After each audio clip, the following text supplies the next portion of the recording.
Hello, everybody, and let me be the first to welcome you all to the Fake Baseball Championship Series. What is up, y'all? Welcome back to the Fake Baseball stream. It's been a long wait since this last Saturday. It's so good to see everybody. Yo, what is up? Let's do a little roll call in chat. What is up? Birdie, Fireteam, Uwala Koala, Hannah, Jeff, Nito Burrito, Shift, Anarchy, Forgiven. I think I said Forgiven already. Scorch. I definitely said Shift already. Mike Cheb, what's up, Mike Cheb? What's up, Codfine? Good to see you, Codfine. What is up, Jade Pasadena? Anybody I'm missing so far? What is up, Stats Guy Matthew? Hello, Marcus1149, What is up, Spider? I don't think I missed anybody so far. What's up, Shinobi J? Mike Cheb, thanks for the Prime sub. Great to see everybody, and welcome in, y'all. Sorry, got a little bit distracted for a half second there. Yo, Matthew, thank you for the 4 months with Prime. I appreciate that. Welcome back, everybody. Welcome back. We started with 30. We are down to our final 4 teams. Our final 4 teams. If you are just joining us, welcome in. It's been an amazing season and an even better postseason somehow.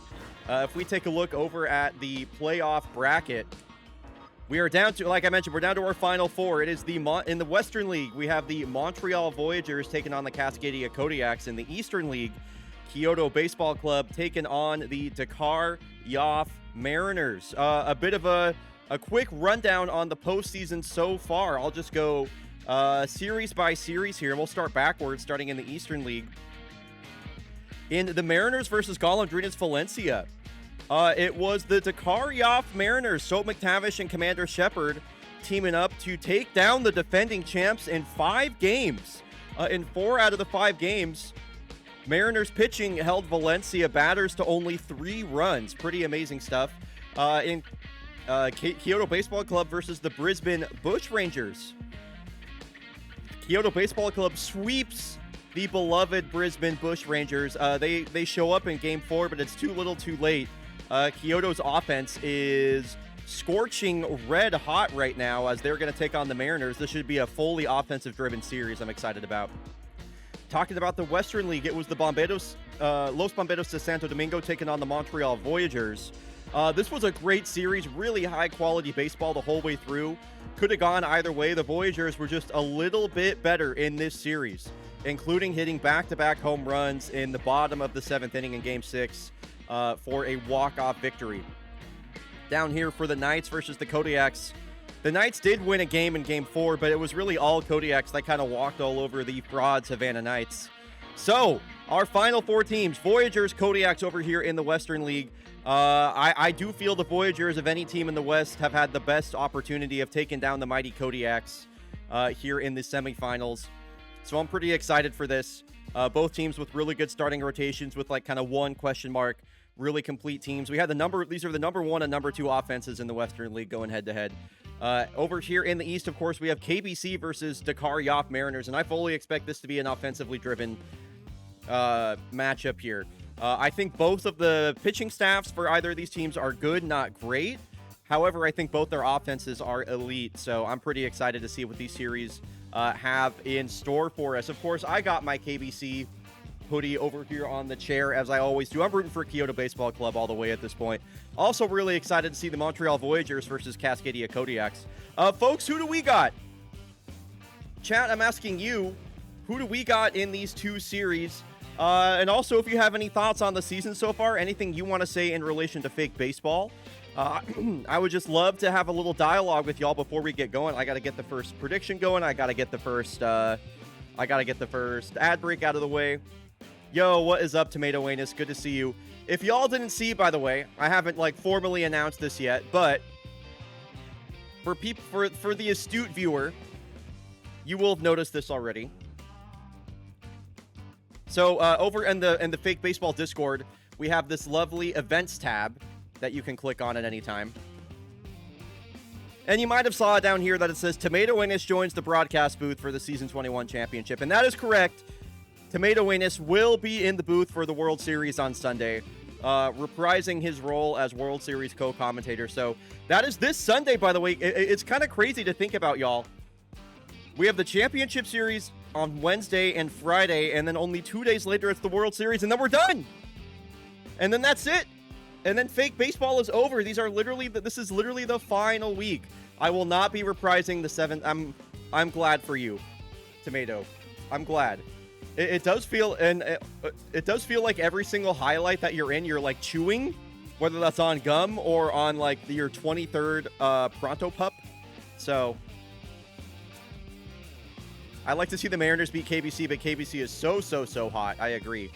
The two teams I like, Montreal and Cascadia, and the two teams I hate, KBC and Mariners. You hate the Mariners? No octogenarians are safe. It's true. It's true. Yaks and KBC is my bet. I think that'd be a great series. As much as it would be beneficial for me for the Voyagers to win, I can't bring myself to root for my divisional rivals. Go Yaks. Still at work, of course, but hashtag join the club. Join the club. What's up, Helio? I do. No real reason. Gotcha. Damn, Sunday I may have a date with Real Baseball during that time. Damn, that's crazy. If only I had had this date posted for the last 3.5 weeks so that everybody knew that it was coming. Damn, that's tough. All right, so let's get that first ad break out of the way. Just gonna run 90 seconds of ads so ads don't play during the actual run of play. And we'll get that first prediction going as well. So let me get the prediction ready. And then we will do the, and then we'll get the ads going and then all that stuff. So, first prediction. Who wins Game 1 of the Championship Series? Will it be the Cascadia Kodiaks or the Montreal Voyagers? Prediction is live. I low-key don't know baseball, but I love the energy here. You are not alone, Mike. I bet if I asked chat right now how many people weren't into baseball before fake baseball, I bet that'd be maybe a majority of people in chat right now. Also, being paid to be there kinda is a good consolation. I would say so. I would say so.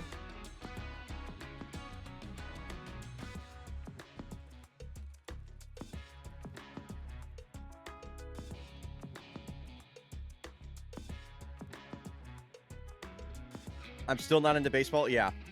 Fake baseball is the only real baseball to me. I love that. 21, 14, 7. Chat chooses what's the 21. What's the 14?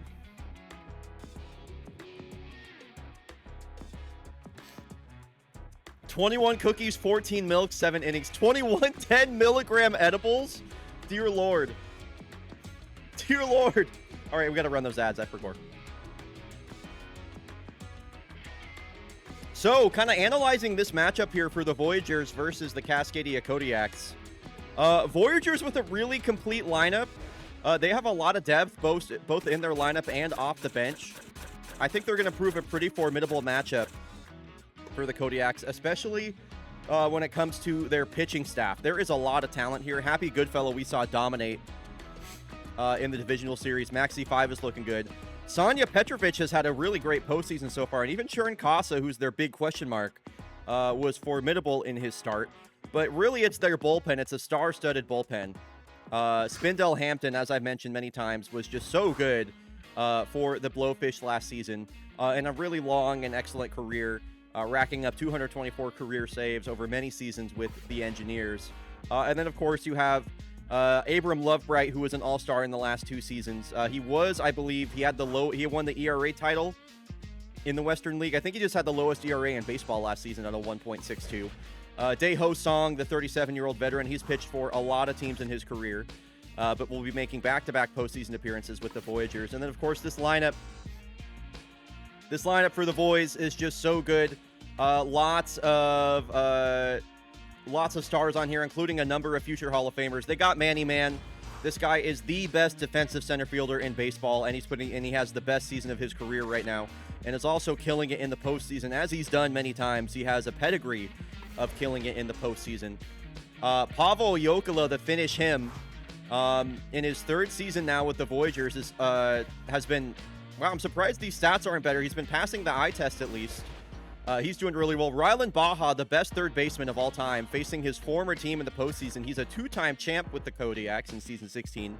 in Season 19, trying to do it for the first time in Montreal green.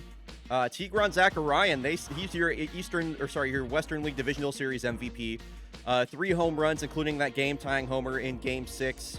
Also a former world champion with the Kodiaks, I should mention. So, lots of star power on that Voyagers team. For the Kodiaks, of course, I mean, you know this Kodiaks team really, really well. Manny Man ghosted my cousin. I can't cheer for him. Damn, your cousin was dating Manny Man. That's pretty interesting. All right, we're back from the ad break. Let's take a look at the Kodiak starting lineup for today. Antoine Goldsmith is juiced, by the way. So actually, let's bump him up in the batting order behind Kola Johansson. I think that sounds fun. Antoine Goldsmith is juiced. It'll be your pretty typical Kodiak's batting order with some, jumbling here in the bottom half of it. So, I have Manny Man with 13 stats guys. I love stats guys defensive runs saved as a metric. We'll just call that SGDRS. That'll be the stat. 13 stats guys defensive runs saved. That's as real as a stat as I've ever seen. So let's go, y'all. Game 1 of the championship series. Can we get some hype and energy in chat for game 1? Let me know who you want to win. Are we rooting for the Montreal Voyagers? Are we rooting for the Cascadia Kodiaks? Here we go. From 4, we will go down to 2. The Voyagers, this is their second season in a row appearing in the championship series. Last year, they were swept in 4 games by the Victoria Foresters en route to their World Series appearance, and it'll be the former Cascadia Kodiak, Rylan Baja, getting things started, and he thought it was a base hit, but no. It's his third baseman counterpart, Julie Mao, with a little leap to rob a hit from Rylan Baja. And the Voyagers are trying to tack on early here. They almost had 2 hits in a row versus Toko Jimin, who gets the game 1 start, but it's the Pavo Yokola with a base hit up the middle. Here we go, y'all. This is a major turning point in your life right now. You will never be the same person from this point forward. You were the person before the Fake Baseball Championship Series, and now you'll only be the person that exists after this. Think about that. Think about what a turning point this is for your life. This is a turning point for this game. Manny Man has a 1-out triple. Manny Man with the triple. It's a triple for the best defensive center fielder in baseball as his tremendous season continues. Remember all the shit that we gave the Voyagers for cutting Alley Cat Crutchwrap and signing Manny Man? Well, 1 year later, it's starting to pay off as he is making his mark on this season right now. And the Voyagers have the second run of the ball game only 90 feet away, and we're less than 10 pitches into this game. You can't say cycle alert after the first at-bat. I have to agree with Jade there, Tommy.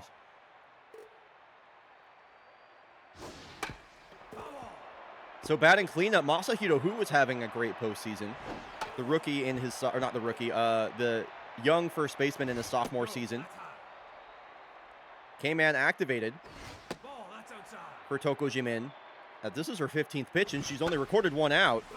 And Masahiro Hu just trying to get this ball anywhere into the outfield.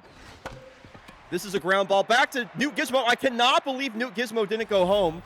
Opted to get the guaranteed out at first rather than challenging the 99 speed of Manny Man, who had a pretty good break home. Interesting, maybe more of a long play there from Newt Gizmo. You would expect the Kodiaks to be able to put up more than 2 runs. And Toko Jimin is struggling. She issues a 4-pitch walk to Tigran Zakarian, the Western League Divisional Series MVP, with a walk here in the first inning.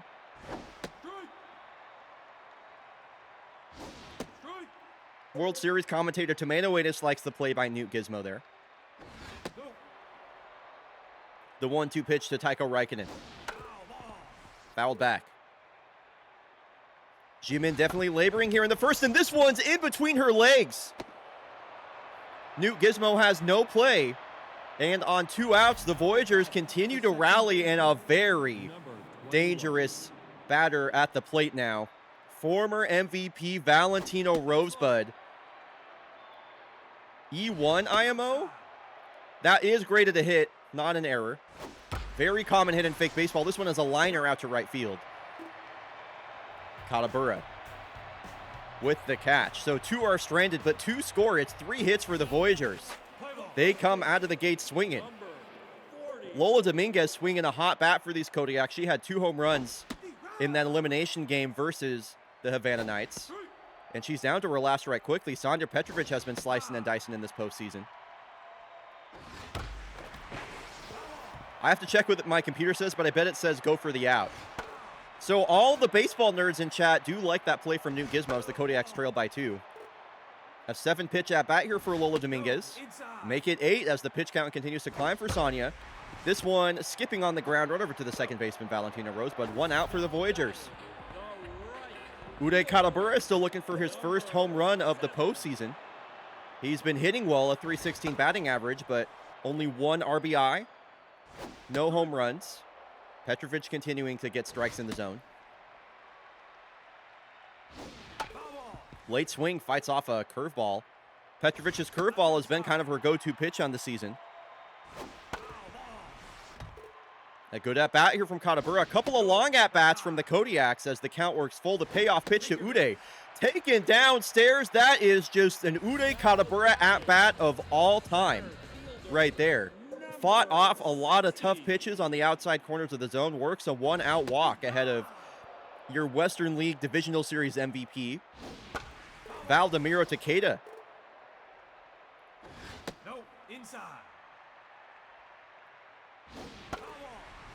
And a trio of long at-bats from the top of the Kodiaks order. Even if they're not getting on base, they are inflating this Sanya Petrovic pitch count.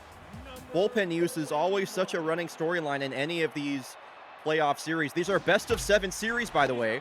There's a line drive to Valentina Rosebud. Katabura stranded on first. Kodiaks, no runs, no hits, and no errors for them. So 8, 9, and 1.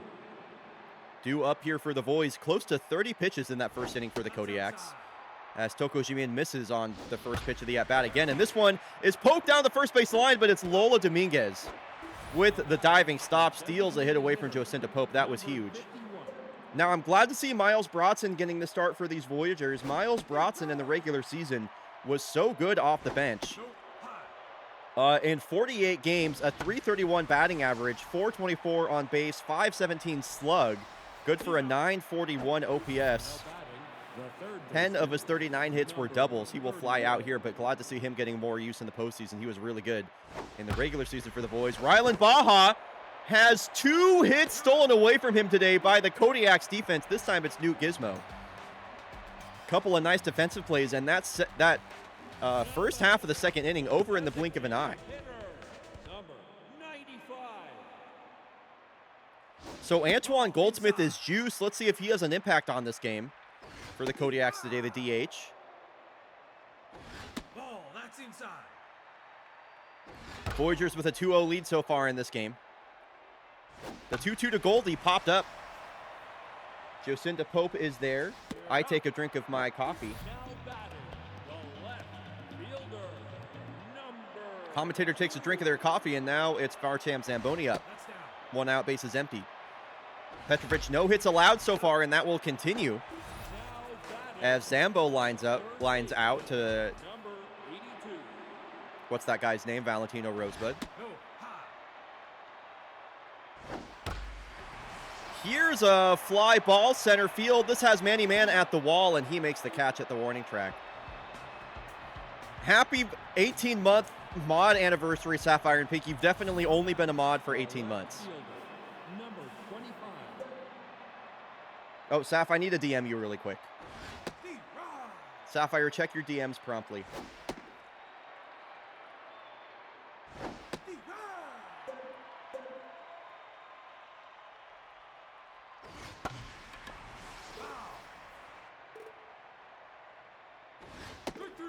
Oh, probably. I do that a lot. I do that a lot, Sapphire. I often unmod you to ban you temporarily. It's true. You do be saying out-of-pocket things that make me want to ban you, so.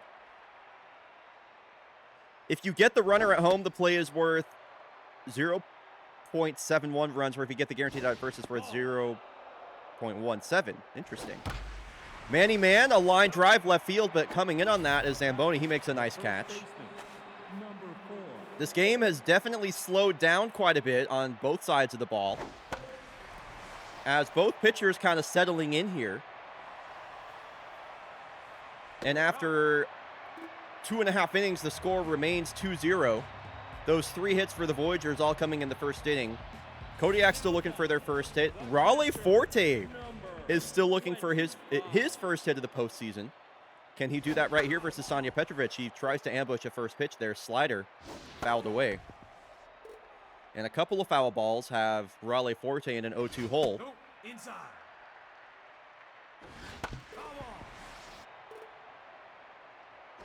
Ball outside. Count evens now, the 2-2 to Forte. Chases 94 in the opposite batter's box. Another strikeout for Sanja Petrovic. It's the 9-hole batter now, Newt Gizmo. This one, a line drive out to deep right field. Newt Gizmo has the first hit for the Kodiak. She thinks about 2. She will hold up at 1. Base hit, Newt Gizmo. Let's see if the Kodiaks can't do what they did all season long. Bottom of the lineup getting on base ahead of the big bats, Lola Dominguez and Ude Karabura. That was such a recipe for success. Newt Gizmo taking off on the pitch. Fouled away by Lola, the 1-2. Way out in front of that curveball. I mentioned the curveball being a go-to pitch for Sanja. And Lola Dominguez strikes out. 2 outs now for Ude Karabura. Last hope for the Kodiaks in this inning. He had a great walk his last time up, as that ball is in the dirt. It gets through the legs of Tigran Zakarian.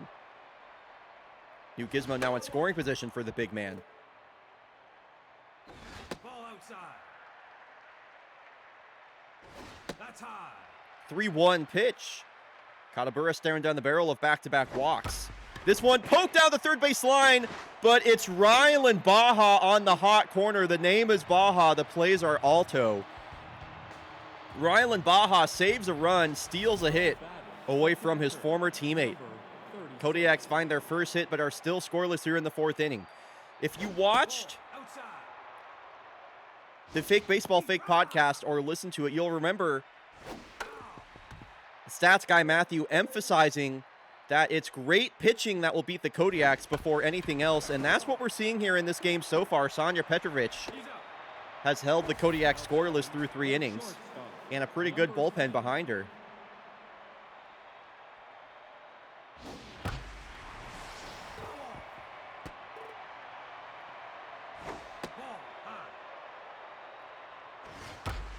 Line drive here to Kola Johansson as Tycho Räikkönen lines out to his fellow shortstop.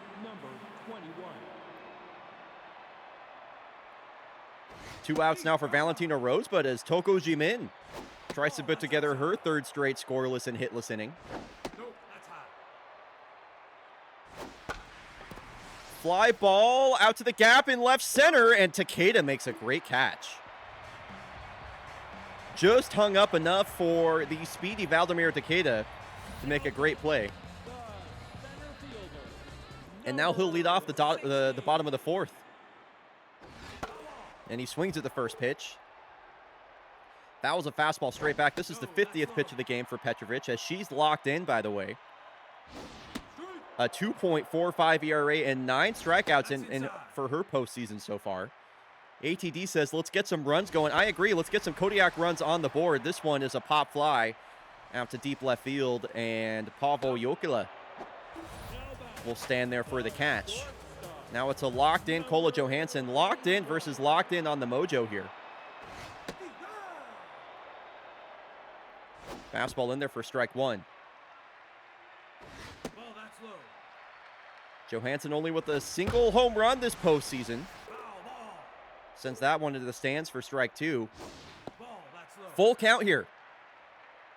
Ball. Did really well to foul off that high curveball. I like that. Ooh, but it's the slider in on her hands. She gets all tied up on that inside pitch. 10th strikeout of the postseason for Sanja.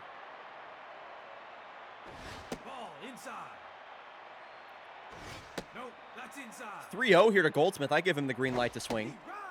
He looks at a two-seam on the outside edge. 3-1 pitch. And back-to-back full counts here for Petrovic. Wow! I cannot believe Antoine Goldsmith went fishing after that ball in the dirt. 4 straight scoreless innings for Sanja Petrovic. Where is the Kodiak's offense right now? Number 2. Kodiak fans, how we feeling? We're in the back half of this game. Only 1 hit on the day so far. What's up, Kinna? Gizmo plays this one on a bounce. She's been having a good game so far, as called out by Mike Chet. Number 51. That was on a 3-0 count, Fire Team. Try and keep up. You're 2 pitches behind, my man. That's down. All of the postseason is best of 7. Outside. Don't want to walk Miles Brodson. 90-plus speed. This one's a ground ball to the shortstop, Johansson. Now batting, the third baseman. So, 3rd time through the order now. Really nice to see Toko Jimin about to pitch into the 6th inning after she looked really shaky in that 2-run first. Let the record show Toko Jimin has done her job in this game. 5 innings of 2-run baseball is an excellent start. Kodiak's offense needs to help her out. Number 2. Ball, that's inside. Nope, that's high. 70th pitch of the game for Petrovic. This looking like a bit of a pitcher's duel here. The 2-2 to Zambo. Ground ball. Easy for Tycho Raikkonen. Lots of balls put in play for these Kodiaks. No real base hits to speak of, aside from that new Gizmo hit.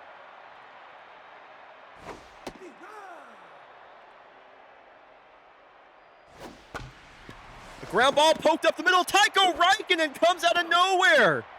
He's like a toboggan out there in the middle infield, sliding on his stomach to make that play. It's another great defensive play. There have been a bunch of those in this game. Tycho Raikkonen to Masahito Hu. 2 outs now for Raleigh Forte.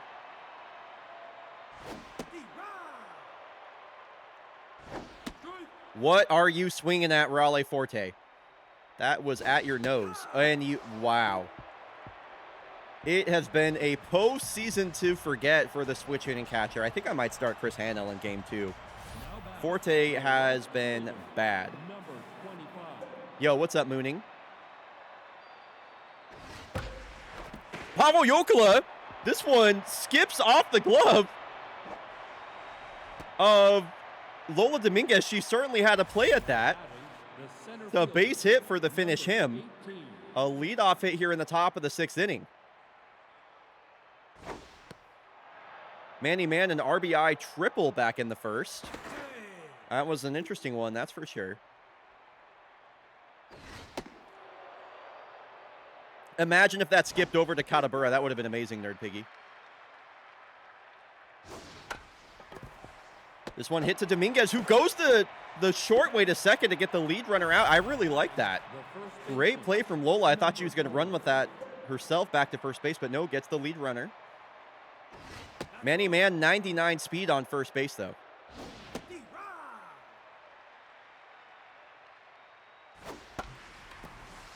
Pop fly ball into foul territory. Katabura giving this a look.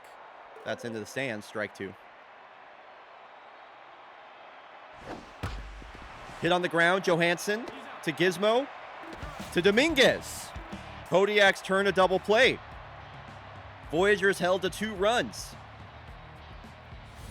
New Gizmo has the only hit of the day for the Kodiaks. This game still well within their reach. They need the bloop and a blast. Ball outside. Ball. Nope, high. Petrovic remaining in this game over 80 pitches. Take your man. And she gives up a lead-off walk here in the bottom of the 6th. Newt Gizmo reaches again in front of Lola Dominguez, and they are leaving in Sanja Petrovic versus the top of the lineup. This is an interesting decision, to say the very least. Ball high. Let's see if Lolo Dominguez can't make them pay. The 2-1. Ball, that's low. 3-1 in the dirt. Back-to-back 3-ball counts. Take your base. And the go-ahead run is coming to the plate. The right fielder. In the bottom of the 6th inning, back-to-back walks for Petrovic. And now it's the all-star Abram Lovebright. This one is served into left field, and the Kodiaks have loaded the bases. Nobody is out. For the Western League Divisional Series MVP, Pavel Jokela. The Voyagers did so much work to put themselves in this position, and it kind of come all undone with one swing of the bat. This one up the middle, and it gets by Raikkonen. 1 run will score. Around comes Dominguez, and she is in there. The Kodiaks tie the game.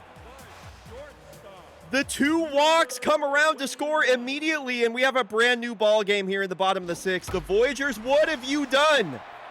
This one is caught by Pavel Jokela. That is a great play. That is a great play. The designated hitter, number 95. No, inside. So now it's a juice Antoine Goldsmith, and he gets a base hit up the middle. Manny Man relays this back in to hold the runners, and the bases are loaded again. Fielder, number 2. That one almost hits Farcham Zamboni. Kodiak offense exploding here in the bottom of the 6th inning. Again, I will think back to that decision to leave in Sanja Petrovic versus the top of the lineup after walking Newt Gizmo. Both of those runs came around to score. Zamboni strikes out with the bases loaded. Julie Mao had a hit stolen away from her last time up. Katabura, the runner, on third. Takeda on second. Goldsmith on first. Outside.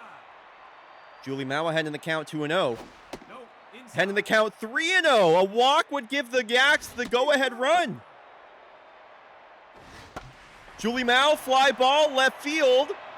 Pavel Jokela is going to watch this one bang off the wall.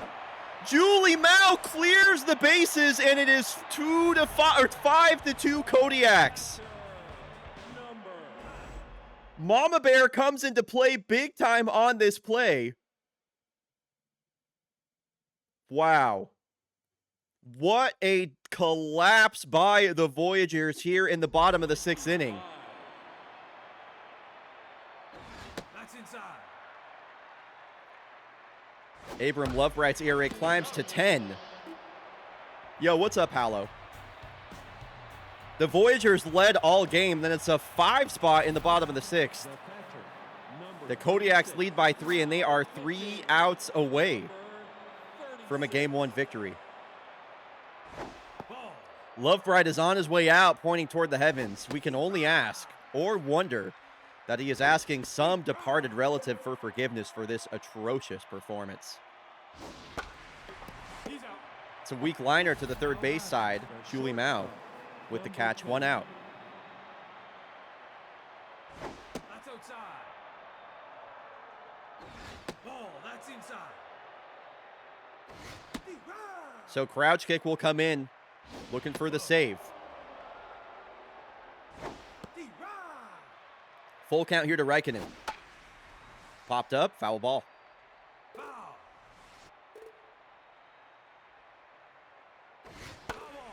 Raikkonen staying alive here, fighting off some tough pitches. Ball 4. And he works a walk. Voyagers need base runners. Raikkonen, a pretty fast base runner.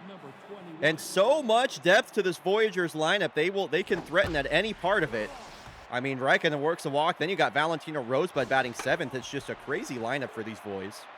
The number 1 and number 2 offense is going head-to-head in this matchup. The 0-2 to Rosebud. Fly ball out to left. Is Mama Bear going to come into play again? No, Zamboni will make the catch. And the boys are down to their last out here in Game 1. Now batting, the right fielder, number 2. So Jocinda Pope, the last hope here for the Voyagers. And that low changeup, that is Crouch Kick's best pitch. He has stolen many a strike over the course of the season with that pitch. The 0-2 to Pope. And he does it again. Same pitch, same location. Wow. Jocinda Pope goes down looking, and the Kodiaks steal a Game 1 victory from the Voyagers. What a game for Game 1. The inevitability of the Kodiak strikes again, and they are on the board first. Voyager is going to be headed back to the dugout, scratching their heads, wondering how that one got out of their hands. Toko Jimin, after that 2-run first inning, goes on to pitch 6 innings. Great start for both pitchers. Abram Lovebright, the loser in that one. Julie Mao with the game-winning 3 runs. That's amazing shift. So now we head over to the Eastern League as the club, Kyoto Baseball Club, is going to take on, I would say, the team of season 21, the Dakar Yoff Mariners. We'll be back in 90 seconds.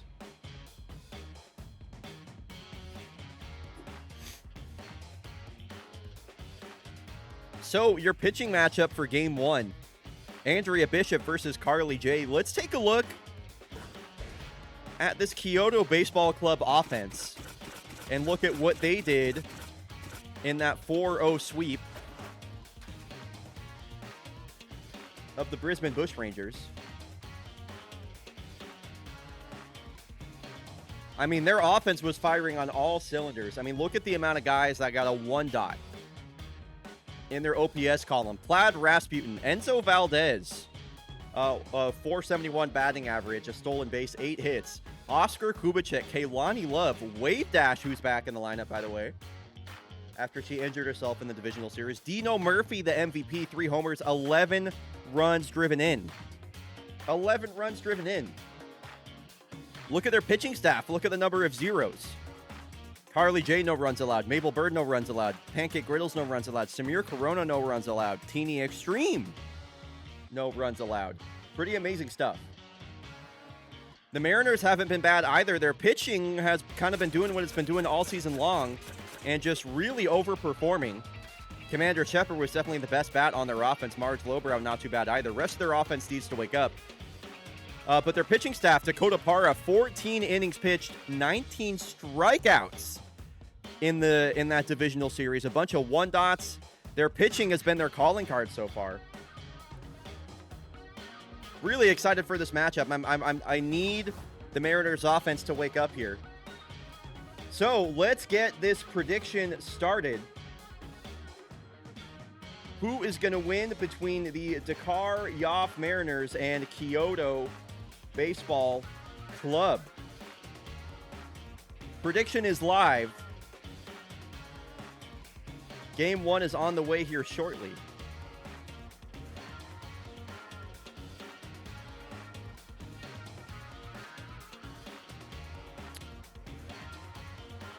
Yo, Fire Team, thanks for gifting a sub. Gulch, congrats on the gift sub. Yo, was that SGDQ 2026 Bioshock Infinite Runner Gulch in my chat getting the gift sub? That's pretty cool. So here we go, chat. Let's get some energy and hype in the chat for Game 1 of the Eastern League Championship Series. If you're rooting for the Dakar Yoff Mariners, hashtag fish on! Fish on! Fish on if you're rooting for the Mariners. Hashtag join the club if you're rooting for Kyoto Baseball Club. Nerd Piggy is fearing for its life. Hashtag fish on, hashtag help, hashtag SOS. My allegiance is clear in this matchup, but I'm happy for either of these teams. Whoever wins the Eastern League Championship Series, that's a win-win for me. Dom Hudson catching today, not batting in left field, is going to lead off. Carly J, the left-hander, the 2-2. This one hit on the ground, and it's Patsy Traveler there to help record the first out of the championship series. Yo, what is up, Melavara? So Commander Shepard was the best bat for the Mariners by far in that divisional series in which they beat the defending champions in 5 games. It was a 4-1 victory for the Mariners. Easily dealt with the number 1 seed in the Eastern League, Golondrinas Valencia. Here's the 2-2 to Commander Shepard.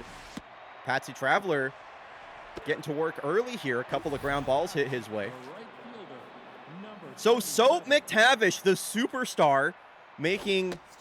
Is this his first ever championship series appearance? Not sure.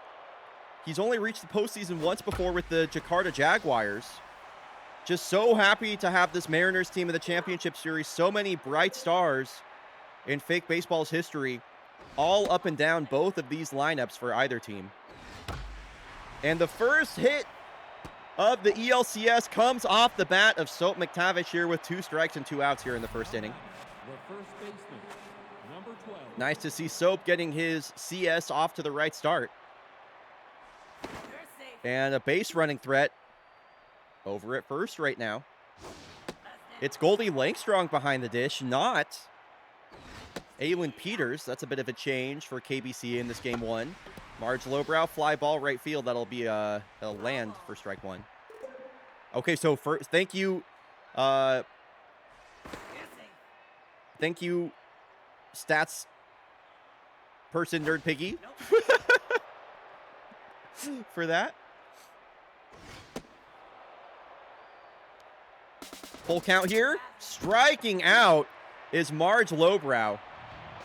Overkill. It's a big strikeout for Carly J. Yo, what is up, Springall Jack? Thank you for the 4 months. Howdy, howdy, howdy. So Enzo Valdez gonna lead off here for the home team KBC, and he serves this one into left field. Just a little blooper over the head of the third baseman. Was that P.T. Beanel over there at third? I missed it. And batting second in the lineup. He's on fire. He's batting 800. It's the Eastern League Divisional Series MVP, Dino Murphy, 11 RBI. As Enzo Valdez takes off, and he is in there. Beats out the throw from Dom Hudson. That single turns into a double. The 3-1 to Dino. And yeah, P.T. Beanel getting the start at third base in game 1. The second baseman, number 15. So Slasher Hashlinging. Enzo Valdez on second base. It's a big first out on Dino Murphy. Enzo Valdez stole more bases than anybody in the regular season. He had 35 stolen bases, which was good to tie for the 5th most ever in a single season, tied only. So, number of the guys to steal 35 bases in a single season. If you're wondering, by the way, this is a real stat. It's Enzo Valdez, Enzo Valdez, Enzo Valdez, and Enzo Valdez. That's right, he's done it 4 times. 4 times. Kodiak's won 5-2 Melavara. Full count here to Slasher.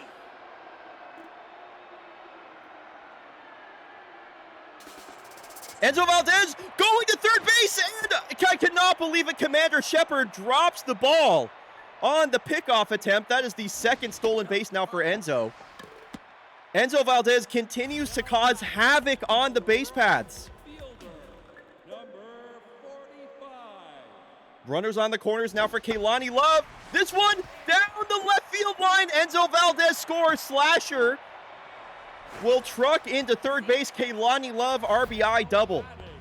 The designated hitter, KBC's offense stays hot. Now you got Plaid Rasputin with runners on second and third. This one rolled down the first base line, and they're going to get Slasher coming home right there. This is a bit of a strange play. Kaylani Love not going to help him out on third at all. She's like, this is my base now. That was a strange one. number 19. Nice play from the first baseman, Marge Lowbrow, to come home there. And Patsy Traveler swings at the first pitch, ambushes that first pitch fastball. 2-0 KBC. Now back, the third baseman. Glad to see Wave Dash back in the lineup. She had a big impact in the divisional series before she injured herself on a swing. And this one's hit up the middle. They're going to send the runner home. And, wow, scoring on the play is Plaid Rasputin. It was a really great throw from center field from Viggo Pruitt. But Dom Hudson can't come up with the throw. Viggo Pruitt with a dart, and the future Hall of Famer, Dom Hudson, Just can't collect it. Plaid Rasputin scores. 3-0 KBC. Mariners fans in chat cannot believe it. How is that safe? Well, you see he didn't catch the ball. I hope this helps, Jeff. Now the killer Oscar Kubicek with 2 on. Another ball hit back out into center field. They're not going to challenge the arm of Vigo Pruitt this time. What a rally here from KBC. They came into this series with a red-hot offense. So Goldie Lakestrong going to get her first at-bat of the postseason with the bases loaded, 2 outs. What's up, Deep Blue Cat? And if Goldie Lakestrong can get on base, KBC will bat around their entire batting lineup. This one hit out to the gap, and it is not caught by Soap. A 2 RBI single for Goldie Lakestrong, and KBC has batted around their entire batting order here in only the first inning. Enzo Valdez will come to the plate for the second time. They are picking up right where they left off in that divisional series. This offense is unbelievable right now. As Goldie Lakestrong going to try and steal second base. That is called safe. That looked out to me, I'm not going to lie. We'll take a look at it. The call from the second base ump is safe. Goldie Lakestrong with a stolen base now. The throw beats her. But the tag from Commander Shepard is just laid Goldie Lakestrong in there. It's a nice slide. Wow. At a 6-run 7 inning, or first inning, a 7-run first inning. Nobody has scored more runs in the postseason so far than Kyoto Baseball Club.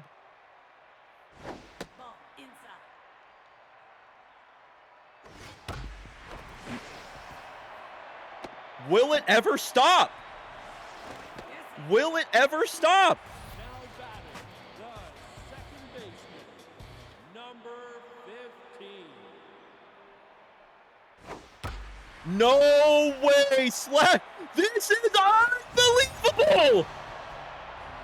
Slasher Hashlinging with a 3-run shot.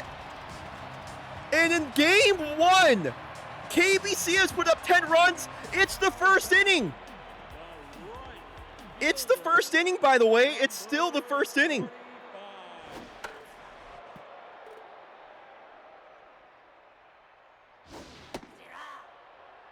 I mean, KBC backwards is cold-blooded killers.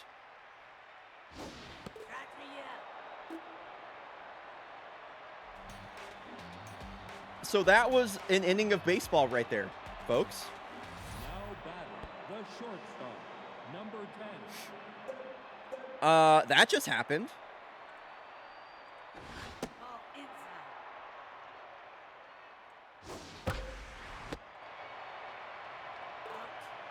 So Carly J had enough time to take a nap in between innings there.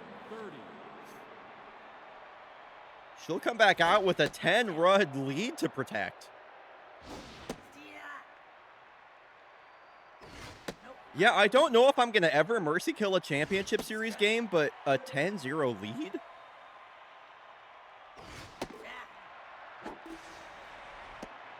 batting, the designated hitter, number 25. This is wild, but it makes me feel a little bit better about the Bushrangers' losses. Because there's got to be something in the water at Kyoto Baseball Club. Dude, seriously. This one served out to deep right field. On the run is Kaylani Love. She makes the catch. So, KBC getting back up to the plate. Now batting, Yo, what's up, Kid Am? Welcome in. number 42. Andrea Bishop staying in the game. I mean, I guess why not at this point? You might as well just have her empty the tank completely. The shortstop, number 19. Might as well just have her pitch till she can't anymore. I mean, what's the worst that's going to happen? It's going to be a 12-0 game?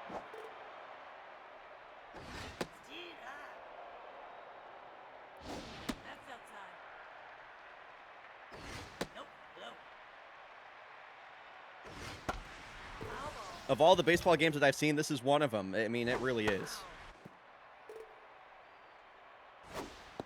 Full count here to Patsy. Marge Lowbrow with a great stop. I'm now rooting for KBC because if the Bushrangers had to lose, it might as well be to the team that makes it to the World Series. I feel that for sure, Eldreg, and I adopt that mentality a lot of the time for sure. Wave Dash with a base hit. Her hot postseason continues. Really great to see her back in the lineup. Now pitching, number 18. Okay, wow. So never mind. It's not going to be Andrea Bishop emptying the tank. It's going to be Jiri Bednar coming in only the second inning.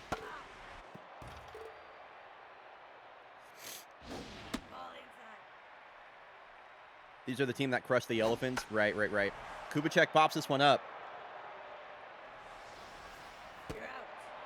I have to say, I think I am going to mercy kill this game probably after, like, the 5th inning. If it's not, like, closer at all. After the top of the 5th, if it's not, like, a closer game by any meaningful stretch, then we're gonna mercy kill it, I think. I just received a call from the KBC manager, and they said that every run they score is another gunshot fired in my general direction. Jesus Christ, Beaufort Flowers pops out. Number 75. So no Solomon Doinkers in this starting lineup. No Vidar Usted either. This one popped out to deep foul territory. Long run. And it falls in between Wave Dash and Kubicek.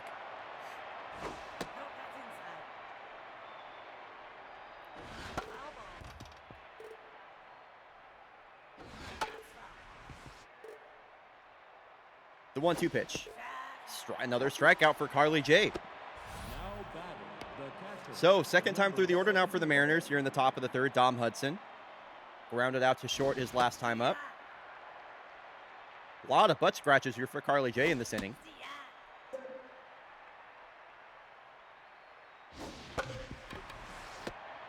Wave Dash throws across the diamond for out number 3. 3 scoreless innings for Carly J. And the 9, 1, and 2 of the lineup. 4 for 4 today. Goldie Legstrong with a 2 RBI single her last time up. It sure is, Shredberg. What is up, man? Goldie Legstrong, a fly ball the other way. In her first start of the postseason, she has a 2 RBI single and a solo home run. Goldie Langstrong didn't see a single at-bat in the divisional series. She has 2 hits today.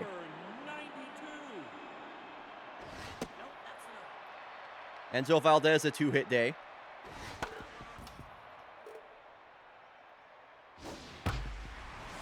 And he is finally held from reaching the bases safely. So here's the divisional series MVP Dino Murphy, and he lines out to PT Beanel. Slasher Hashlinging a 3-run home run back in the first inning, in which he came to the plate twice.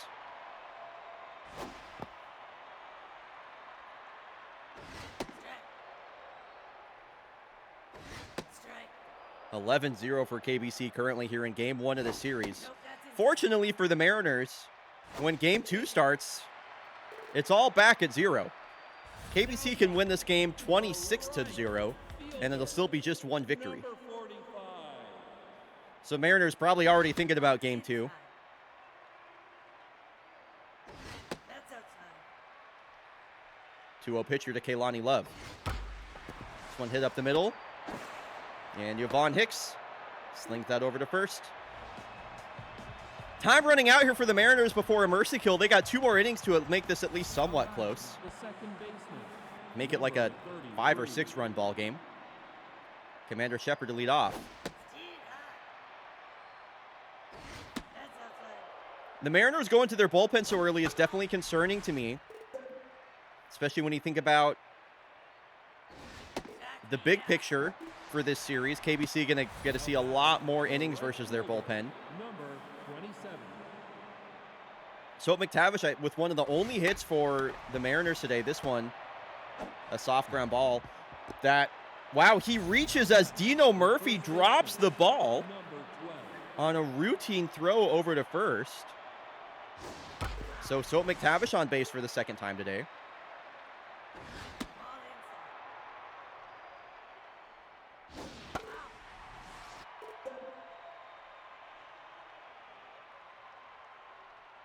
inside. Long hold. First opportunity I feel like the Mariners have really had all game. See if they can capitalize on that error from Dino Murphy. Marge Lobrow's trying. Extending this at bat on 2 strikes, the 1-2. Fouled back again. Smashed on the ground up the middle. That left burn marks on the ground as it made its way out to center. Lowbrow got all of that one. Now batting, the shortstop, number 10. So 2 on, 1 out here for Yvonne Hicks. Only 1 hit in the postseason so far for their late season acquisition. That's down. And ahead in the count here, 2-0.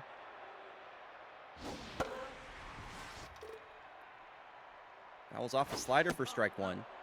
Looks at that same pitch for ball 3. The 3-1. Stick. Takes a big hack on a 3-1 fastball. Good pitch to swing at. The payoff. Stick. Way over the top of a 2-seam that ran away from her. The center fielder, number 30. Her postseason stays quiet.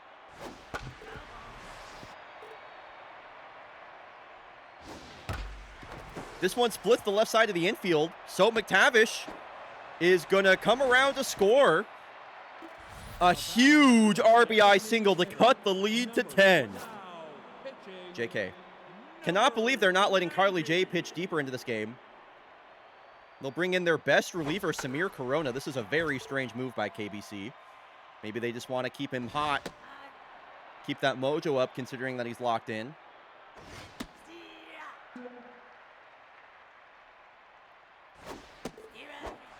Mikkel Schneider strikes out. Mariners get their first run of the ball game, but they still trail by 10. Rasputin, Traveler, Dash do up. The designated hitter, number 42. Oh, and Samir Corona injured his elbow. Wow, so this likely victory for KBC not going to come without a cost. The shortstop, As the best reliever for Samir Corona has injured himself here in this game. Ball outside. Strike. So some unfortunate news for KBC, but the Mariners are going to take anything they can get at this point. Mojo up for Jerry Bednar. batting, the third baseman, number 74. Ball inside.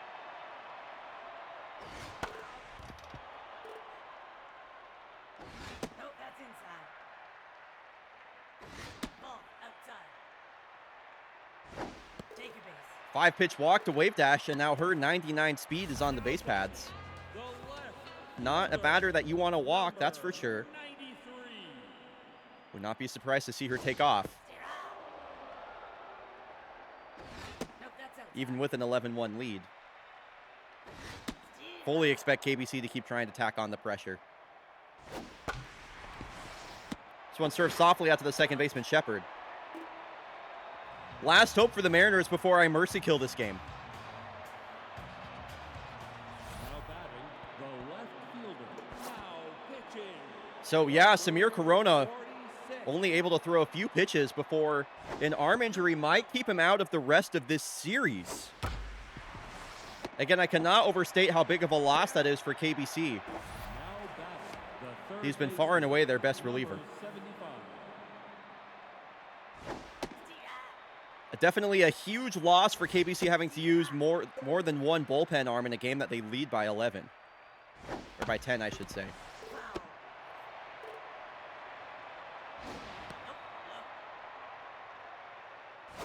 Nope, that's not.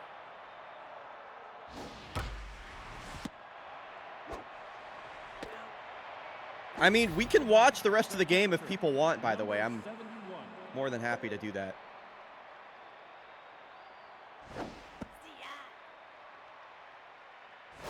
Nope, that's inside.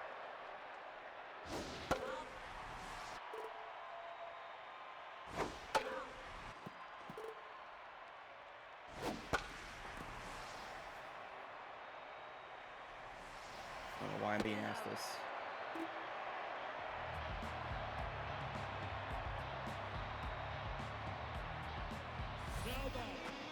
Sorry, got a little bit distracted there. Mercy kill IMO. Oh, okay.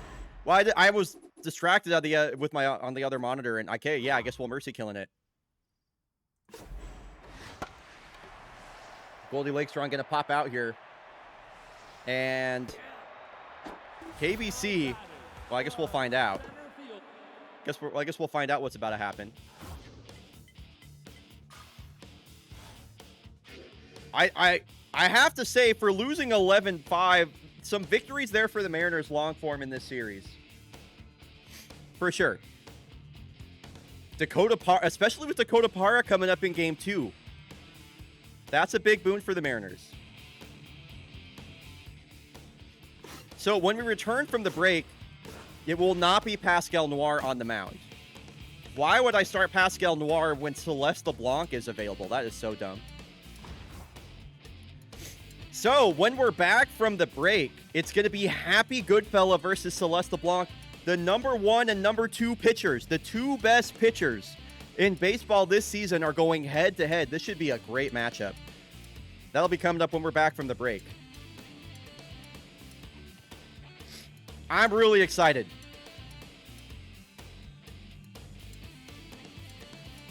Yeah, they only lost 1 game in round 1 in the divisional series, Shredberg.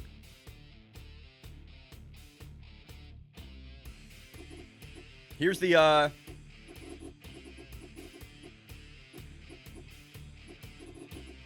don't know why it won't just show me the bracket. Okay, well, I'll just do this. Here's the full bracket.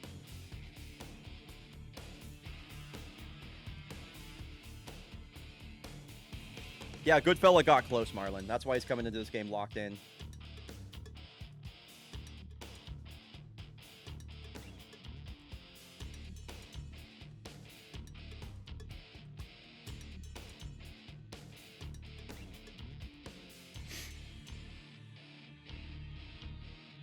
So, if we take a look at the league leaders for the regular season, you will know, I mean, just this is all you got to see right here. This is really all you got to take a look at right here. These were the de facto 2 best pitchers in baseball. Over 111 innings pitched for Celeste LeBlanc, 125 strikeouts, 5 complete games. Tailing very close behind Happy Goodfella, a 2.39 ERA, 109 innings pitched, 116 strikeouts, 4 complete games. I mean, these are the de facto number 1 and 2 teams in baseball, and the de facto number 1 and 2 pitchers as well. I think this pitching matchup is going to be freaking awesome.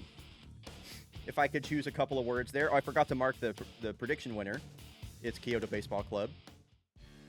Keep an eye at the top of your chat. You're about to see the prediction winner announced, but now we're about to start the next prediction for Game 2 of Voyagers versus Kodiaks.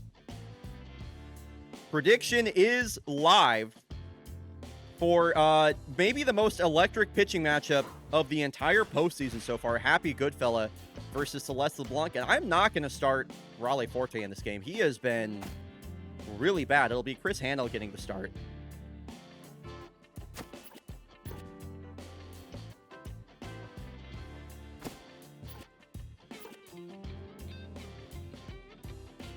All right, prediction is live. Here we go. Game 2, Happy Goodfella versus Celeste LeBlanc. I mean, this is about as guaranteed as a pitcher's duel as I've ever seen.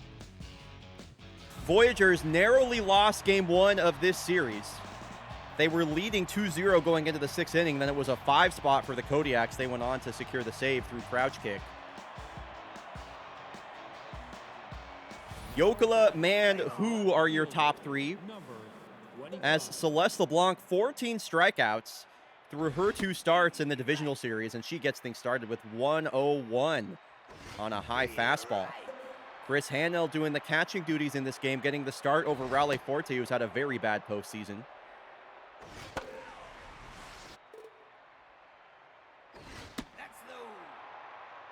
Love the way the sun's coming in this afternoon game here in Cascadia Park. It is so pretty this time of day. As Paavo Yokola thought about 2. He's a coward, though, and will keep that a leadoff single. Center fielder, number Runner on 18. first here. Ball high. It's outside. Outside. 3-0 here to Manny Man. Stay. Barely in there in the strike zone with the changeup. Ball takes. So a base hit and a walk for the Kodiak's ace to get things started. First baseman, And a lot of speed on the base paths now for Montreal. Now for Masahito who, as I mentioned, has been having a great postseason. And Celeste LeBlanc immediately jumping ahead in the count, 0-2. Masahito who going to have to really fight LeBlanc looking for that big first out. This lifted out to deep left field. Pavo Jokela is going to score. And it's 3 straight base runners that have reached here for Montreal. number 30. You can actually, Mike Cheb. You actually can. My mod Jeff 12 has put in a lot of work to do that, so I just haven't had I haven't sat down and really finalized it.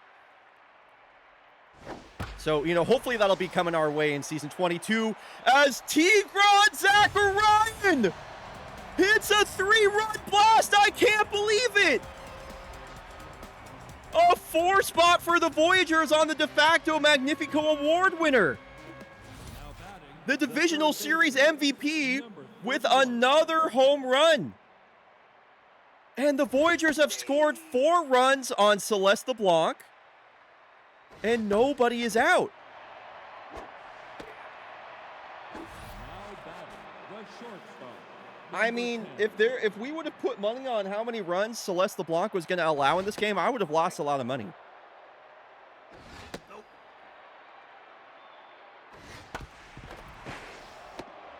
I'm not taking that bait, Shredberg. I'm not taking that bait. Now batting, the second baseman, number 21. 2 outs here for Valentino Rosebud. Yeah, it was a great throw from Colette short. Have to agree. Valentino Rosebud with the base hit.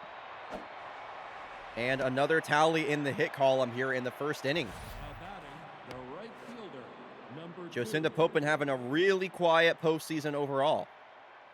See if she can't put together a 2-out single here. Direct.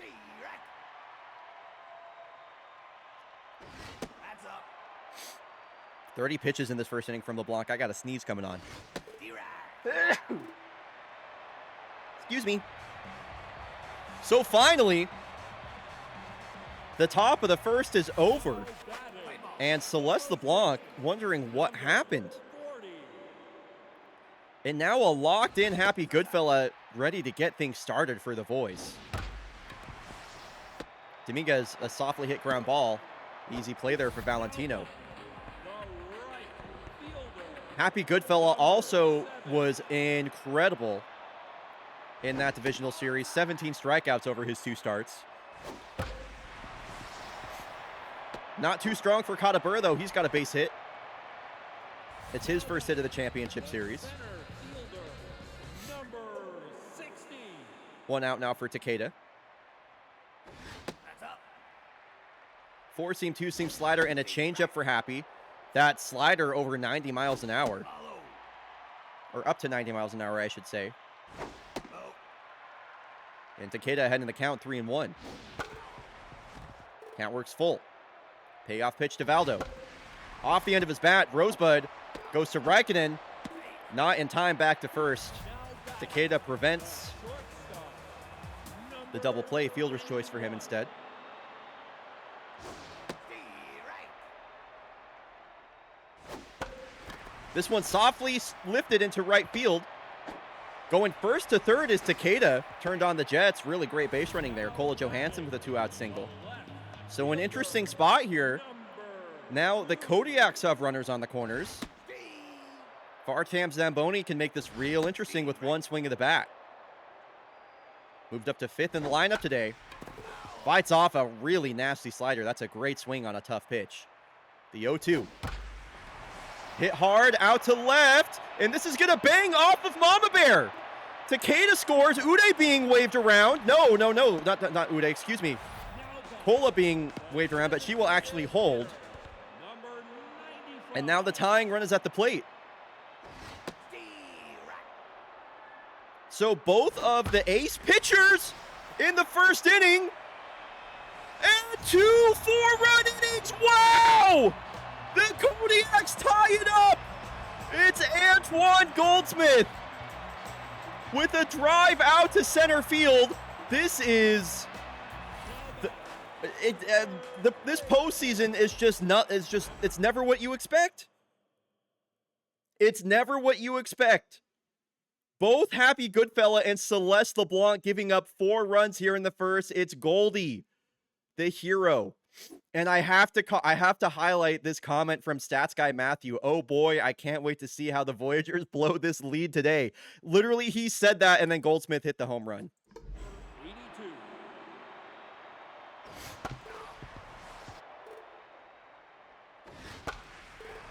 I said this was going to be the most surefire pitchers duel you could ever ask for. Boy, was I wrong.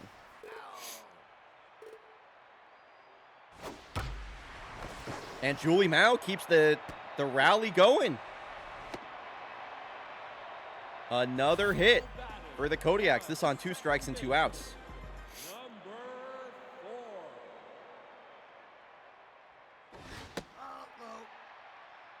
And now Happy Goodfella laboring here a bit in the first. This one hit right to the Masahiro. Not hit to the first baseman, Masahiro Hu.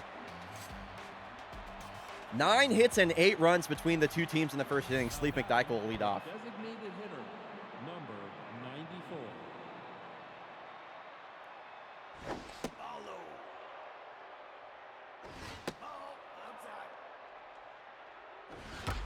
Sleep McDyke on a 2-0 count. A line drive out to Valdemiro Takeda for out number 1. The left fielder.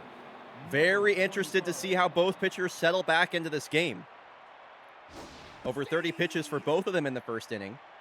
Now inside. Second time through the lineup now. Paavo Jokela with another base hit today. And Mojo back down for Celeste. The center fielder. The number rally got started 18. back in the first with a base hit for Jokela and then a walk to Manny Mann. First pitch strike, 95-mile-an-hour two-seam. This is a line drive out to left field, and Zamboni there for the catch. So still a lot of loud contact for the Voyagers in this inning. 3 straight barrels to the ball. Only one of them finding the outfield grass. So 2 outs, runner on first base. Paavo Jokela on first. Long hold from Celeste. Inside. Still has 100 in the tank.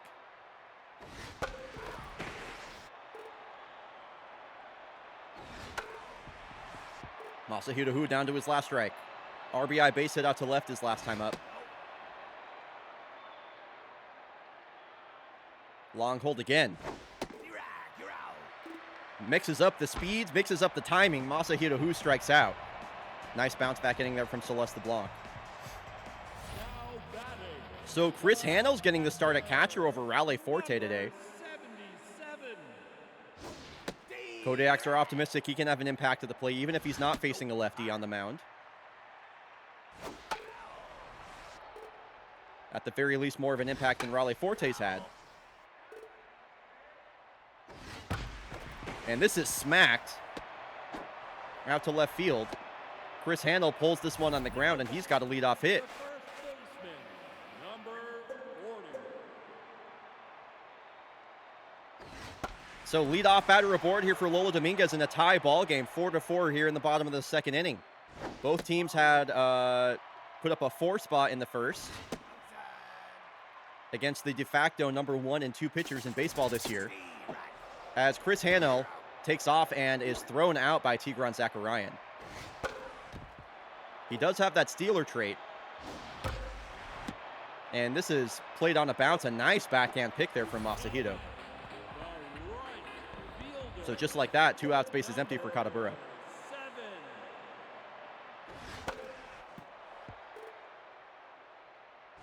Ball low.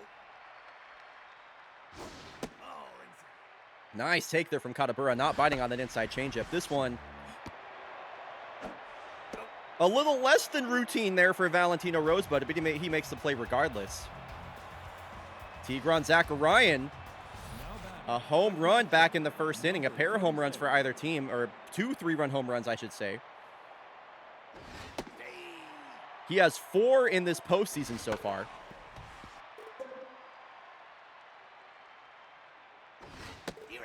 And a big hack at 97 elevated. Celeste points to the skies as she records out number 1. Rylan Baja, 3 home runs in this postseason for him. Voyagers, this is their 2nd consecutive championship series appearance. They were swept in 4 games by the Victoria Foresters last year. Now they're facing another Northwest team, this time in the Cascadia Kodiaks.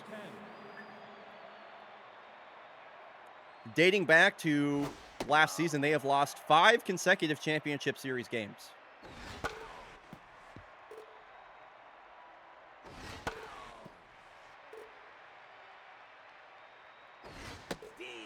Teko Rekkonen strikes out. Rylan Baja, the runner on first after that base hit. And the always dangerous Valentino Rosebud, batting 7th in the order. Celeste checking in over on her former teammate. She throws over to first. Baja, pretty fast runner. He takes off. The throw from Chris Hanhill. Wow, is in time. Most importantly, though, a beautiful tag there from Kola Johansson to snag Baja. Just got that on the tips of his knees. Chris Hanhill having an immediate impact on this game. Getting the start today. Ball and a strike here to Takeda.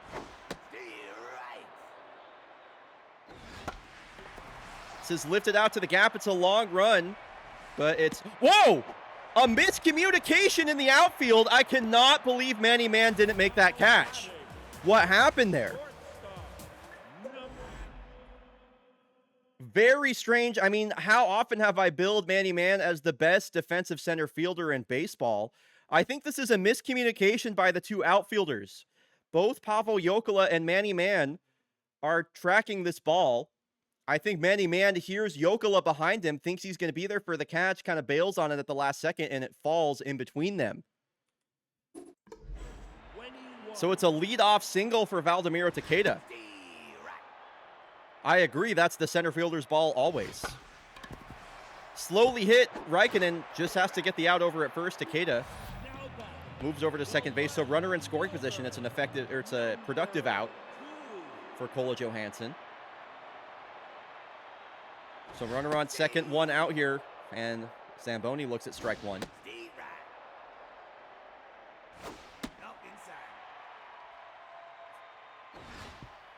2 homers and 5 ribbies for the Kodiaks left fielder. He sends 1 out to left field, and Takeda thought about coming home. The throw is cut off by Baja. Runners will hold. So runners on the corners for Antoine Goldsmith, who already has a home run this game. Double play ball, potentially. Rosebud slaps Zamboni on the butt, throws over to first. A really nice double play from Valentino.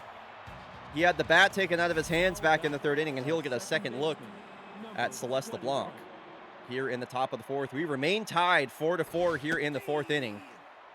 96-mile-an-hour fastball for a first pitch strike there to Rosebud. This one hit up the middle, snagged by Johansson, gets to her feet, fires in time. That's the second one of those kinds of plays she's made so far. Mojo down for Jocinda Pope as her rough postseason continues. Line drive, deep center field, long run for Takeda. He makes the running catch. Nice play out there in center. And a quick 2 outs here for Sleeve McDykel.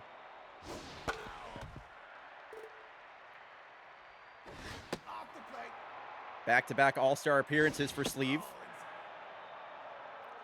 Has yet to really come alive in this postseason. He'll work a walk from the 9-hole.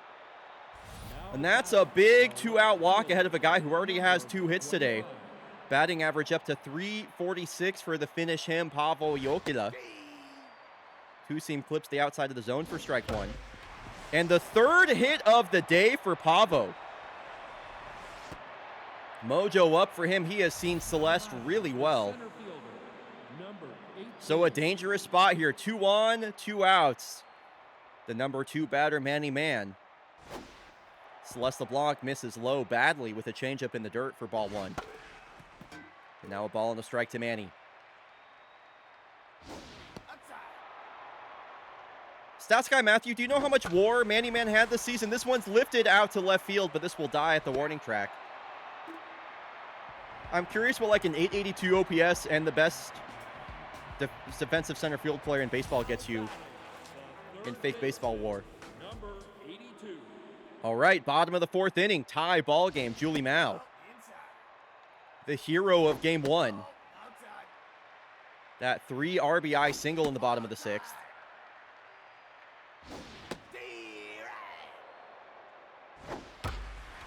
This is a towering blast out to left center. This is back at the wall. It's gone! A Julie Mao moonshot gives the Kodiaks the lead here in the bottom of the 4th. That ball was hit a mile high, and it just kept carrying. It is deposited in the left center field stands. The Kodiaks take a 1-run lead. What is up, Ludus at Clamore? Welcome in. Let me be the first to welcome you to the Fake Baseball Championship Series. Kodiaks now lead 5-4. This one popped up. Running in for this one is Jocinda Pope. She settles, makes the catch. Now back, the catcher, number 77.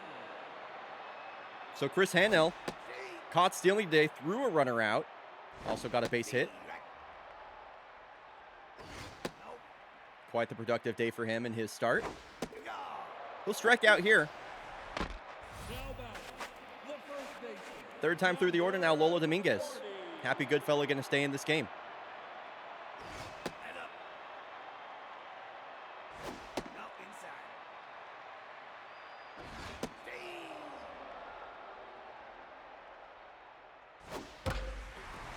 Dominguez gets underneath one, but this is going to stay within Cascadia Park.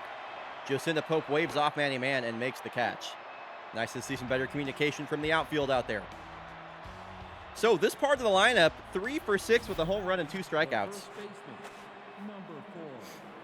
Heart of the lineup has been good for the Voyagers today, as Celeste LeBlanc will throw her 70th pitch of the game, and that will be hit right back up the middle. Masahiro Hu with a leadoff single, tying run at first base immediately The catcher, in front of a dangerous batter in Tigran Zacharian, and that is going to do it for Celeste LeBlanc. 34. She's responsible for the runner on first, but the best pitcher for the Kodiaks coming into this game now, it is Dirt Clod, who did not allow a run in the divisional series. Dirt Clod in the regular season, a 2.04 ERA through 61 innings pitched.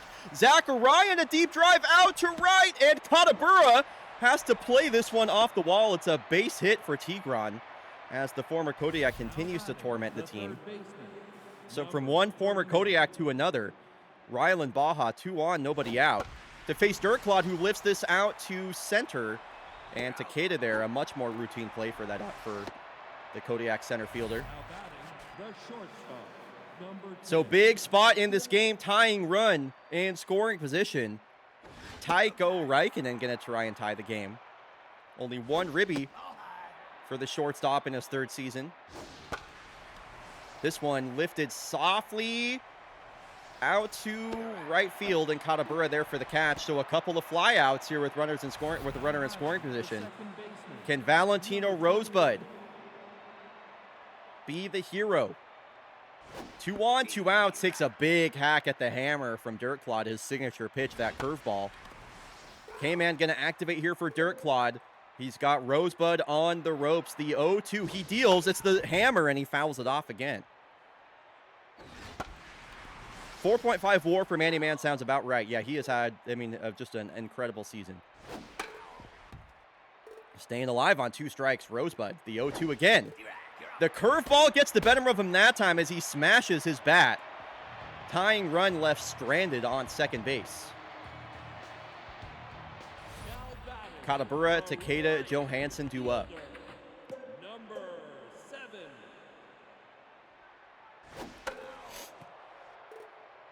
So Happy Goodfellow remaining in this game.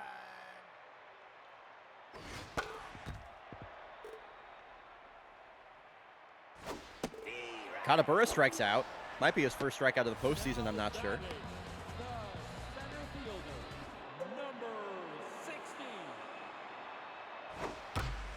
This one is driven on a line. Out to left field, it falls just in front of Jokela. Second base hit of the day for Valdemir Takeda, and a big base running threat on first base now.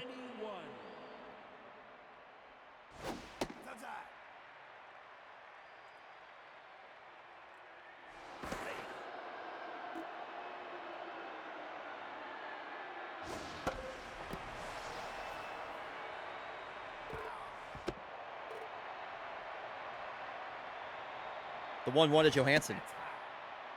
Batting .421 coming into this plate appearance in this postseason. Double play ball, Goodfella to Raikkonen. It's a 1-6-3 double play there for the Voyagers, and we are down to our final 2 innings of play. Now batting, the right fielder, number 2. Now batting, number 65. Hallow says, come on, Montreal. Felicity Spencer going to pinch hit here. I like this move. This one, a line drive right to Lola Dominguez. If you're rooting for the Voyagers, they need your energy right now in chat. Voyagers fans, you're going to need to get loud for your team, lest they fall behind 2-0 in this series.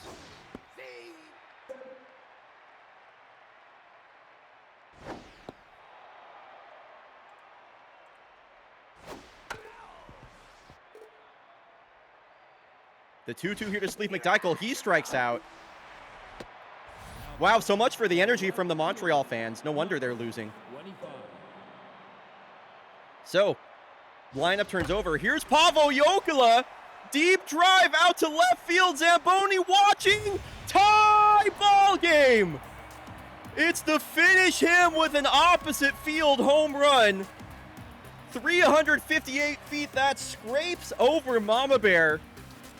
And we are tied here in game 2. The ball went true north, says Fire Team. My point remains about the Voyagers fan. I asked for energy. 3 people said the team hashtag. Did not get loud at all. I remain correct about that. Sorry. So we are tied here 5-5, 10 hits apiece in this all-Canadian Western League Championship Series. This is the 2nd year in a row, by the way. It's been an all-Canadian Western League Championship Series. Last year it was Victoria and Montreal. Now it is Vancouver and Montreal. How about that? Maybe if I said it in French. You're right. You're right. So, Happy Goodfellow pitching into the 6th inning. Valentino Rosebud with an outstanding overhead catch. Steals a hit away. Now pitching, number 28. From whatever that guy's name was. Farchamp Zamboni. So, the 37-year-old veteran Dae Ho Song going to come into this game now. Throws 3 straight balls to Goldsmith. I thought the Cascadia Kodiaks were a Pacific Northwest team until now. Yeah, Vancouver, BC is in the Pacific Northwest. Hashtag learning moment. Full count here to Goldie. What an at-bat this is from Goldie right now. Pacific Northwest of the U.S. The Pacific Northwest also encompasses Canada.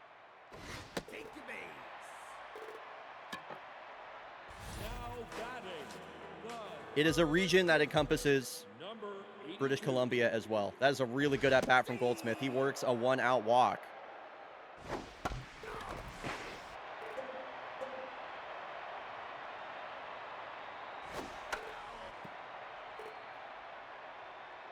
I just assumed they're from the Seattle area. What's crazy is their location's been listed as Vancouver, BC on Fake Baseball Reference since the beginning of time. The baseball is fake, but the geographical regions are real. That is correct. That is correct.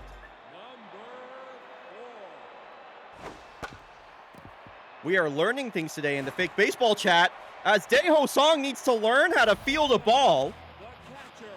That is a huge gaffe by the Voyagers reliever. There are 2 runners on base in the bottom of the 6th inning for the 9-hole batter, Chris Hanel. This is where the Kodiaks got the lead back in game 1. This one popped up out to right field. It'll be Miles Bronson calling off Manny Mann, who's in the game now. Tie game, 7th inning in the Western League Championship Series. Dirt Clod strolls back out to the mound, and he'll fire the first pitch of the 7th inning. And their first strike on Masahiro Hu, but this one is a line drive out to the gap. It's cut off by Valdemiro Takeda, but another leadoff single for Masahiro. I love to listen and learn. We love listening and learning. Voyagers have the go-ahead run on first base. And wow, he takes off and beats out the throw. That is a very aggressive steal by Masahiro Hu. Go-ahead run in scoring position now for Tigran Zakarian. Tough out and K-Man activated. The 2-2. What's up to Croesus? Full count to the most dangerous batter in this Voyagers lineup right now. Ooh, got him to chase. Newt Gizmo will get the play over to first, but the go-ahead run now sits 90 feet away. Bo Rosas, the veteran, going to come in this game. All Rylan Baja has to do is put the ball in play, give Hu a chance to score, and he will plate him easily. Shoots this one the other way out to left field. RBI single, Rylan Baja. The Voyagers take the lead. A 1-run lead for the Voys here in the top of the 7th. What a back-and-forth game this has been, folks. In game 2 of the WLCS. Curveball misses, and then is in there for a strike to Räikkönen. It's only been breaking balls from Bo Rosas so far in this at-bat. Curveball, slider, fastball fouled back and on his hands. This one also hit out to left field. A couple of opposite field singles for the left-handed bats toward the bottom of this order. Now batting, the second baseman, number 21. Valentino Rosebud struck out, broke his bat mojo down his last time up. Tense versus tense here. Look at the way the pressure is affecting the mojo. Shredberg says, opposite field homer incoming. If there's an opposite field homer, I'll gift you a sub, Shredberg. Right now. From Valentino Rosebud. 2-2 to Rosebud. He tried. He certainly tried. Fly ball out to left field. That is caught. You were close, Shredberg. You were close. So 2-1, 2 out here for Miles Bronson. I mentioned he was so successful for them off the bench in the regular season. This one hit up the middle at Newt Gizmo. And the Voyagers will look for the 3-out save versus the top of the lineup. Kodiaks need to score 1 run to stay in this game, 2 runs to win it. The first pitch from Daeho Song to Lola Dominguez misses up. Fastball taken for ball 1. Cannot believe Spindell Hampton's not coming out of the bullpen right now.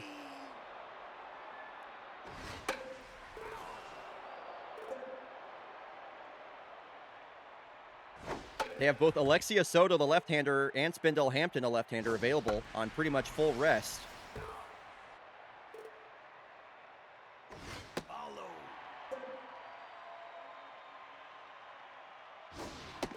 Wow, what a strikeout from Daeho Song. Lola Dominguez is not the type of batter to strike out often.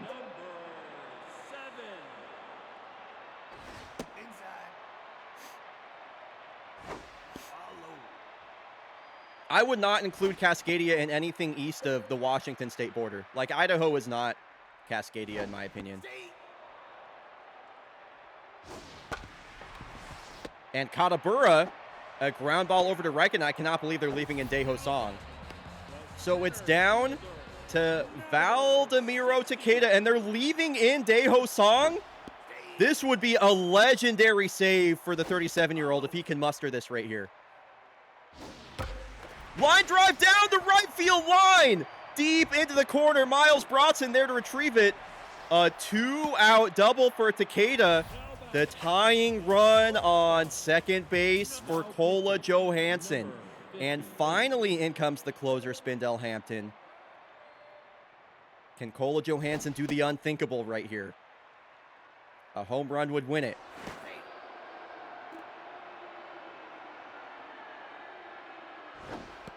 Wow, that changeup caught a lot of plate. I thought Kola was about to deposit that in the seats. Kola Johansson, right field, ball game. Oh my God, the Kodiaks. A walk-off winner. What a series this is. The Voyagers have been on the cusp 2 games in a row. And it's Kola Johansson.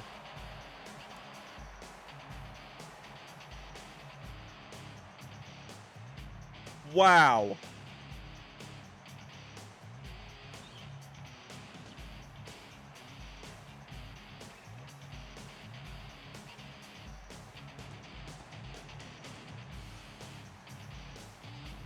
The Voyagers were 1 out away. They blow the second game in a row.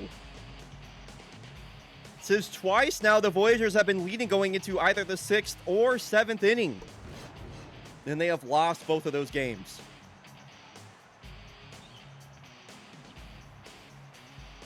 "13 hits apiece, 7-6 Kodiaks" is your final score. Wow. A 4-hit day for Paavo Jokela, and they lose. Crazy game. Absolutely bonkers game.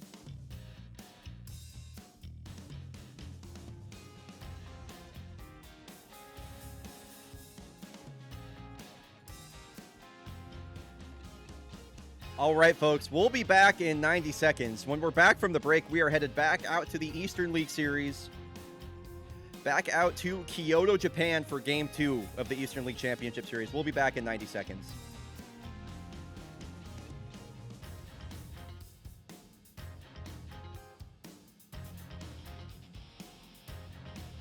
Wow.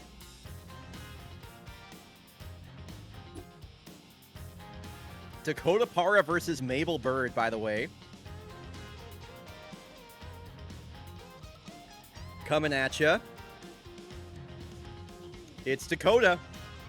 Coming off the first ever fake baseball Maddox. Oh, the Mariners have a great chance in this game. Oh, absolutely.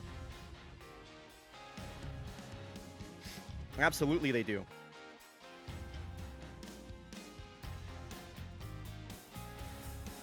Yeah, I fully expect the Mariners to tie this up right now, I would say.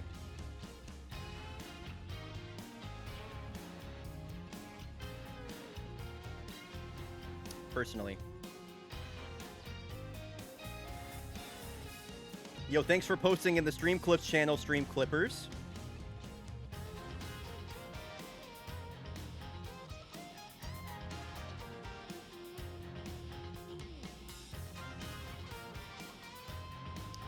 Oh yeah, since we're waiting for the ads to end, Stats Guy Matthew posted a pretty iconic baseball call by Bob Costas from a few years ago. This is really good. One of my favorite baseball calls of all time. I'll just let this one run. Sorry if you're in the VOD and you can't hear this, by the way.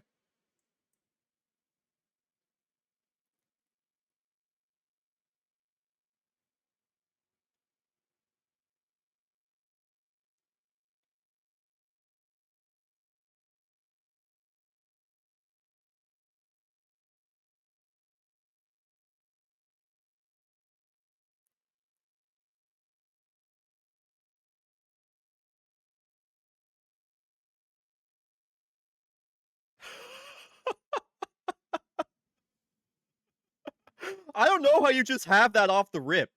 It's just so good. I don't know how you have that off the rip. I'm just like, God damn. That's so fucking funny. All right, folks, welcome back from the ad break. Let's go into Game 2. Dakar Yoff Mariners visiting Kyoto Baseball Club. After this game, the series will head over to Dakar, Senegal. Prediction is live. Here is your pitching matchup. It's the veteran Mabel Bird versus Dakota Para. Dakota Para coming off a complete game in under 80 pitches to seal the series versus Golondrinas Valencia. It was the first ever fake baseball Maddox. Mabel Bird has been in the league since season 1. Originally pitched with the Missoula Moose. This is her 21st season in fake baseball. Old ass. So here we go. Game 2 on the way. If you're rooting for the Dakar Yoff Mariners, hashtag fish on. If you're rooting for Kyoto Baseball Club, hashtag join the club. I got to update the series score.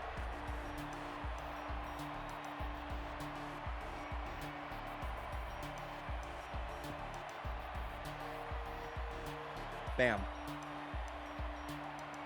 Kyoto Baseball Club put up 10 runs in the first inning in Game 1 of this series. Their offense has been the tail of the tape so far. Commander Shepard moved up to the leadoff spot here in Game 2. Oh, dude, the track for Sagano Stadium is so good. Agreed. Agreed, Nerd Piggy. The 1-2 to Shepard. Gets her to chase on a fastball away. Mabel Bird a strikeout to get things started. Alfie Minkelschneider moved up to the 2 slot. He'll DH today for the Mariners. Much different lineup for the Mariners here in Game 2. Don't hate them tinkering with stuff, trying to figure out what works for the postseason. Minkelschneider, that one is sent foul for strike 2. Whiffer activates. He has decreased contact rating on 2 strikes. Staying alive here, though. A lot of good foul balls. One home run in this postseason for Minkelschneider so far, and that is taken inside. Good at-bat there from Alfie. Mabel Bird gets the better of him, though. Back-to-back Ks. To kick off the game for Mabel Bird.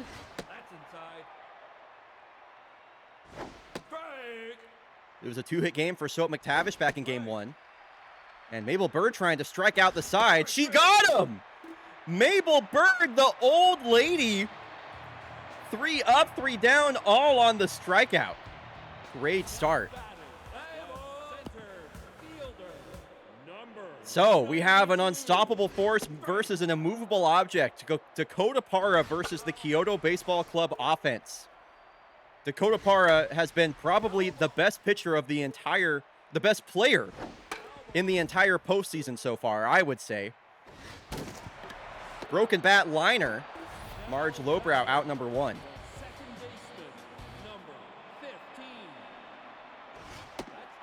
Dakota Para has made 2 starts in the postseason and has pitched a minimum of 7 innings.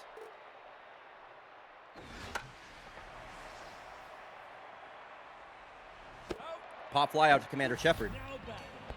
Dakota Para trying to match that 3 up, 3 down from Mabel Bird.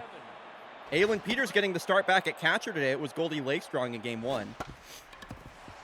Aylin Peters, a softly hit ground ball fielded by Shepard.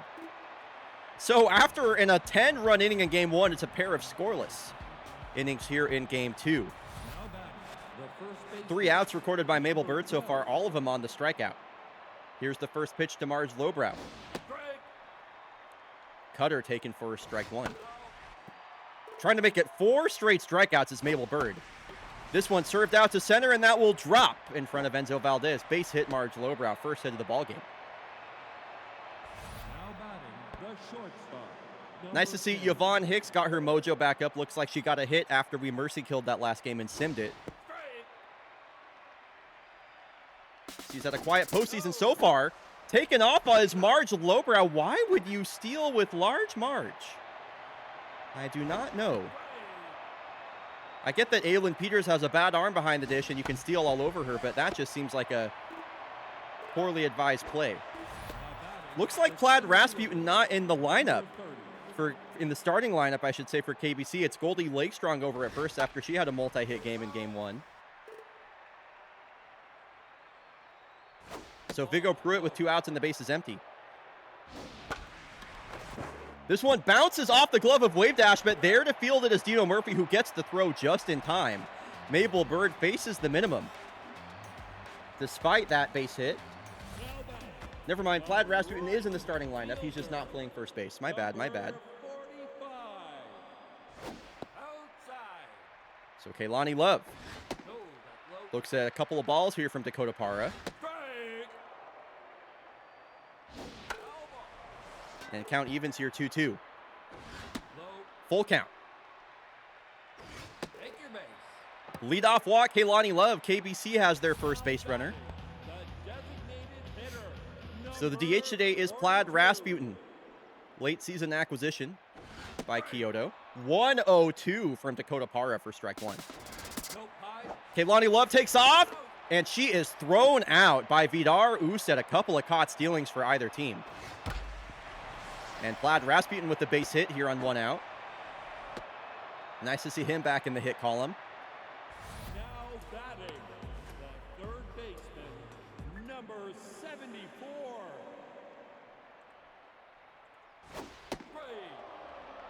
So 1 on, 1 out, Wave Dash, who's batting .583 this postseason so far. Not often to see these batting averages over 500 for a lot of these KBC players. The 2-2. It's a ground ball. Dakota Para going to go the short way. Shepard over to first. Wave Dash is too fast. So much speed on this KBC team. 99 rated speed now at first base. And she takes off on the first pitch. The throw from Usted. Not in time. Nice slide there from Wave Dash. Stolen base. Oscar Kubicek swinging wildly at a high fastball. The 0-2. Slider taken for ball 1. This one served out to right field, and they are not going to challenge the arm of Soap McTavish, even with the elite speed of Wave Dash. So runners on the corners here for Dino Murphy. 11 ribbies in the divisional series. A chance to add to that tally here. Dakota Para over 30 pitches.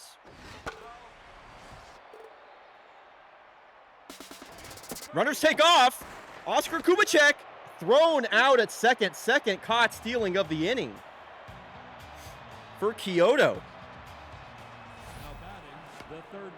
An interesting move there. Solomon Doinkers back in the starting lineup. Really aggressive base running from both teams so far.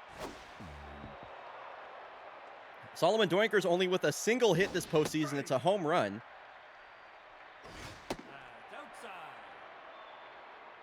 The 2-2 to the Doinker, fouled back. This one hit the other way. Wave Dash across the diamond for out 1. The left fielder, number 71. Mabel Bird has faced the minimum so far. Now facing the bottom of the lineup. Dom Hudson takes a big hack at the cutter. This one an infield pop-up. Dino Murphy is there. Barely has to move from his position at short. So Vidar Usted back in the lineup. Was not present in game 1. Ball inside.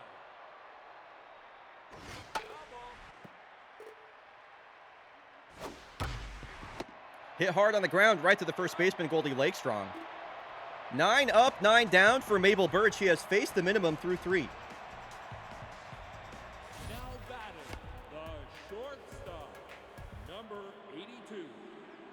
Yo, what is up, Motas? Yeah, you need to drop in. Your fucking team is in the championship series. Great to see you. So Dino Murphy had the bat taken out of his hands back in the second inning. He's leading off here in another 102-mile-an-hour fastball. First hit of the ball game for KBC. It is who else but the divisional series MVP Dino Murphy. Goldie Lakestrong. 3 hits, including a home run in game 1. Earned the spot at first base today. Looks like Patsy Traveler not present in the lineup here in game 3. The 1-2 pitch from Dakota Para taken upstairs. Great pitch to get Goldie Lakestrong looking. So, second time through the lineup now for Dakota. This one hit on the ground. Yvonne Hicks gets it to Shepard and over to first in time. Enzo Valdez grounds into a double play. And after a crazy game one, we are held scoreless here in game four.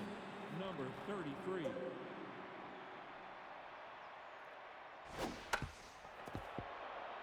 This one hit down the first base line. Mabel Bird has to do the underhand flip and barely gets Commander Shepard over there at first. Number 25.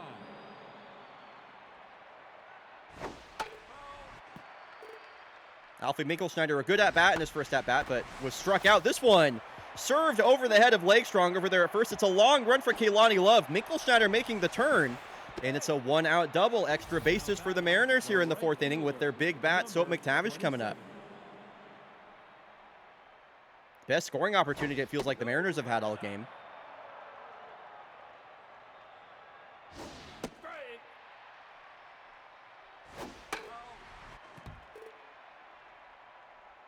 The 1-2 pitch to Soap.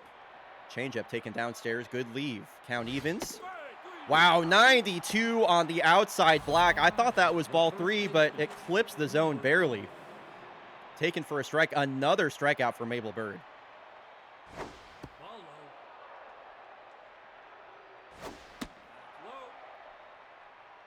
The 2-0 to Lowbrow. Got a pitch to hit. Sent it foul. This one popped foul. It's a long run for Love. She's chasing it down. She makes the catch. What a great play from the right fielder, Kaylani Love. Stranded on second is Alfie Minkelschneider. And the home team comes back up to the plate. She really hustled. That was a really good play.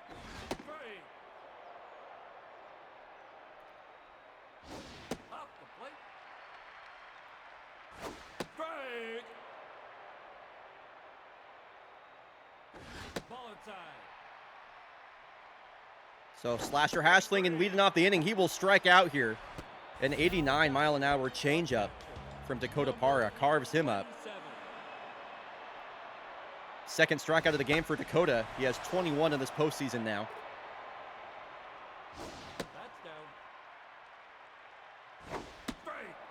Wow, slider in there at 90 miles an hour to a strike to Aylin Peters on back-to-back Ks. Dakota Parra has just been electric. Now it's Kaylani Love, 2 outs, bases empty. She was caught stealing her last time up after a walk. And Parra trying to strike out the side. This one served to the right side of the infield, Commander Shepard there for the routine out. 3 up, 3 down for Dakota Parra. A scoreless ball game now into the 5th inning. Yvonne Hicks to lead off. Number 10. Mabel Bird is on fire. Both starting pitchers on fire here in game 2. That's inside. Dakar trying to even out the series before we head back, or before we head out to Senegal for game 3. Now batting, the center fielder. We'll be watching the first 4 games of either series. Vigo Pruitt, line drive center field. Enzo Valdez with the nifty slide and catch. Number 21. It's a great play for Enzo. He kind of had to come across his body for that catch, too. Look at the position of his glove on this catch. Didn't quite have the slide fully dialed in, so reaches across his body.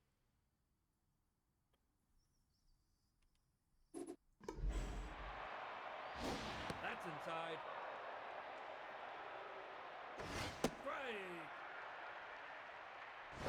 Low. So Solomon Doinker's last hope for the Mariners in this inning. Walk prone activated for Mabel Bird, the 3-1 pitch. Hit high and popped up to shallow center. Enzo Valdez waving everybody off.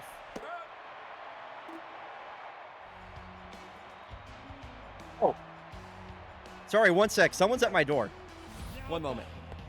I'm going to pause the game really quick. Number 42. I said I'm going to pause the game really quick. I'm going to pause the game really quick. There we go. Who is it, Dragon? Oh my gosh, who is this? Hello. Who is this at my door? It's freaking Sapphire! It's freaking Sapphire! Surprise, by the way, Saf is doing Gets Cocoms. That's right, surprise guest, it's Sapphire in pink. Ooh, the in the bush tee with the KBC hoodie. Yeah, I'm gonna spill coffee on your hoodie. Everybody, welcome in Sapphire to the broadcast, by the way. Here, let me get this set up for us real quick.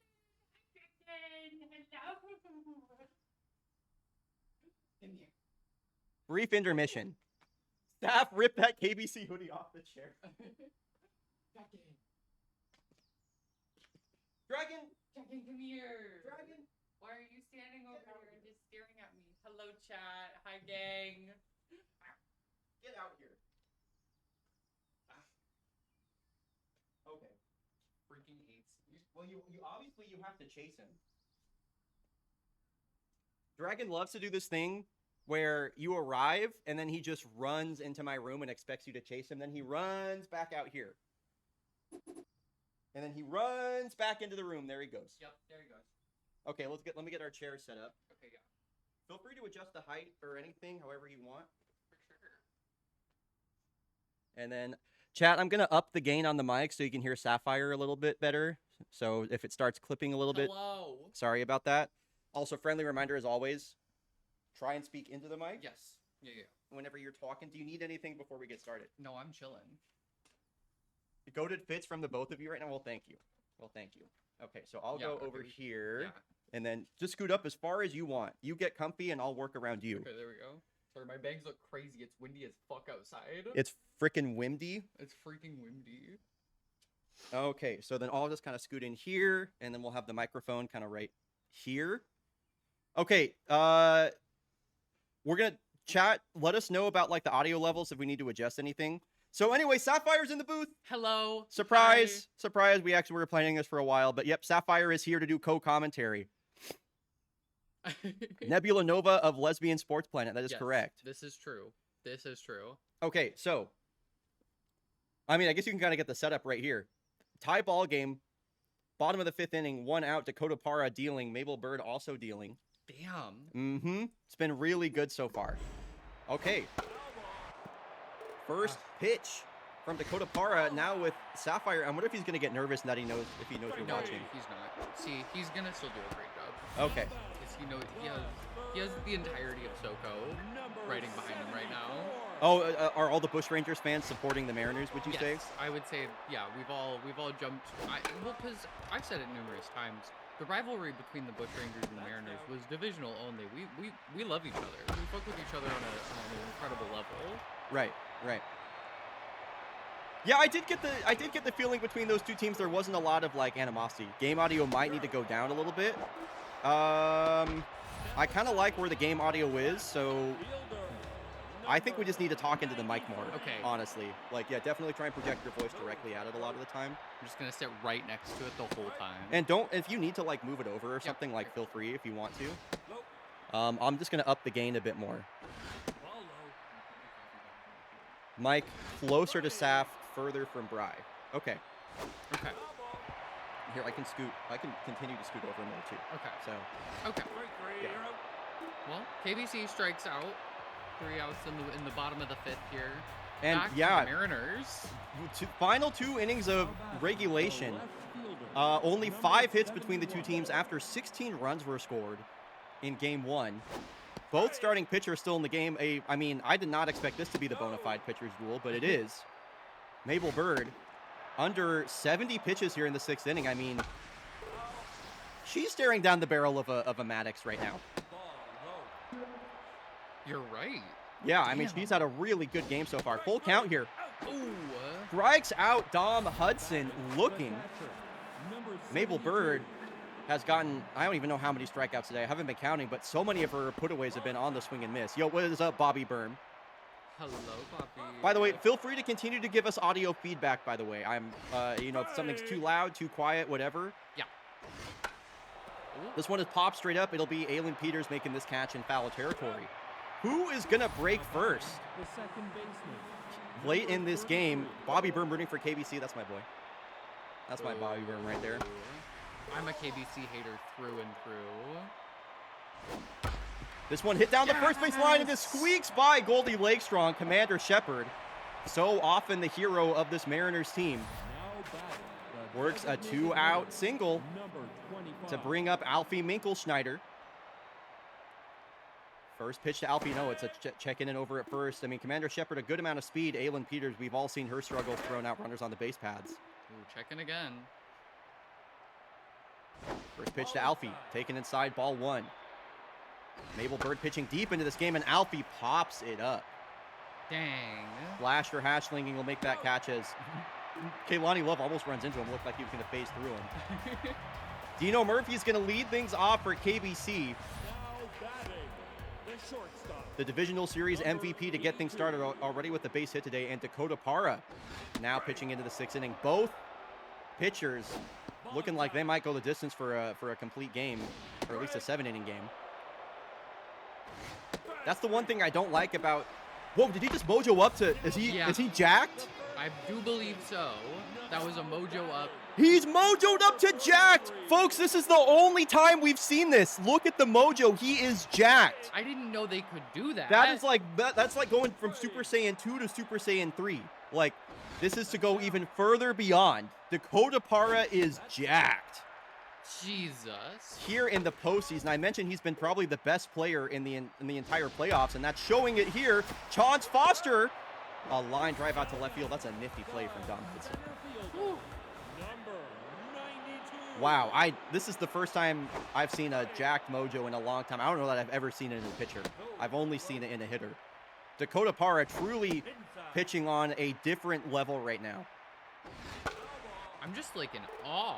Seriously, I've never seen pitching quite like. Wow, and he strikes out Enzo Valdez. Dakota Para is going to pitch into the 7th inning for his 3rd start in a row.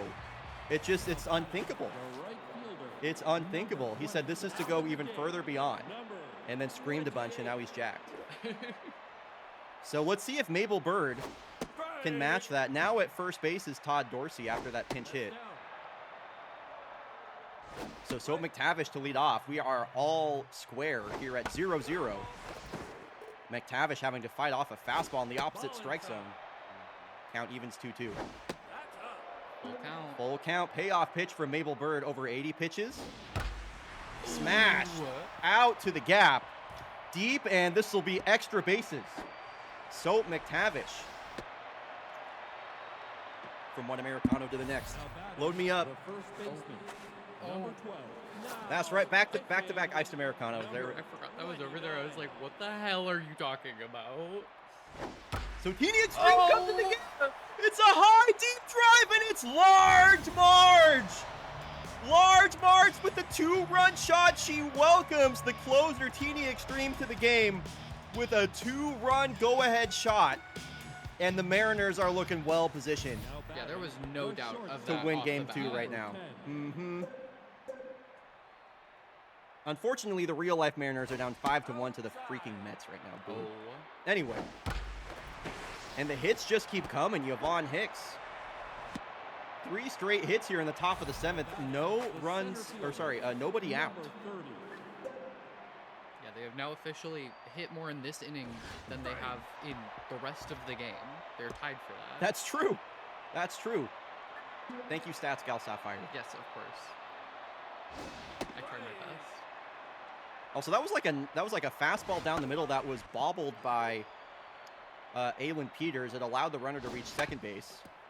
This is a slow dribbler that Peters will field herself, gets it first in time. But most importantly, it does move Yvonne Hicks to third base. So a third insurance run now sits 90 feet away, and Solomon Doinkers is just going to try and put together a sacrifice fly or something similar here. What about a deep drive out to left center field? Solomon Doinkers with the second 2-run home run of the inning. He's only got 2 hits this postseason. Both of them are home runs. Absolutely doinked. Wow. Left fielder. Ah, Number 71. maybe they hate my presence. The Mariners, they just needed my presence. It literally, as soon as you got here this game, as soon as you got here, Dakota Para jacked. Yeah. Back-to-back 2-run home runs. Yeah. The lesbians backed the fish. The sapphire difference, I suppose. I don't know. No way. Dom Hudson gets under one. He's sending Kubicek back at the wall, and that is out of here. Oh, off the top of the wall. It's a home run parade here in the top of the 7th inning. A 5 spot for the Mariners. Now batting, the Wow. catcher, And Teeny Extreme, number what has happened 72. to my all-star Teeny Extreme? Strike.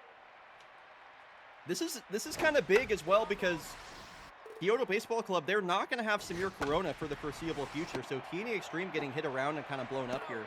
I really worry for KBC's bullpen situation going forward here. Number 33. Yeah, it's something I'm very excited to see going into the rest of the games, just to see how it shakes him up. Right. Right over the top of his head. Yeah. A single. Now batting, the So Alfie designated Minkelschneider, is he batting for the number second time this inning? I'm not sure. Mitch Dot. number 40. KBC's bullpen situation is really bad right now, folks. It is not Ooh. good. And It- yes, I do believe Alfie Minkelschneider this is his second at bat of the inning. It's not looking good for KBC, which is crazy to say when they scored 11 runs in game 1. The 1-2 pitch. Wow, smashed foul. Finally, something playable for a KBC infielder. 9 hits, 5 runs for the Mariners. And now KBC, I mean, they were tied all game long. They have a 5-run mountain to climb. Defensive change. PT Beanel going to check in over at third. Common defensive replacement. And they got to, I mean, what are you going to do versus a jacked Dakota Parra? He's trying to go his 3rd complete game shutout in a row. This one a drive out all the way to the warning track. That's a way to get things started. Slasher Hashlinging with an extra base hit. And this is how things got started for the Mariners back in the top of the 7th, a leadoff double. You get a runner on, you just got to manufacture. Dakota Parra is no longer jacked. He's just on fire. That's outside. I hope they give him a full leash, but he is looking a little wild. Oh, wild. Okay, he's gifted a strike by Aileen Peters. That helps him get back in the That's count. inside. Full count. KBC needs base runners to pitch. Ball 4. Take your base. Ball 4 taken for a walk. Aileen Peters with the bat flip as she jogs to first base. RBI man now active for Kaylani Love. They are going to leave in Dakota Parra. He's approaching 100 pitches. Ball inside. 2 on, nobody out. And Saffet does look like he's kind of lost it at this point. This one down. Oh, PT Beanel with that's clutch. That is a clutch play, What they needed right there. especially with a batter like Kaylani Love. Dakota Parra about to throw 100 pitches in this game. That's pretty awesome. That is truly amazing. Oh, Line drive out to right field. Oh! And it's dropped. It is dropped by Soap McTavish to load the bases. As everybody checks up, everybody is safe. Not often you see Soap drop a play like that. I thought he had it. And they're leaving it Dakota Parra, really trusting him to finish out this game. I love the move. He's ahead 0-2 versus Wave Dash and almost hits her. Almost hits her. The 1-2 pitch fouled away. Wave Dash been pretty good at putting the ball in play so far. KBC batters remaining patient. The 2-2 popped up. Sends Soap McTavish pretty far back. Are they going to get the sacrifice fly? They're going to send the runner home. Here is the throw from Soap. It's a good one. That is a dart from right field, but the throw is not in time. Almost. KBC cuts the lead to 4, but with only 1 out left to work with. It's going to be tough. So Walker and Nasser are going to come in now. Almost through the complete game, Dakota Parra did, but it was just Yeah. lost it at the end there. That was pretty amazing. One of the best starts that I've ever seen in a game. The best start I've ever seen, probably his previous one. Yeah. Full count here to Oscar Kubicek. A walk would bring the tying runner to the plate. Hit on the ground, PT Beanel will field that soundly, and the Mariners clap right back. Fish on. A 5-1 victory over Kyoto Baseball Club, and this series is tied. What a game. What a crazy game. What a game. Yeah, I'm just saying, the last time Commander Shepard was on to the Karyoff Mariners and they made the postseason, they won the World Series back in season 14. So pretty cool to see her back here in the championship series in her first year back with the club. Not a terrible day for KBC's bullpen. I would have liked to see them with Mabel Bird pitching 6 innings, like able to do it with only 1 pitcher, but Teeny Extreme, 4 earned, like what happened to Teeny Extreme, dog? They shrunk him. Wow. Yeah, Teeny Extreme got freaking shrunk. Okay, who's actually going to be the pitcher in this game? Because I don't think it's going to be Pascal Noir. Because if Buffalo Boone is available, it's going to be Buffalo Boone. Like, Pascal Noir is just not going to see a start if I can help it. All right, folks, when we're back from the break, Montreal Voyagers going to be taking on the Cascadia Kodiaks in Montreal. By the way, the series goes to the other side of Canada, and that'll be coming up after the break. So welcome. Hello. How are you doing? I'm good. I'm good. Yeah. Thanks for my second Americano. Of course, I really wanted coffee, and so I was like, all right, well, I know there's Great American down the street. Yeah. It was like, ooh, okay. Okay, coffee. And I'm gonna go get my phone so I can put some points on the... True. You need your coffee as well, by the way? Oh, I see. Oh, I see. Oh, I see. Maxi 5 versus Buffalo Boone is your pitching matchup today, by the way. Oh. Wow. Oh, what a goofy goober. Can I get the camera on this?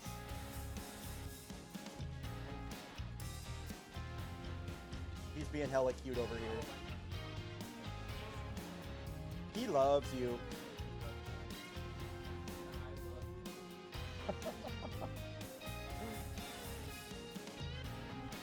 Anyway.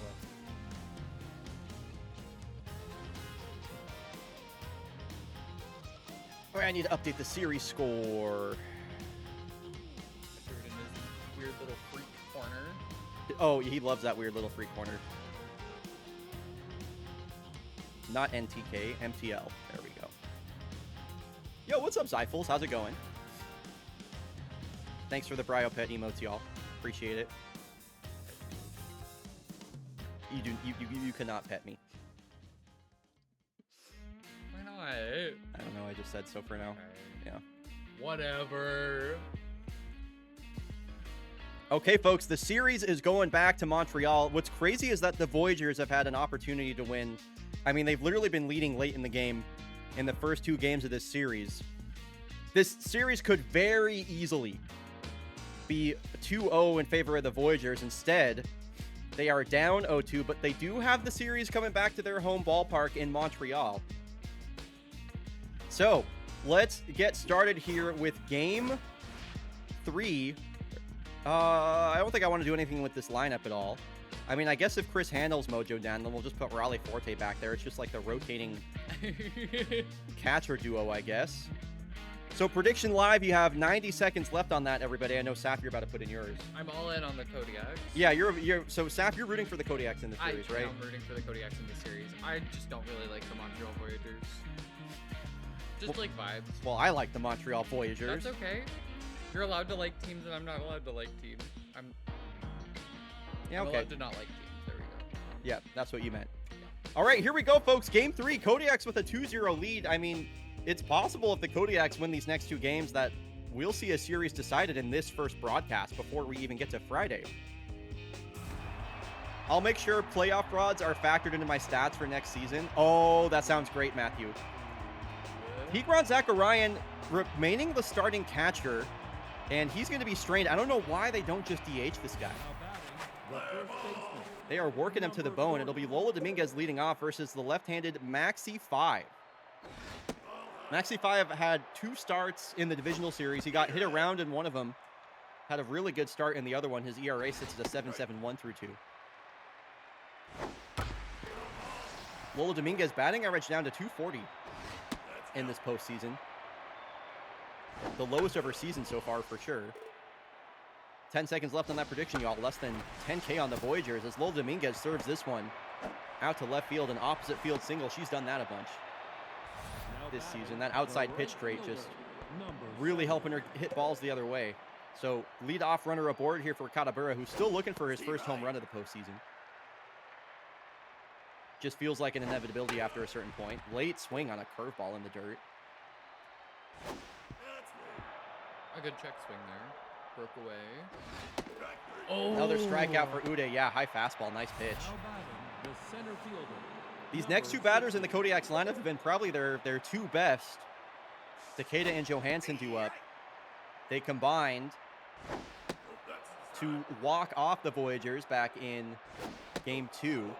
It was Takeda reaching, and then Akola Johansson walk-off home run. 3-1 pitcher to Takeda. Fouled back. It's a great at-bat. Very, very good from Takeda there. Walks on a full count, and now, I mean, she just ended Game 2 with a walk-off 2-run shot. Kodiaks were down 5-6 till she came to the plate in the 7th inning. That one is laced down the left field line, just foul. Ground ball up the middle of Raikkonen. Underhand flip, Rosebud over to first. That is in time. Excellent double play turned by the Voyagers as Sapphire sighs in anguish. Hey, it's the first inning. It matters the most. 25. So the rookie Buffalo Boone going to make his second ever postseason start. 5 strikeouts in that Game 3 appearance versus the Havana Knights. Kodiaks won that game. He allowed 3 runs in the first inning, and then on a home run from Tyrone Lancaster that went on to pitch into the 5th. I will say one thing. This is a stat from StatsGal Sapphire. The last time I was here in the booth, Buffalo Boone got hit in the head with a comebacker. So I am just kind of, I thought about that for a second and I got really scared because it happened very short. Oh. Well, it's not a comebacker, but I mean, that's definitely not coming back. I don't know. Sorry, that's a bad home run call. Manny Man with a 450-foot blast to straight away center. His postseason marches on, and once again, the Voyagers are on the board first. That was a huge blast. He got absolutely all of that pitch. 1-0 Voyagers. Manny Man with the home run. And Masahito Hu continues his great postseason. I can't believe the Voyagers are down 2-0 in this series. Like, they've just had so many great individual performances. Now batting. I'm only doing the stats so I can figure out how to get every prediction right and steal everyone's dots. It's the long play for sure. So Tigran Zakarian, yeah, I don't know why they don't just DH him. Like, there are other catchers on this roster, but he's now been played so many times that his fitness is strained. Dude, this poor guy. No, they're working him to the damn bone. I mean, he has been their best hitter so far, but geez. Here's the 1-2.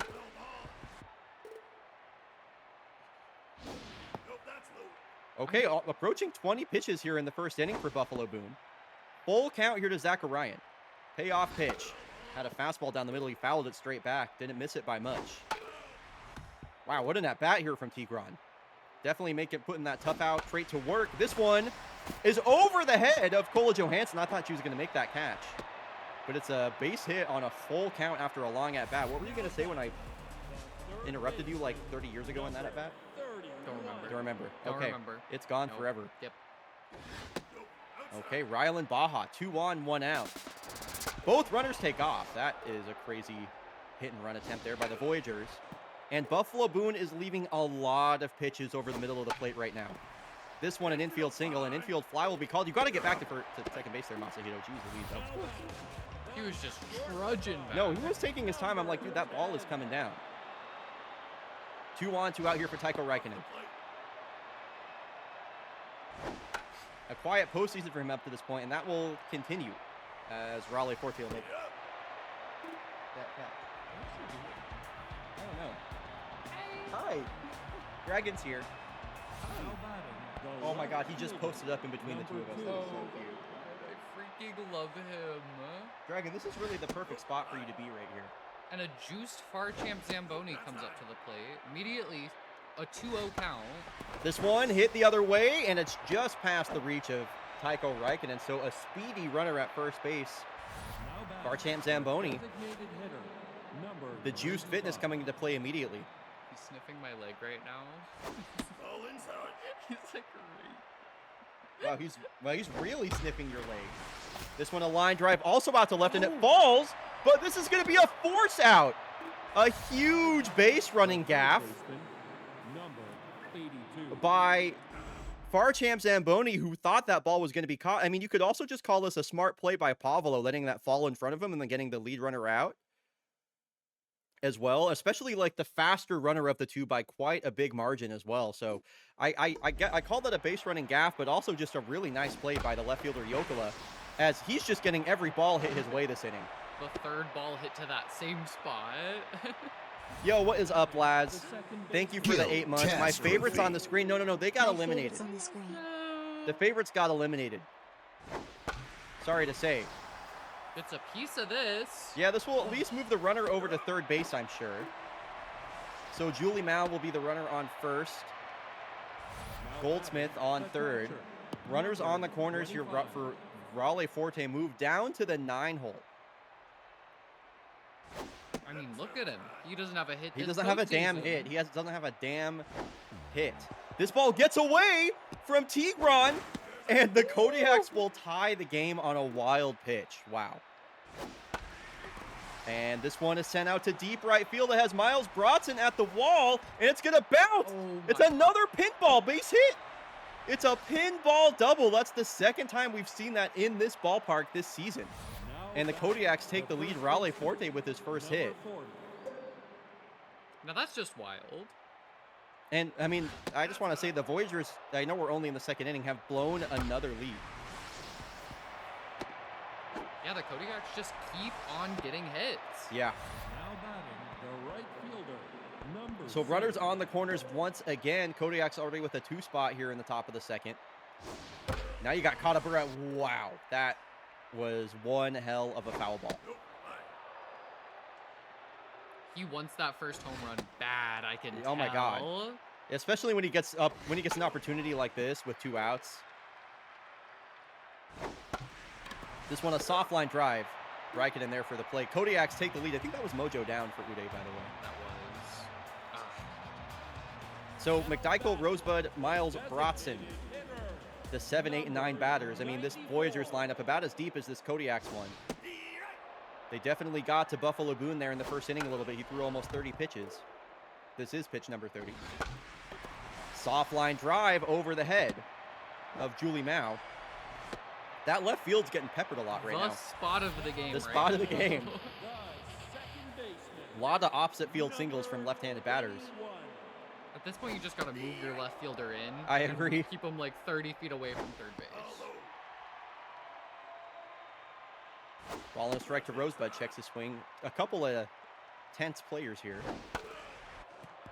Rosebud down to his last strike. Ooh, curveball got him. Kind of surprised he swung at that. It looked like a ball out of the hands, but I'm not a baseball player getting paid millions of dollars, so what do I know? This is true. Unless. First pitch strike, 96 from Buffalo Boone. Brodson looks at 2 pitches. Count is 1-2 after he swings through a fastball. Count evens. And the 2-2 to Brodson looking for his first hit. He got a pitch to hit there. Fouled away. Okay, after giving up a lead-off base runner, it's back-to-back strikeouts. But that will bring up Pavel Yokola, who's coming off a 4-hit game in Game 2 of the series. This one is lined and caught by New Gizmo. I mean, what a momentum-stealing play right there. New Gizmo's has quietly had a really great postseason, I want to say. Taking a look at this one, full extension. I mean, yeah, great reaction dive right there. Just a beautiful dive. Yeah, that was number 60. Is there a way to get like Newt into beautiful? I was gonna say like Newtiful, but I don't really know if that works. beautiful. Newtiful? Beautiful. You know, like beautiful. Now batting, the shortstop, No. number 21. Well, a beautiful dive. No. Oh, okay. Still not working, I fear. Do you like Newtastic? Yeah, but Newt doesn't really sound like fantastic at all. Okay. I thought Cole Johansson was about to shit on that 89-mile-an-hour pitch at the top of the zone, but this time it'll be a weak fly out. Miles Brodson going to make that catch after a long run. He slows and makes the squeeze. Left fielder, number 2. So it's Farcham Zamboni for his second at-bat already here in the third inning.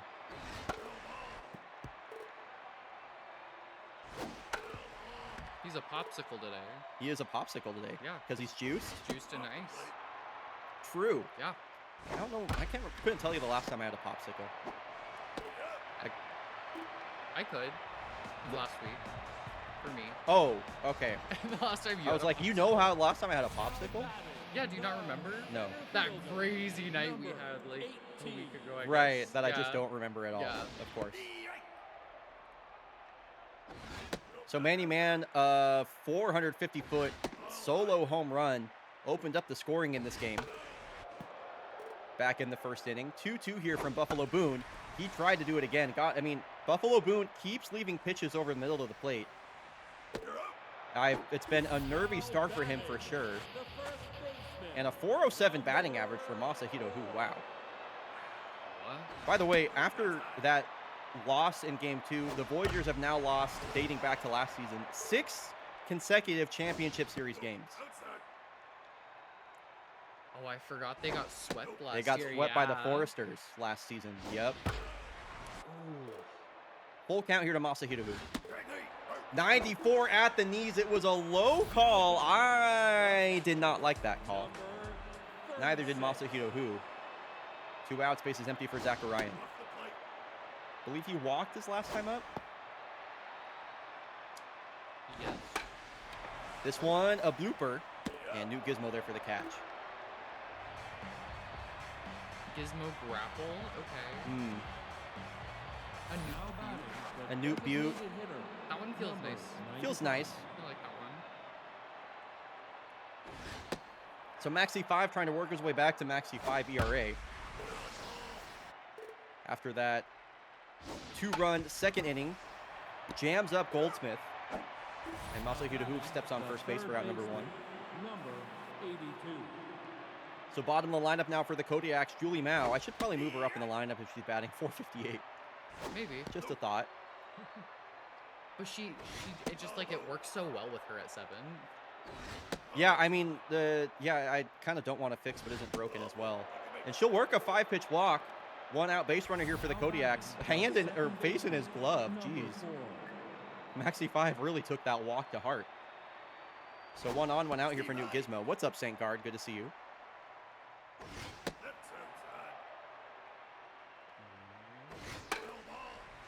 Tries to get a piece of that, fouls it off. Count evens here, 2-2. Newt Gizmo batting .333 in this postseason right now. Goes down looking 92 down the middle.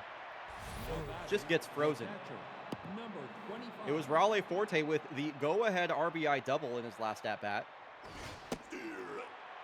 His first hit of the postseason. His first hit of the postseason was like that weird play. Down to his last strike here. The 0-2. Swung on and missed. Slider in the dirt. Forte back to his old ways now. The score remains 2-1. Voyagers trail by only a single run. They've come back from much bigger deficits this season, obviously. That's a stupid thing to say. So leading off here is Rylan Baja. Yeah, the Voyagers have had opportunities to win both of the first 2 games, St. Guard. It's been pretty rough for them to get things started. Line drive, Newt Gizmo makes the pick. I feel like Taika Raikkonen has really yet to make an impact on this series or on the postseason in general. 200 batting average, only 1 run driven in, no home runs. And we got a short porch in right field if he can pull one in the air. Buffalo Boone over 60 pitches now here in the 4th. Full count to Tycho. Again, center cut and fouled away. And strikes out on the next pitch. These Voyagers, I keep saying it, have had lots of opportunities in this game. Sleeve McDykel, 2 outs, bases empty. Ground ball over to Julie Mao. And another 1-2-3 inning. After allowing that solo home run in the first, it's 3 straight scoreless innings for the rookie Buffalo Boone. And now the top of the lineup for the Kodiaks. Lolo Dominguez has 2 hits today. Probably the last inning of work that we're going to see from Maxi 5. He might not even finish this inning, depending on how things go. 3-1. Looking for a 3-1 fastball. Gets the curveball instead. Hit hard out to deep right field, Miles Brodson. runs and makes the catch. Uday Katabura, Mojo down. That is bizarre. It doesn't feel like he's been playing at that, like at a low level or anything. Yeah, it just like it doesn't feel like he's playing at a low level. It just doesn't feel like he is playing at his level. Yeah, that we've right, seen. right.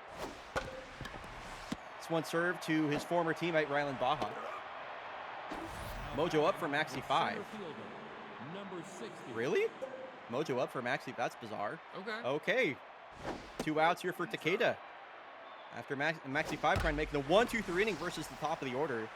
Takeda just out in front of that. It's because he got back down to a 5 ERA. He's back to Maxi 5 Yes. ERA. Okay. Yep. The 2-2. Wow, perfect slider. Wow. Can Sappington lean a little bit closer so when they Yes, talk I'm so I can sorry. hear them? No, it's okay. This is the constant struggle of a one microphone setup. So Number 21. I can also just move the microphone a little bit over. All right, Valentino Rosebud to lead off the bottom of the 5th. Buffalo Boone staying in the game. Voyagers trail by only 1 run, and Valentino Rosebud has a 3-0 count. 94 in there for a strike at the knees. Yeah, I mean, aside from that first inning, Buffalo Boone has just looked incredibly solid. Yeah, I agree. I mean, walks a batter there, but he does that sometimes. He does that sometimes. Yo, what's up, Swamp Rat? Number Baseball. Oh, what's up, Evie? Hello, hello. Hey, Evie, hi, Casey. Oh, Casey is Swamp Rat. Okay, Yeah. noted. That's girl base nerd. Oh my God, guys! Actual fake baseball player, girl base nerd is in chat. That is Swamp Rat. Oh, a bunt from Miles Bronson. Okay, so a little bit of small ball here from the Voyagers. They're going to work the bunt to bring up probably their hottest hitter right now, Pavel Jokela. Jocinda Pope going to pinch run at second base after the sacrifice bunt. So tying run. Sits in scoring position here, and Milan Lee making another appearance here. And Pavel Jokela with another base hit in this series. It's his 5th hit in the last 2 games. Jocinda Pope into 3rd. And now runners on the corners for Manny Man here in the bottom of the 5th. First pitch to him, a strike at the knees. Wow, what a great changeup. Stealing strike 1. Checking in over at first. Okay, I guess with the... Oh, Jesus Christ. I guess with the Mojo, it makes sense to try and want to have Pavel Jokela steal. He's got close to like 90 rated speed with that. I just saw your computer's life flash before me my too. eyes. And an 81 mile an hour changeup down the middle. What was Manny Man looking for? Tying run sits 90 feet away for Masahito, who batting almost 400. The young first baseman in his 2nd season has had a great postseason. Milan Lee misses with back-to-back forkballs, the 2-0, and forkball in there for a strike. Checking it again over at Jokela. The 2-1 off the end of his bat. Milan Lee 1 strike away from working out of the jam. Wow, that's a great swing. Great fight there from Masahito, who full count. A walk would load the bases. The payoff pitch taken upstairs. What an at-bat from Masahito, who the bases are loaded for Tigran Zacharian. 4 home runs in the postseason. 1 already in this series. He swings at the first pitch. Foul ball. Uh-oh. Oh. He's forcing it. The 0-2 pitch. Gonna have to fight here on 2 strikes. The bags are packed with Voyagers. Milan Lee 1 strike away from getting out of the jam. My God. Oh my God. The amount of foul balls and tight spots. Oh my God. Oh my God. The 1-2 pitch spits on that low changeup. Count evens 2-2. Driven out to center. And Takeda. If he had gotten a day off at all, that would have been a home run, I I think. think so too. I genuinely believe so. Wow, the Voyagers will leave him loaded, and that could be a huge moment in this game. Chet Rocket now going to play at second base. They did all that work to get the run into scoring position, and they leave it stranded. The left fielder. Or they leave them stranded, I should say. So Maxi 5 pitching into the 6th inning. I did not expect this out of him today. It's been a really neat start from him overall. As I say that, he hits Zamboni on the back, and not only is he juiced, he's now mojoed up. So he's he's going to be really fast. Look at his speed rating over there on the base pads. You blink and he's at third base. So Abram Lovebright throws one pitch and is welcomed into the ball game with an Antoine Goldsmith single that will move the speedy Farcham Zamboni into second base for a locked-in Julie Mao. And I'm getting the feeling the Kodiaks are about to tack on right here, Saf. She's batting .458. Like, Jesus. Talk about a postseason warrior. Yeah. And it's a big spot for her right now, too. That ball, wow, way high. Gets well away from Tigran. Abram Lovebright really not looking sharp in this postseason so far. Strike 2. 2-2 to Julie Mao, but tough out activated.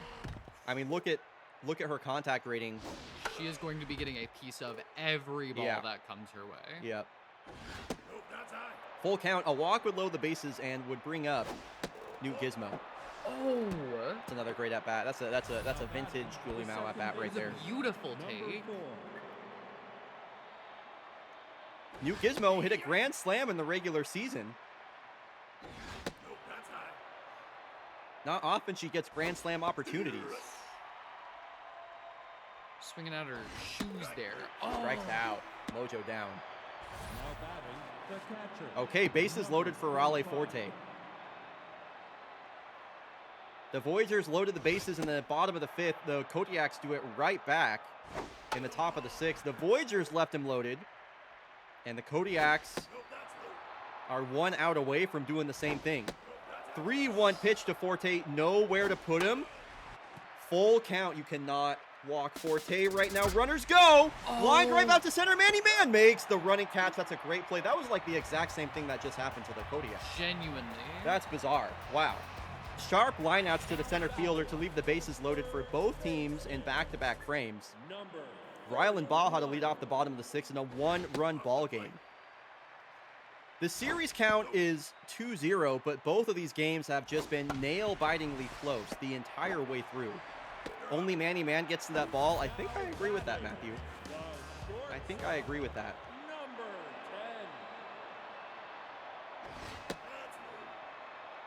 Voyagers trying to make it, or trying to prevent 7 consecutive championship series losses.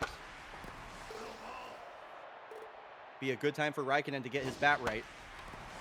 Will not come in this at-bat as it's a high pop-up. Zamboni waves off the infielders there. And it's Sleeve McDykel with 2 outs. Nobody on. Bo Rosas going to come in the game now for Milan Lee. I think that's exactly who we want to see right now. He's looked pretty sharp so far. Yeah, like genuinely so tense when the Voyagers loaded the bases against Milan Lee. I'm like, ooh, I don't like that he's in the game right now. Yeah, he is a pitcher that does allow balls in play. Sleeve McDykel, a deep drive out to dead center. This puts Takeda on the run, but he hits it to the literal deepest part of the ballpark.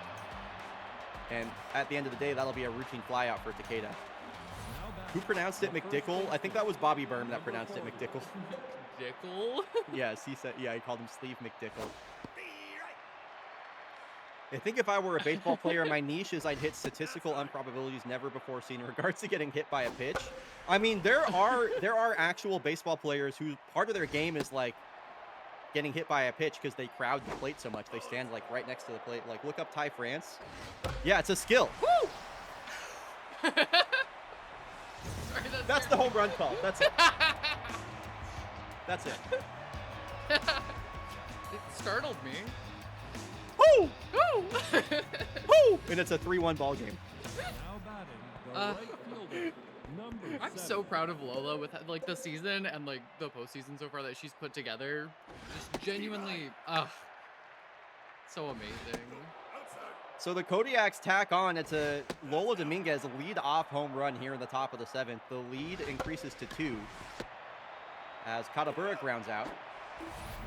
Now the Kodiaks are doing all this without getting any production out of Uday Katabura right now. So if he does actually start to play like himself, things are only going to get tougher for the Voyagers. So Alexia Soto, the lefty, comes in the game. Still very doable for the Voyagers. Again, only a bloop and a blast away as she strikes out Takeda. Number 21. But the Voyagers kind of on their back foot right now. They are 3 outs away from being down 3-0 to the Kodiaks. Not a team that you are going to win 4 games against in too many scenarios. All right, Johansson strikes out. Oh my God, and Chet Rocket is their leadoff batter. Dude, when I saw him come into the game, I'm like, ooh, when this guy comes up. His bat isn't terrible. 60. His bat isn't terrible. He is batting from the left side. What can the 40? How old is this guy? He's a freaking geezer. He is. Well, he's ahead 3-0 in the count right now. Oh my God. Drive out to direct center field. Takeda makes the catch. Why can't I find this guy? How old is he? He's 42. Damn. Yeah, old guy. And he almost hit a home run. He was this close. Again, they just keep hitting it to the deepest part of the field. Like Miles Brodson down to his last strike. He's going to get the snot ball. Big sneezer coming in from Rosas. Ooh, he like rubbed his nose with that one too. Mm-hmm. Jesus. Wow, chasing 93 low and away. Top of the lineup coming up now. Their last out. Down to their last out. It might be too little too late. Here's the first pitch to Yoko. Smashed. Driven. It's got Takeda on the run. It is gone. Woo. Okay, Pavel Yokola makes things a little bit interesting here in the top of the 7th. A 2-out solo home run to cut the lead to 1.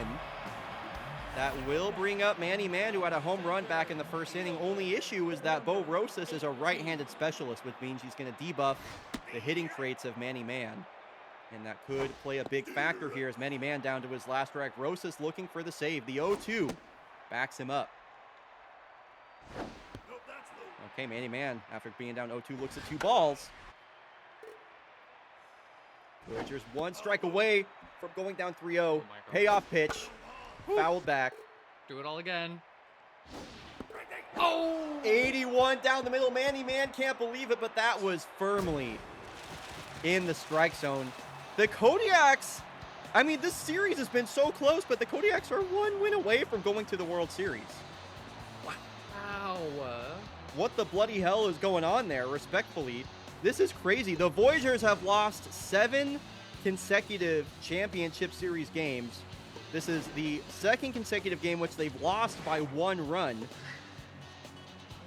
And the Kodiaks are firmly in the driver's seat for the rest of the series. 3-0 over the Voyagers. We take a look at the detailed bracket. I mean, they led 2-0. That ended up 5-2. They led 6-5. That ended up 7-6. They even led in this game, and they lose 3-2. And their season's going to be on the line, and they are going to have Chern-Casa up, which is never good. Hey, but you're going to have Pascal Noir up. True. Yeah, Pascal Noir versus Chern-Casa. Anything could happen. Folks, we only had 11 total people in that last prediction. We got to get those numbers up. Yeah, I got points. Congratulations, Sap. Okay, when we come back from the break, we head back out to the Eastern League for a tied series. It'll be Abraham Landry versus Titan Brownpole. I guess you'd call it a bit of a rubber match, but I'm curious if the Mariners can win this upcoming game. They have the potential to win the series at home as we are headed out to Dakar, Senegal. We'll be back in 90 seconds. Bam. Yep.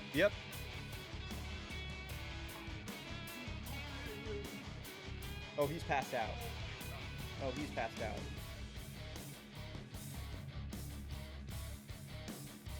Oh, nope, he heard you. Dude, Dragon has like a sixth sense. As soon as you pull out a camera, if he's being cute, he changes whatever position he was in. Oh, he's back.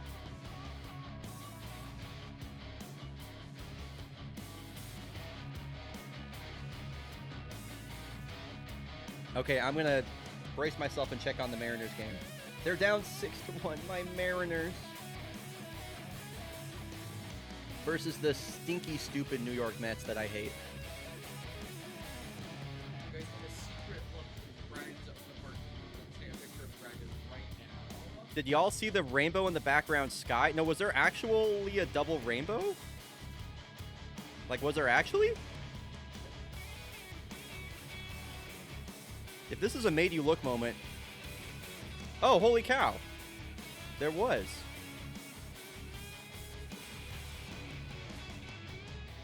That's pretty cool. Look at this. Look at this. Rainbow. Oh, I see why you called it double rainbow. That's pretty neat.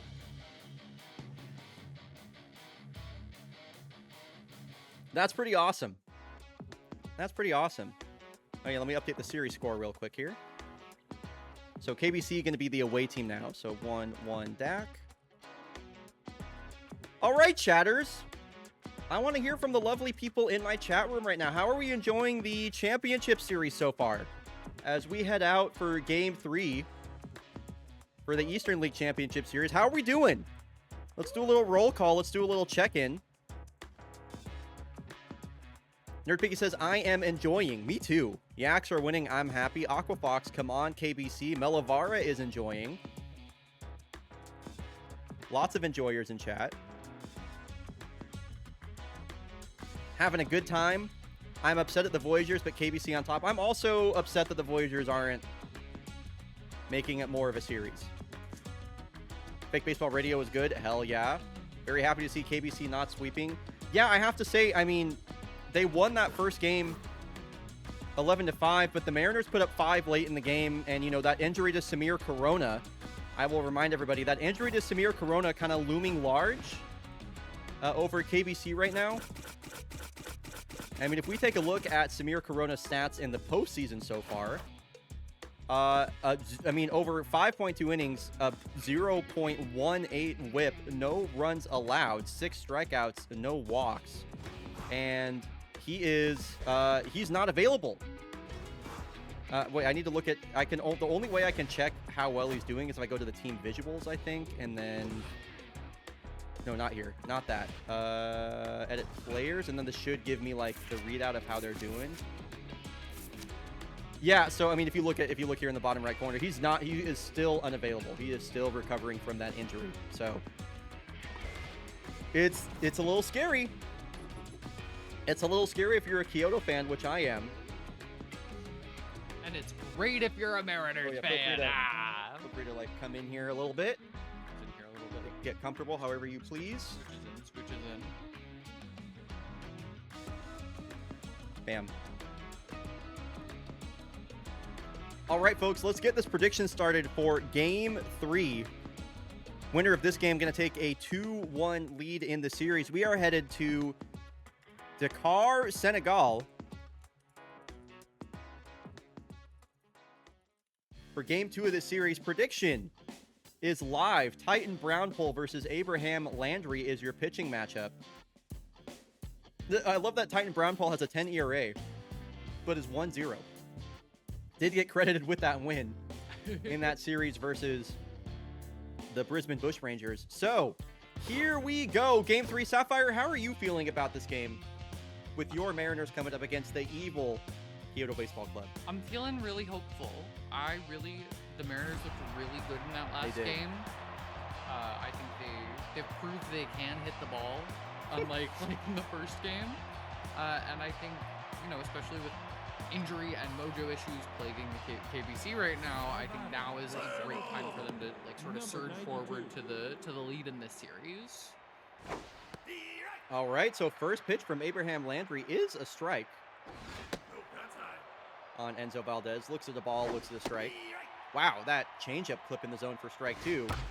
Enzo Valdez lines one out to the second baseman, Commander Shepard, 1 out. Now batting, the second baseman. KBC won Game 1 11-5. The Mariners won Game 2 5-1. As Slasher Hashlinging with another extra base hit. Super deep right center field dimensions here at the Shipyards. Now batting, the designated And Plaid hitter, Rasputin has number had a good 42. postseason. I mean, really the only reason that he's tense mojo is because he got caught stealing one time. And if you're wondering why I'm always restarting the game to prevent my Kodiaks from stealing in unopportune moments, it's because getting caught stealing is a massive mojo hit. It's a productive out there for Plaid, but it is 2 outs now for Kaylani Love, trying to get that first run across the plate here in the first inning. Every run matters so much in these best-of-7 series. The 1-2 here, Kaylani missing way up with the curveball. Full count. Loser. Woo! lost her. Checks her swing on 92 inside. Not bad. And Patsy Traveler back in the lineup. Power versus left-handed pitching is active versus Abraham Landry. And this is a pretty good look for Kyoto in the first inning. A 2-out walk makes it runners on the corners. And the 2-0 pitch to Patsy. 3-0. On a 3-0 count, he grounds out to Solomon Doinkers. If you're going to swing 3-0, you better at least elevate the ball. That is tough stuff from Patsy Traveler. And the Mariners able to strand 2. And Dom Hudson going to lead things off. Steve Wright. You know, no, Landry wasn't looking good either. He let him off the hook. I agree, ATD. Right. Whew. Swings through a high fastball. Ooh. Popped out to foul territory. Dino Murphy with the easy catch for out number 1. So kind of back to a stock standard starting lineup here for the Mariners. Dom Hudson back in the leadoff spot. Commander Shepard back to batting second. So McTavish waiting. Will bat third. Marge Lobrow, the cleanup hitter today. Off the plate. All low. Glad that the Mariners have found something that's been working for them with their lineup. This one a bouncer, fielded by Dino Murphy. He's made both outs already here in the first inning, unassisted. And Titan Brownpool's ERA is now below 2 digits. That's it. Yes. Small sample size coming into play big time there. So McTavish had a decent postseason so far, at least a decent series. No home runs yet, though. Been unusual for a power profile such as his. Full count here. Titan Brownpool trying to make it a 1-2-3 inning. Ooh, got him on the changeup. He's out in front of it. Strikes out. And a 1-2-3 inning for the KBC starting pitcher, Dino Murphy. Going to lead things off here versus Abraham Landry, and he also has that power versus LHP trait. Oh my God, he was thinking first pitch home run right there. That was his A swing for sure. And he is swinging for the fences right now. 3 big hacks on 3 strikes in the zone. Abraham Landry just beats him. Just blew it right by him. He's thrown 4 straight strikes here in the inning. And the streak is over. Boo. I have yet to see an immaculate inning in fake baseball. 3-1 pitcher to Aylin Peters. Wow. Did she swing the bat? I don't believe so. That entire at bat? The third baseman. I know, a clinical strikeout into a walk. Abraham Landry really hits both sides of the spectrum. Wave dash, a ground ball to Hicks. She's got fast speed and will prevent the fielder's choice. She will replace Aylin Peters over there at first base now for Oscar Kubicek. Who's your favorite player on this team, I'm sure? Okay, that was my answer. So Oscar Kubicek. Oh, that ball gets through the legs of Vidar Usted and an easy stolen base for Wave Dash. Now Kubicek going to try and plate the first run of the game.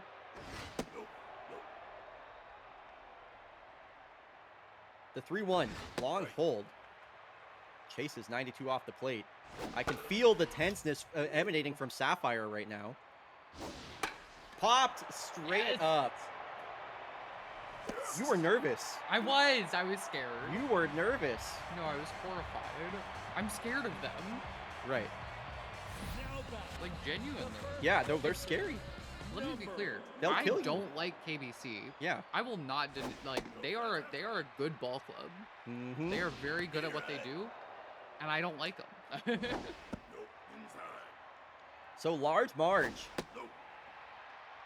one of the heroes of Game 2, scoops the ball foul, basically went down into the dirt to get that. Full count here from Brownpool.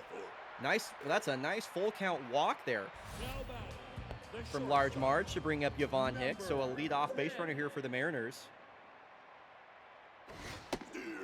Takes a big hack at a first pitch fastball. 96 from Titan. The bat where he tops out on the fastball. Marge Lowbrow taking off again, and that's the second time that Aylin Peters has caught her stealing. I know that Aylin Peters has a reputation for being a bad steal catcher.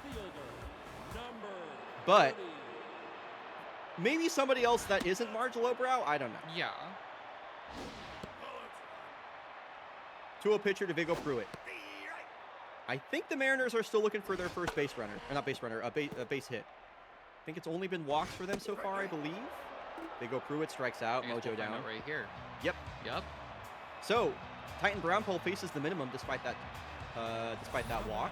The center fielder, number 92. And again, a very like low hit affair early into this game. Mhm. Yeah, Much like the last one. agreed. Nope, that's high. Second time through the order now for KBC, Enzo Valdez. Keep it digging in your ass, bestie. Steve Right. Looks at a high strike one at the top of the zone. This one is muscled out to shallow left, and Yvonne Hicks. What a catch! What a catch. One of the better catches of this series so far. I cannot believe she got to that. She had to cover a lot of ground to even put herself in the position to make that jump. What a play from Yvonne Hicks, and that is a huge batter to steal a hit away from, because you just know if Enzo Valdez gets on first, he is probably going to end up on third. So big time out there from Yvonne Hicks. Slasher Hashlinging with the double in his previous plate appearance goes chasing after a high slider. Made it He's Abraham, up by his eyes. Number 40. Abraham Landry made him look silly.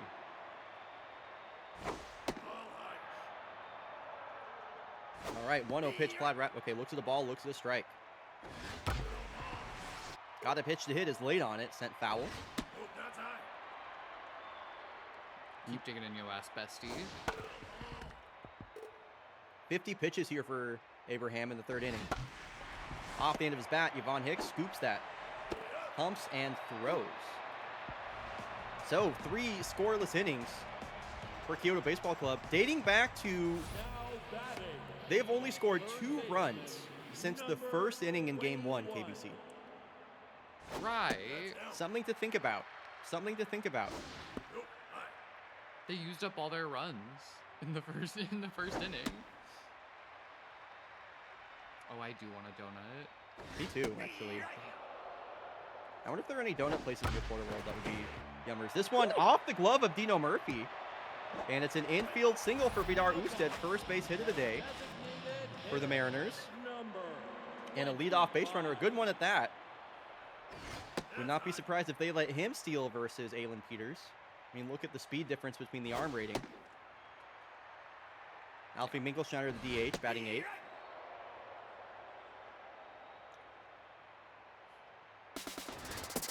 Runner takes off, but it was a pitch out. Oh, and they don't get him.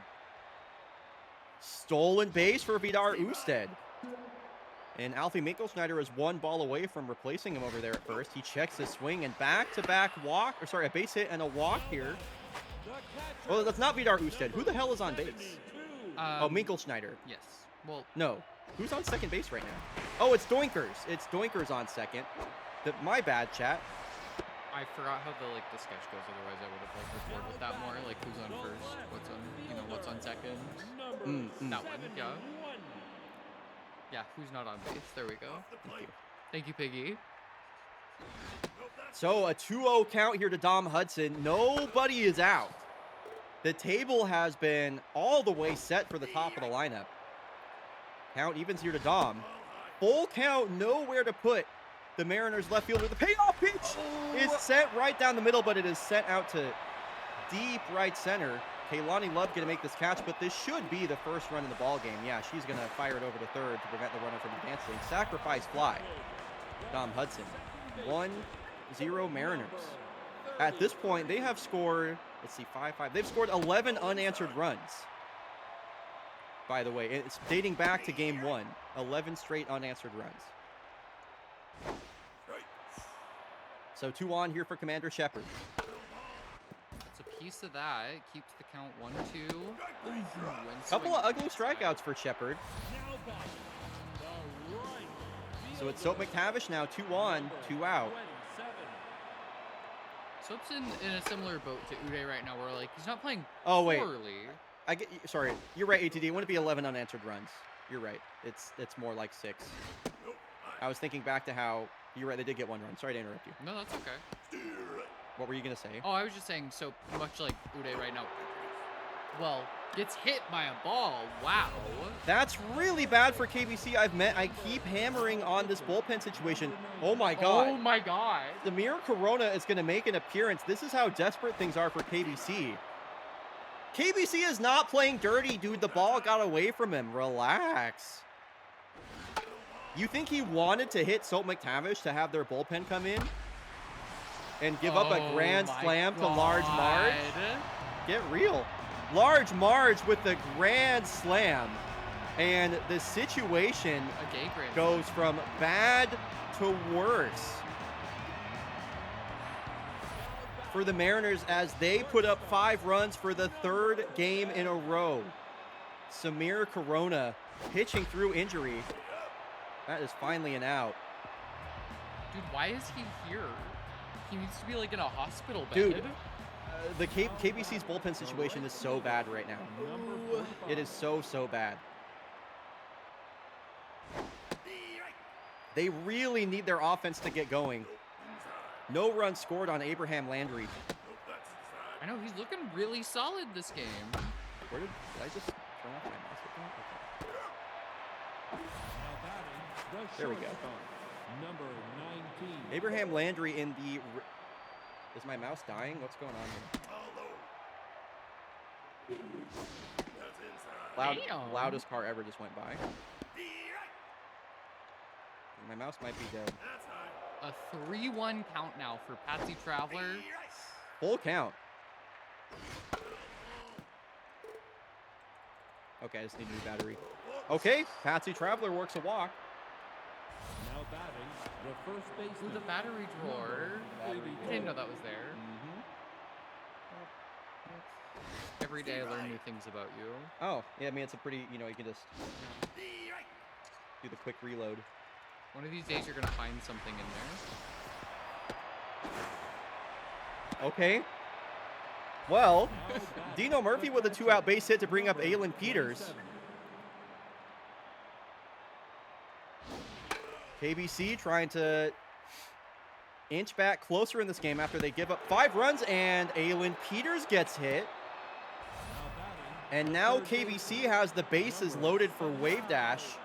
Abraham Landry will come out of the game, so a similar tale for both starting pitchers here. Here, let me do my best ATD impression. Mariners playing dirty. The Mariners are playing dirty. They're headhunting KBC right now with that hit by pitch.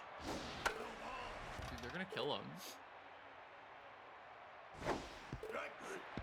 The dirty, dirty, evil Mariners have hit a batter to load the bases. The dirty, nasty, filthy, disgusting Mariners. And I'm always saying that. Bases loaded. Bags are packed with KBC. Oscar Kubicek at the plate. He's had a pretty good postseason. The 1-2 from Barney Friedman. Oscar Kubicek, the killer, with a grand slam of his own. How crazy to go from hit by pitch into grand slam, from hit by pitch into grand slam in back-to-back innings. KBC makes this a 1-run ball game, and the top of their lineup is coming up. 2 grand slams in a row. I don't know that I've ever seen that before in a fake baseball game. Yeah, that is wild. Yeah, just he left it hanging over the plate. And he banged it. Yep. You hang it, we bang it. 2-2 here to Enzo. Full count. And KBC can take the lead this inning, or, I mean, even tie it up here if Enzo can get a stolen base. Because they got their extra base hit machine, Slasher Hashslinging at the plate now. Dude, Barney needs to, like, do some breathing exercises or something. He I almost know. hits Slasher Hashslinging there. Oh, they're going to catch Enzo Valdez stealing. Good move over there from Barney. Eliminates a very potent stolen base threat. KBC has almost come all the way back. They put up a 4 spot to answer the 5 spot from the Mariners. We got a 1-run ball game. Now pitching, number 46. So, yeah, Samir Corona, why even put him in the game at that point? He came in and pitched, like, 2 outs. Why would you put... Yeah, what the hell was that for? So Baba Is You has an 8.31 ERA in this postseason. They're going to need him to cover a ton of innings, as I doubt Mitch Dawson is gonna. I doubt you're gonna want to see Mitch Dawson in this spot. Teeny Extreme not available. We just saw Samir Corona, so I mean, Baba is you. You need to be very efficient as this one pushes Oscar Kubicek all the way back to the wall. The designated hitter, number 20. And Minkelschneider's also been having a fairly good postseason. Patsy Traveler has to lay out for this, gets to his feet, fires in time. It's a nice play from Patsy. So Slasher will get another look at Barney Friedman here The second baseman, after number Enzo Valdez 15. was caught stealing with him at the plate.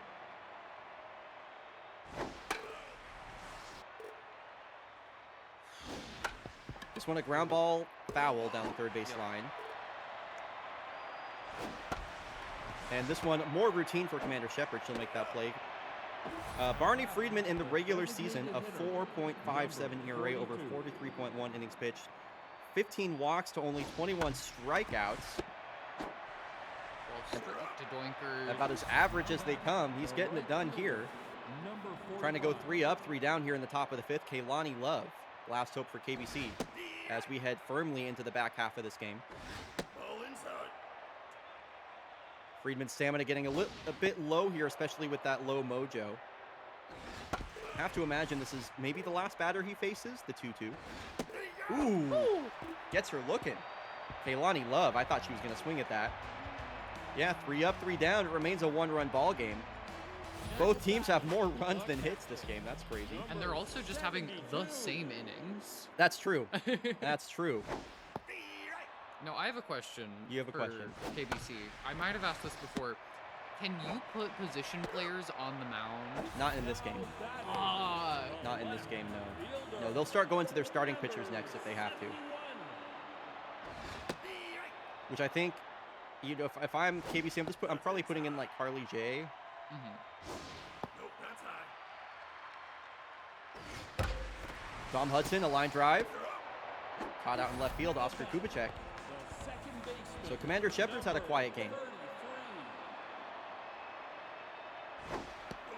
Outside. And Baba Issue been fairly efficient so far, kind of done what he's needed to. A lot of balls put in play, and they're playable for the KBC defense, so Baba Issue looking pretty great. And Patsy Traveler going to lead things off. Now batting, the shortstop. Would like to number see him get some. Are they 19. going to leave in? They're going to leave in Barney Friedman after that strikeout looking. He mojoed back up. Going to trust him to get this out here on Patsy. He did give up that. The only run that was charged to him so far was the solo part of that grand, or was one run of that grand slam, I should say. 4-ball walk here Yeah, I think you got to pull him, The first especially. against Dino Murphy. Yeah, they're going. Ooh, Okay, all right. they're going to leave him in versus the T-Rex. 1 on, nobody out.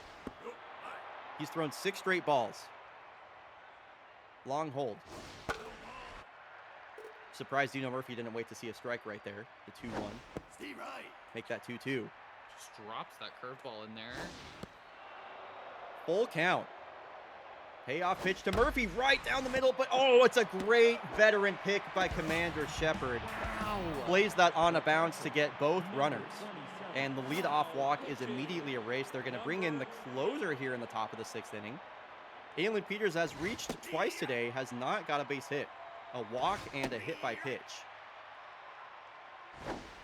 And immediately deals a 3-pitch strikeout looking. Wow, Walker Nasir, yeah, throws 3 Wow, pitches, what? 3 strikes. And the Mariners are on the cusp of winning 2 straight in this series. Number 27. I don't even know who that is, Flying Marlin.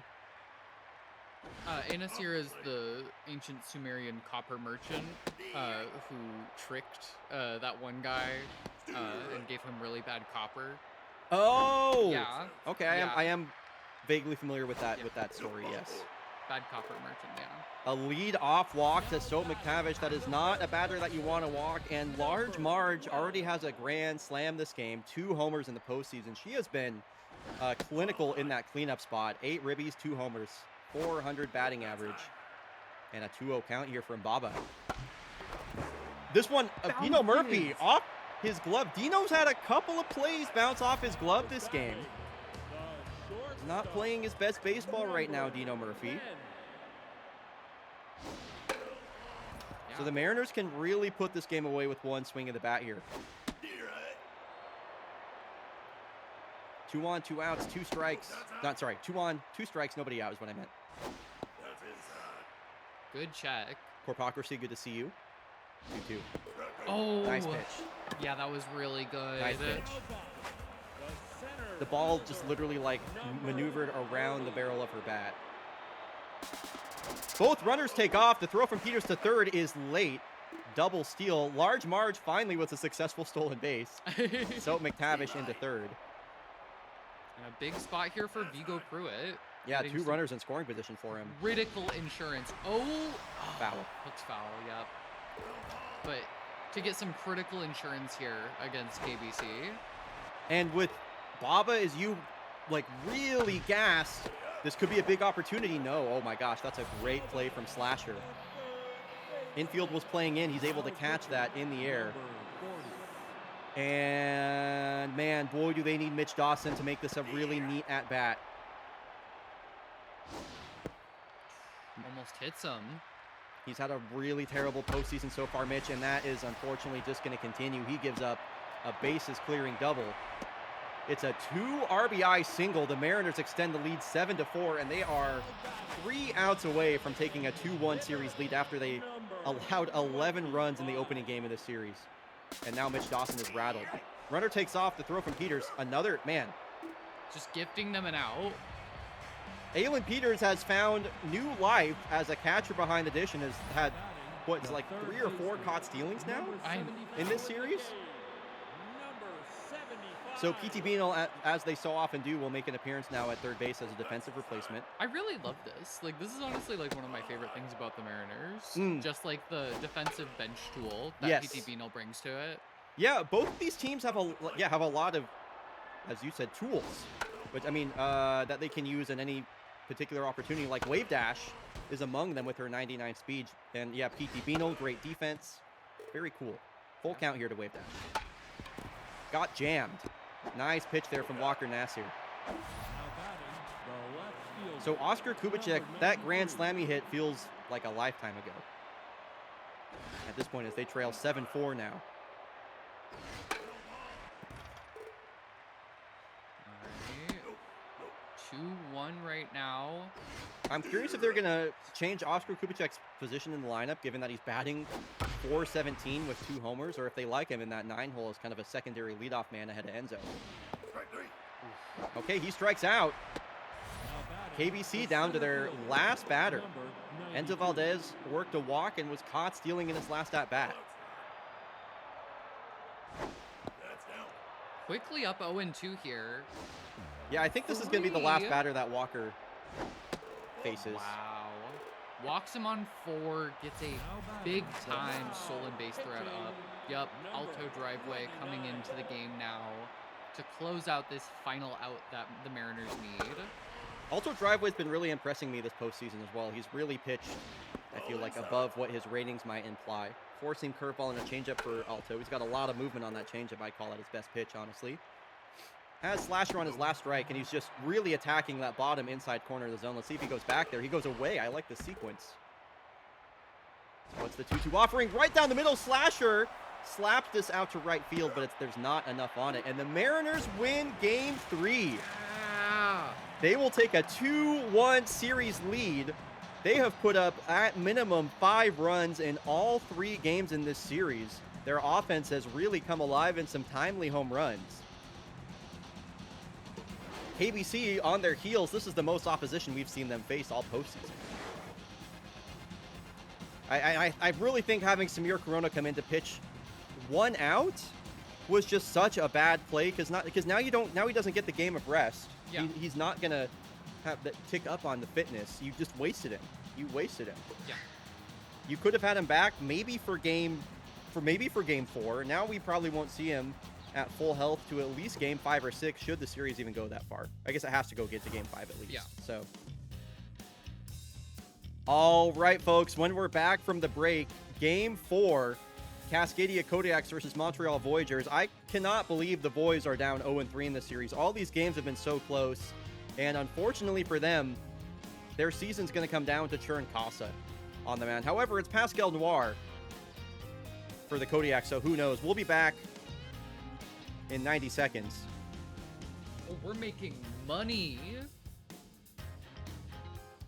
Deep Blue Cat, thanks for the 10 stream watch streak. All right. Kodiak lineup.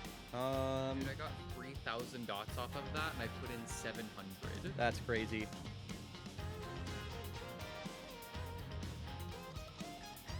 I'm going to leave the lineup as it is. I kind of like it. And that feels fair.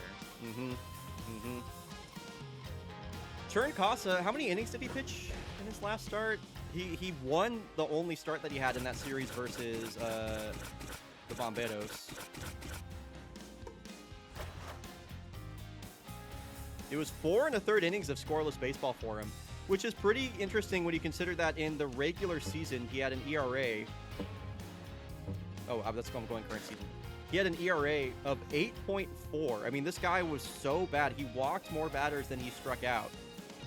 He might be the worst starter in baseball. Like, he was really bad. Yeah, 3 million dots from Saf.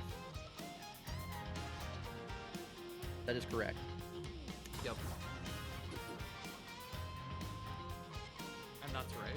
And I do have 3 million dots, and you can't prove otherwise. It's true. And I'm always saying that, actually. True.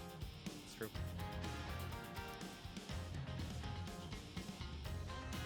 So last time the Kodiaks were in the World Series was season 19. They won that versus the Soul Specters. So trying to make it back to the World Series in only 2 seasons, largely with the same core, biggest difference being Lola Dominguez at the top and no Kellen Zuniga. So we're back from the break. Welcome back, unsubbed peasantry. And we are ready to go here. Prediction is live for Game 4. Yeah, I mean, I don't know how this is going to go. You got a Pascal Noir start. You got a Churn Casa start. These are like 2 of the worst pitchers in the Western League. We've truly seen like both ends of the pitching spectrum. Prediction is live. Chat, who do we got? This is Game 4. Your Kodiaks can clinch. Voyager is going to try and push this to a Game 5. Matthew says, my faith in the Voyagers is low, but I'm going to keep believing. Somebody just put in a ton of money on the Kodiaks. Who was that? Gorm with 20,000 Dargy dots on the Cascadia Kodiaks, believing in the sweep. This is the second series in the row in which the Kodiaks have been up 3-0. The Knights walked off the Kodiaks in extras to force a Game 5. All of these games versus the Voyagers have been so close. They led in all 3 of these games. Last 2 games were 1 run affairs. So here we go. Saf, who do you have in this Game 4? I think it's going to be the Kodiaks. As much as I want to see more games of this series, I don't know. I just have a feeling. I think it's the Kodiaks. I might lose all my money. Who knows? Did you just go all in on the Axe? Yeah, I kind of have to. Wow. I only have 3,000 dots. I have to keep on going all in. Wow. Oh, I mean, you know what? You do you. You do you. Well, I didn't vote with the money, right? I voted because the Yaks are usually a safe bet to put my points on. Right. Now batting, the first baseman, number 40. All right. Voyager season on the line. They're trying to prevent being swept in the championship series for 2 years in a row. Both at the hands of Northwest Division teams, as Dominguez sends a deep drive out to right field, and that is just dropping in front of the wall. She just missed that pitch. Just barely. Number 7.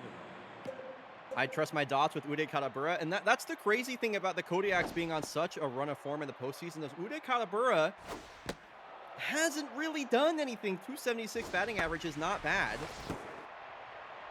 but he is tense mojo and no home runs, only 1 RBI. Has not been himself. Follow. Now, Takeda here right now is one of the league leaders in the postseason for on-base percentage. I saw that in the little thing that popped up underneath the simulated screen. So he's doing great. How do you? It was one of the pop-ups down here whenever you run the menu. Oh, okay. Yeah. I was like, did that flash on the screen somehow? How did you know this? That ball is placed perfectly out in the left field corner, and Valdemiro Takeda with a 2-out double. Number 21. He continues to get extra base hits. I mean, I would say Takeda's probably been the best player for the Kodiaks so far. The fact that the Axe are up 3-0 in the CS with an Uday rut is wild. And the Voyagers have been playing them really hard. They've been a great team. 3-0 pitcher to Johansson. The umpire turned left. He was like, "Yep, we're done." Wow. Wow. The left fielder. Number 2. So a 2-out walk is going to bring up a hot-hitting Farcham Zamboni. I want 2004 ALCS to happen. Remind me about the 2004 ALCS stats guy, Matthew. Ground ball that splits the left side of the infield. They're going to send Takeda home. The throw from Jokela is a dime, but Takeda is just too fast on 2 outs here. I almost said the Mariners. The Yaks put together a little bit of a rally. How are your Mariners Oh, they doing? lost. Oh. Their 7-game win streak is snapped, so it's okay. Oh. Or maybe it was 8-game? I don't know. They won a lot of games in a row. It's pretty awesome. Yankees blew a 3-0 lead. Oh, wow. Quickly up 3-1 in the count here is Goldie. Let's see what he does. That's a really nice pitch from Churn. Full count. The guy that walked more batters than he struck out has walked the bases loaded for Julie Mao. Definitely a tough look when your season sits firmly on the shoulders of your worst pitcher, and that is what... Wow, what a catch! What a catch from Tycho Raikkonen. If the Voyagers go on to win this game, think back to that moment. Julie Mao at the plate, bases loaded, hits a bit of a flare out to right field. Tycho Raikkonen tracks it down, makes the leaping catch. That saves 1, maybe 2 runs. Probably 2 runs. Third baseman, number Okay, 31. so the Voyagers finally, with an opportunity to come to the plate for the first time. Pascal Noir was the only loss for the Kodiaks in the divisional series versus the Knights, as Rylan Baja strikes out. Miles Brodson moved up to the 2 slot, so the Voyagers really tinkering with their lineup, putting a guy that doesn't have a postseason hit up at the 2 slot. He was great in the regular season. He will round out Nicola Johansson there. And they're just giving everyone the designated hitter role. Yeah, it's true. So Except for the man they need to give it to. oh, yeah, right, which is Tigran. You're right. You're Like, right. Like, he wasn't bad out in the outfield in the last game. Mm-mm. Like, I just don't know. I don't know why. You're right. I just don't know why he's the DH today. It's a good observation, actually. Pascal Noir goes 3 up, 3 down as Jokela strikes out. A quiet first inning for the home team as they face elimination. Now batting, the second baseman. Underrated ad, by the way, Speed Abode. Oh. I love Speed Abode. Yeah, like a little quick houseboat or something. I don't know. Gizmo. Newt Gizmo with the base hit. Straight up the center. Leadoff base hit, Newt Gizmo. Now batting, She's back the up to catcher, neutral. number Mhm, 25. mhm. In the zone. In the zone. Gizmo takes off. Stealing. And she's immediately back to being tense. Yep. I mean, and by a lot, actually. Like I said, getting caught stealing is a huge mojo hit. 3-0 pitcher to Forte. And the guy that walked more batters than he struck out has walked the second batter this inning. Not, was it? Was it a no? Newt Gizmo got a walk. New hit. Gizmo got a single, yeah. Right, I'm stupid. That's okay. That's okay. And another walk for Cherncosta is more the storyline I'm trying to push forward there. Yeah. 2-0 right now. Oh, right. Lola Dominguez. Flew out to Fouls out. deep right field her last time up. She just got underneath a middle fastball from Churn, and I don't blame her for swinging freely versus a guy like this. You got to attack him while he's in the game. 40th pitch of the game here for Churn. Only 1 out recorded in the second. Nice check swing. I thought that might clip for strike 3. Ground ball up the middle. Raikkonen underhand flip. Rosebud turns and fires in time. Double play. Nicely done by the Voyagers defense. Oh, thank you. Yep, I will update the series text. Appreciate that, as always. The first baseman, number 4.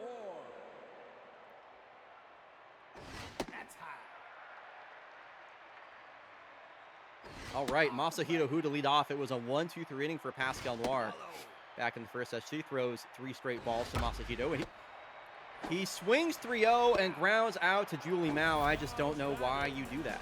Yeah. And I don't know why you're batting Jocinda Pope 5th in your lineup when she has 1 hit this postseason. Voyagers are just trying not to win. Couple of ground balls hit to Julie Mao. Mojo up for Pascal Noir. You got Pascal Noir to mojo up. That's how you know you fucked up. Yeah. She's digging in her ass bestie. Strike 1 to Tigran Zakarian. He fouls off strike 2. Yeah, he's caught every single game for the Voyagers in the postseason so far. They have not given him an off day for some reason or DH'd him.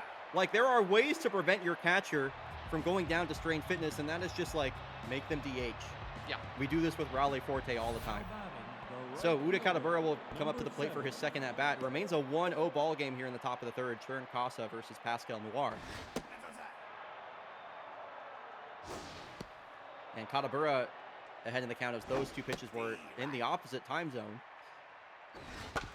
Katabura did not see a strike that entire at-bat, yet he grounds out to Ryland Baja.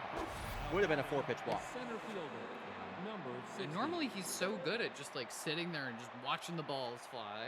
Especially versus a guy like Churn Casa, who, you know, every single scouting report will tell you that he fucking sucks donkey dick. 2-1 to Takeda. 3-1. Another 3-ball count here for Churn Casa.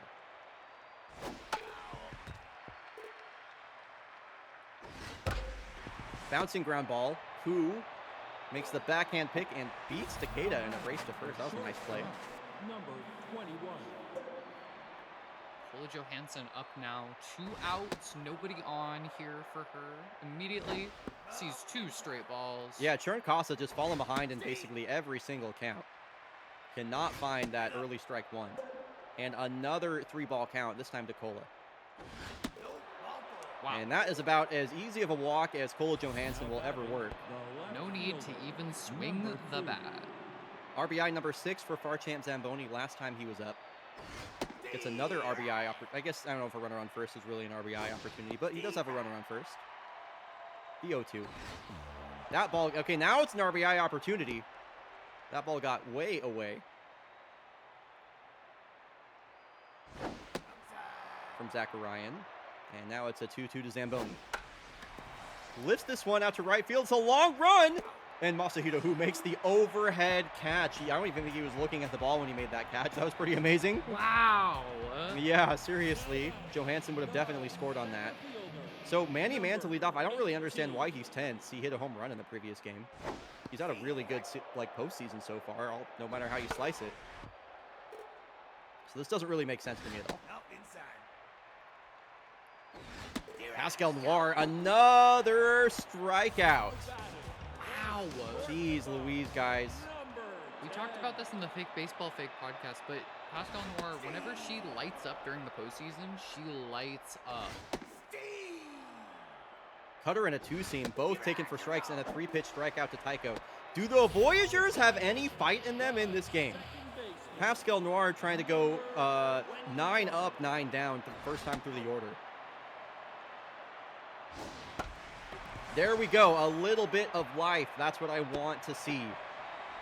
As somebody that is rooting for not a 4-0 sweep for the Kodiaks, even though I am managing them. I want other good teams to do good. So it's a 2-out single for the 9-hole batter, Valentino Rosebud. Turns the lineup over second time through the order now for Ryland Baja, who will bat from the left side. He does have that power versus LHP buff. Swings at the high fastball, sends that foul, and he's down to his last strike. Ground ball up the middle. Gizmo, ranging, makes the play. We are into the top of the 4th. 1 hit here for the Voyagers, 3 for the Kodiaks. Yeah, a pretty quiet game. I mean, especially when you consider the pitcher matchup. Pascal Noir versus Churn Casa. You're not thinking 1-0 in the 4th inning, that's for sure. Yeah.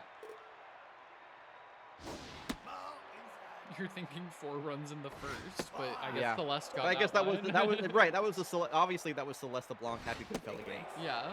It's another walk for the Kodiaks. Another walk issued by Churn Casa. Number 82.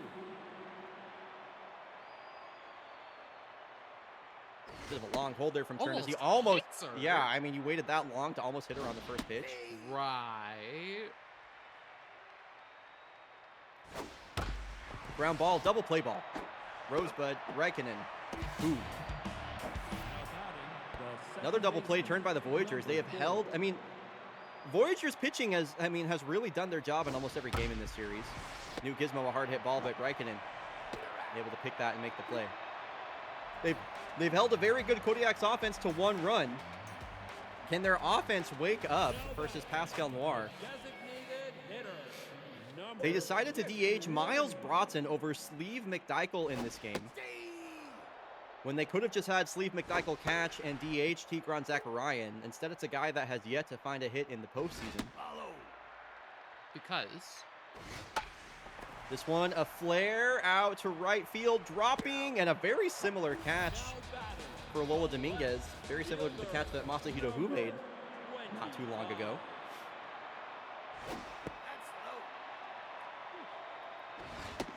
just misses. 1-1, 2-1-2 now. Pavel Here. Jokela has been the best hitter for these Voyagers so far. That's so good. Yeah. 3 home runs, 394 batting average, 6 ribbies. Look at his contact rating.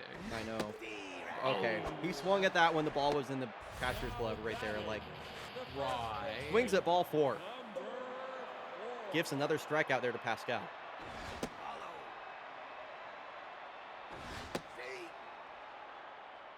And the 1-1 here to Hu. Pitch count approaching 50 for Pascal. 3-1. Two-seam in there for a strike payoff pitch. That one was pretty much buried in the dirt. And a 2-out walk. Now for Jocinda Pope. Don't want to pinch hit for her? Okay. Okay. Nah, she's doing great. Shatters her bat on the first pitch. Jeez Louise. Drops it right in You front. could have put Miles Broughton at right field. Yep. Have Sleep McDykel catch. Tigran Zakarian DH. It just makes too much sense. Yep. So why didn't the Voyagers do it? I don't know. I don't know. Maybe they wanted to get swept. Doesn't make any sense. They don't want to get swept.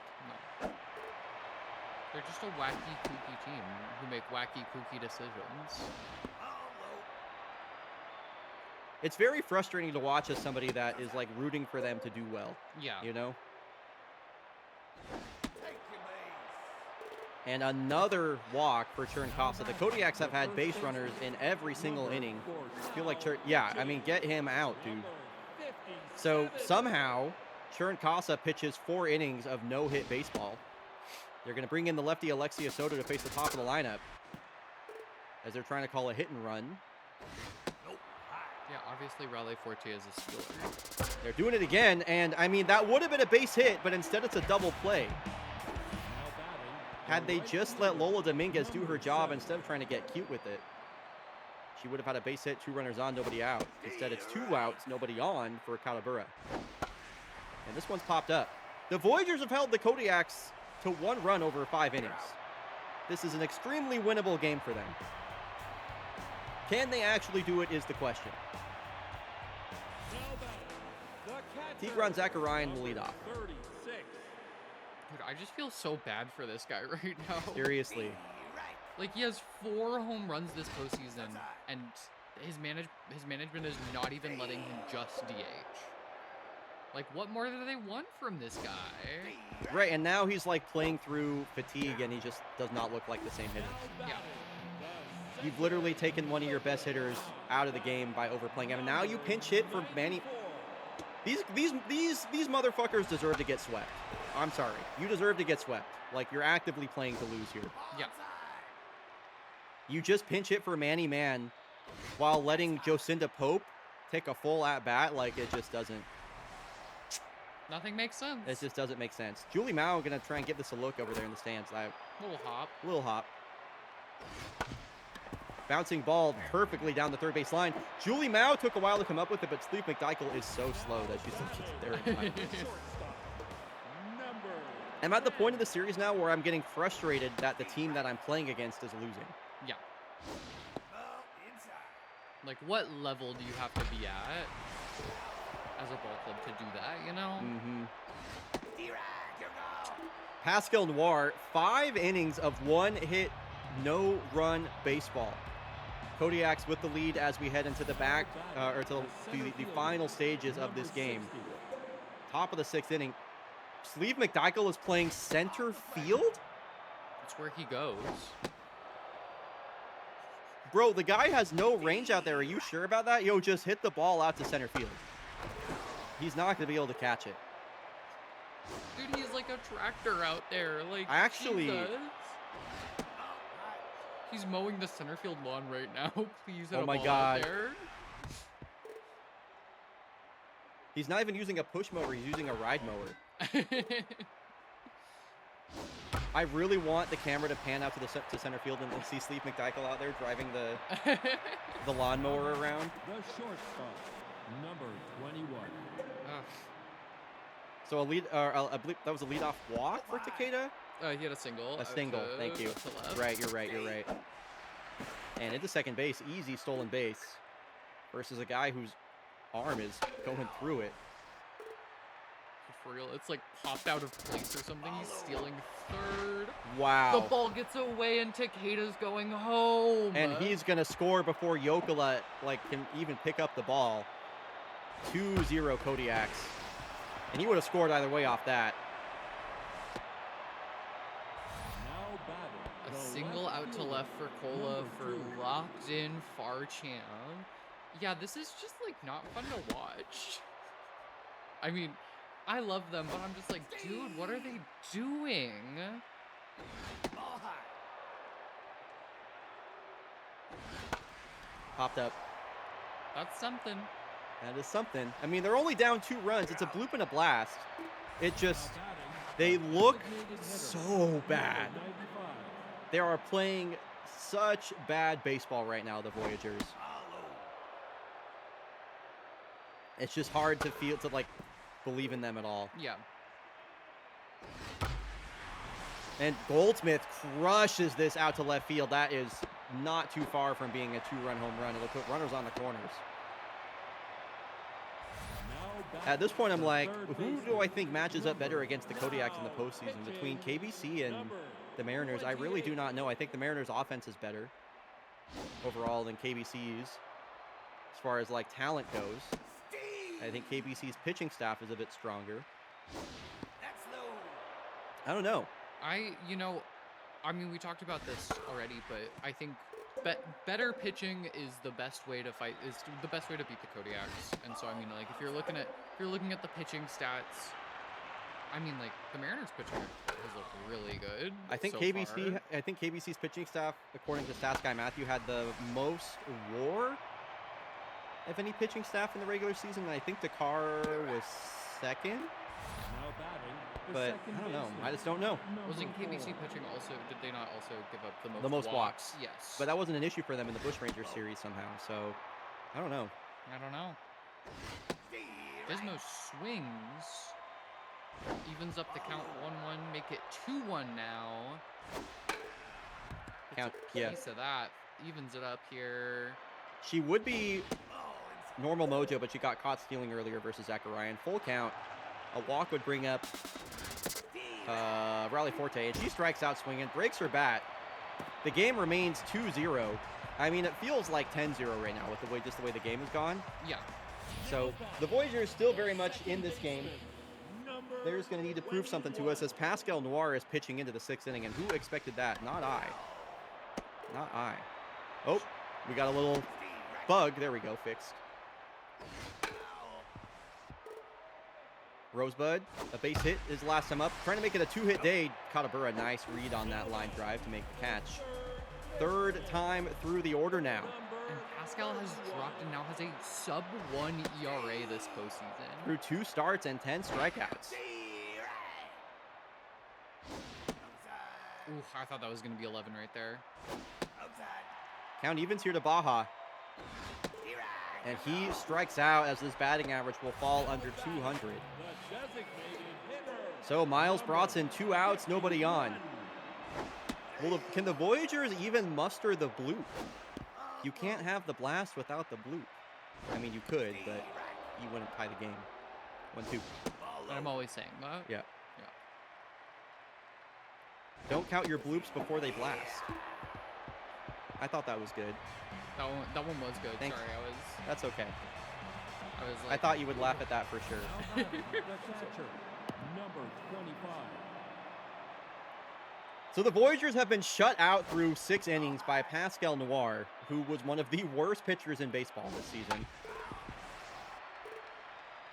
However, Chern Casa are also with a great game, so I mean, this just series has not been anything that I expected it to be. big old swing from Raleigh Forte. Raleigh Forte. Number 40. That's how he's been in the postseason so Yeah. far. Raleigh Forte in the postseason for sure. Nope. 2 balls, no strikes here to Dominguez. 3 balls, no strikes. Wow, gets the call on a low slider. Here we go. Ball don't lie. Dominguez works a walk. Now Hey, if batting, Uday wanted to the hit his right first fielder, home run right now and make it a number 4-0 7. ball game, I think that would be cool. I'd really like that, actually. Might as well just put the Voyagers away and get your postseason back on track. One Kodiak and 2 former Kodiaks on your screen right now between Deho and Tigran. Both Tigran and Deho came up as rookies with the act as Katabura, a deep drive. Look at Sleeve McDykel try and make this catch. Yeah, you're not catching that, buddy. Hey, I called it. Hey, I called it. It's his first home run of the postseason. The man we all know and love, Uday Katabura, makes this a 4-0 ball game over the Batting, the center Voyagers. fielder, My man. number 60. Love that. That really hits the spot. Yeah, that's what everybody wanted to see, I think.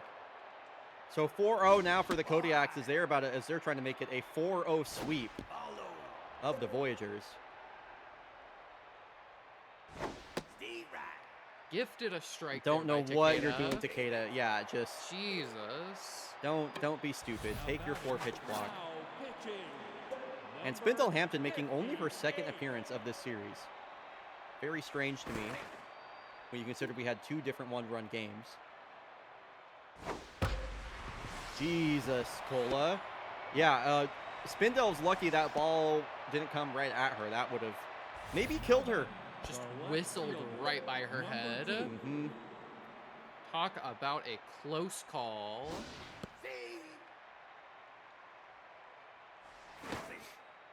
You just turned your flashlight on. I don't know how I did that. Are you trying to take hidden pictures of me? No, I would never.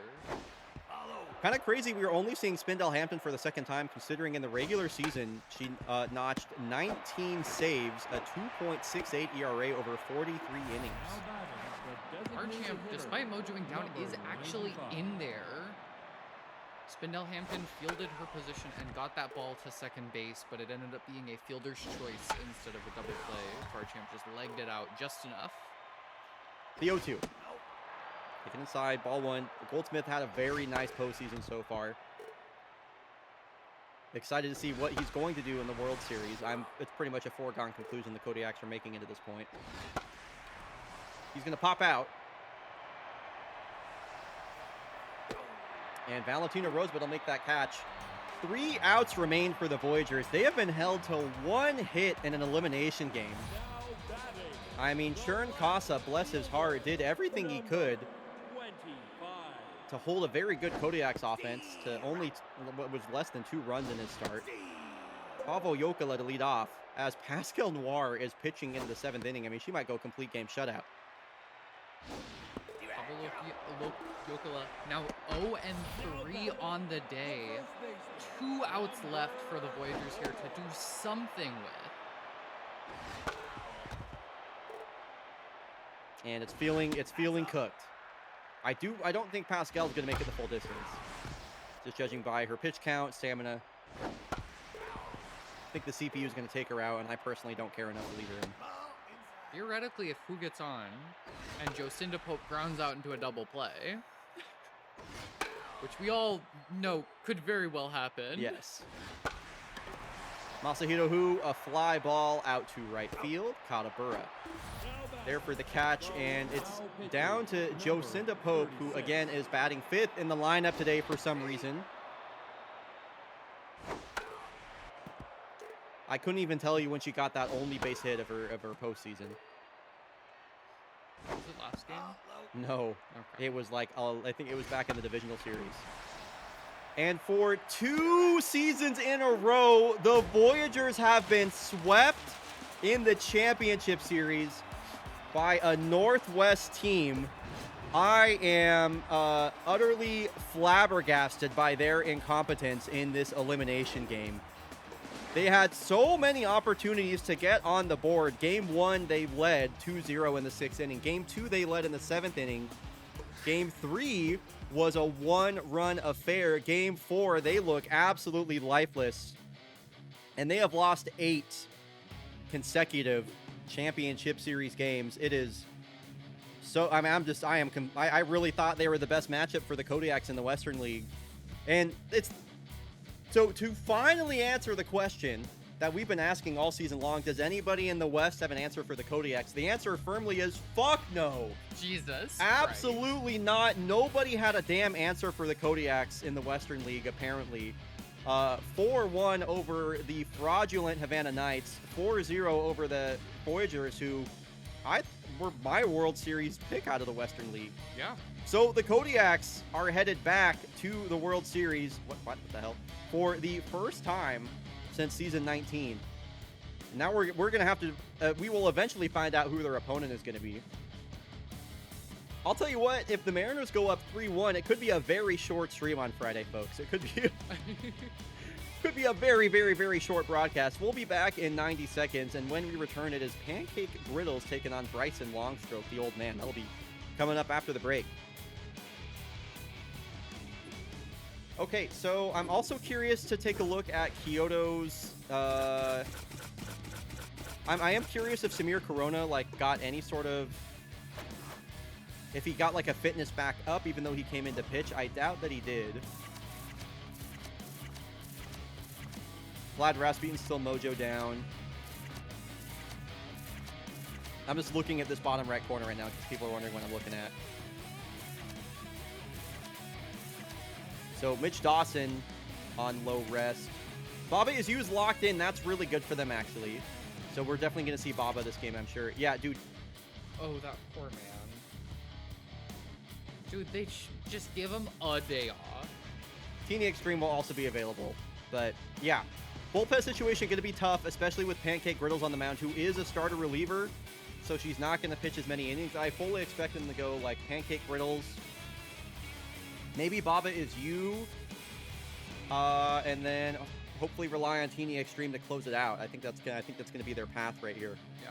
I'm actually very excited to watch Pancake Griddles here. She Why's that? was dealing in it's was true. dealing in the series against the Bushrangers, unfortunately. But, you know, as a former Bushranger, I still like her. Still a fan of her. So I like watching her play. If the Mariners go on to win this series, by the way, this would be a rematch in the World Series of season 14, by the way.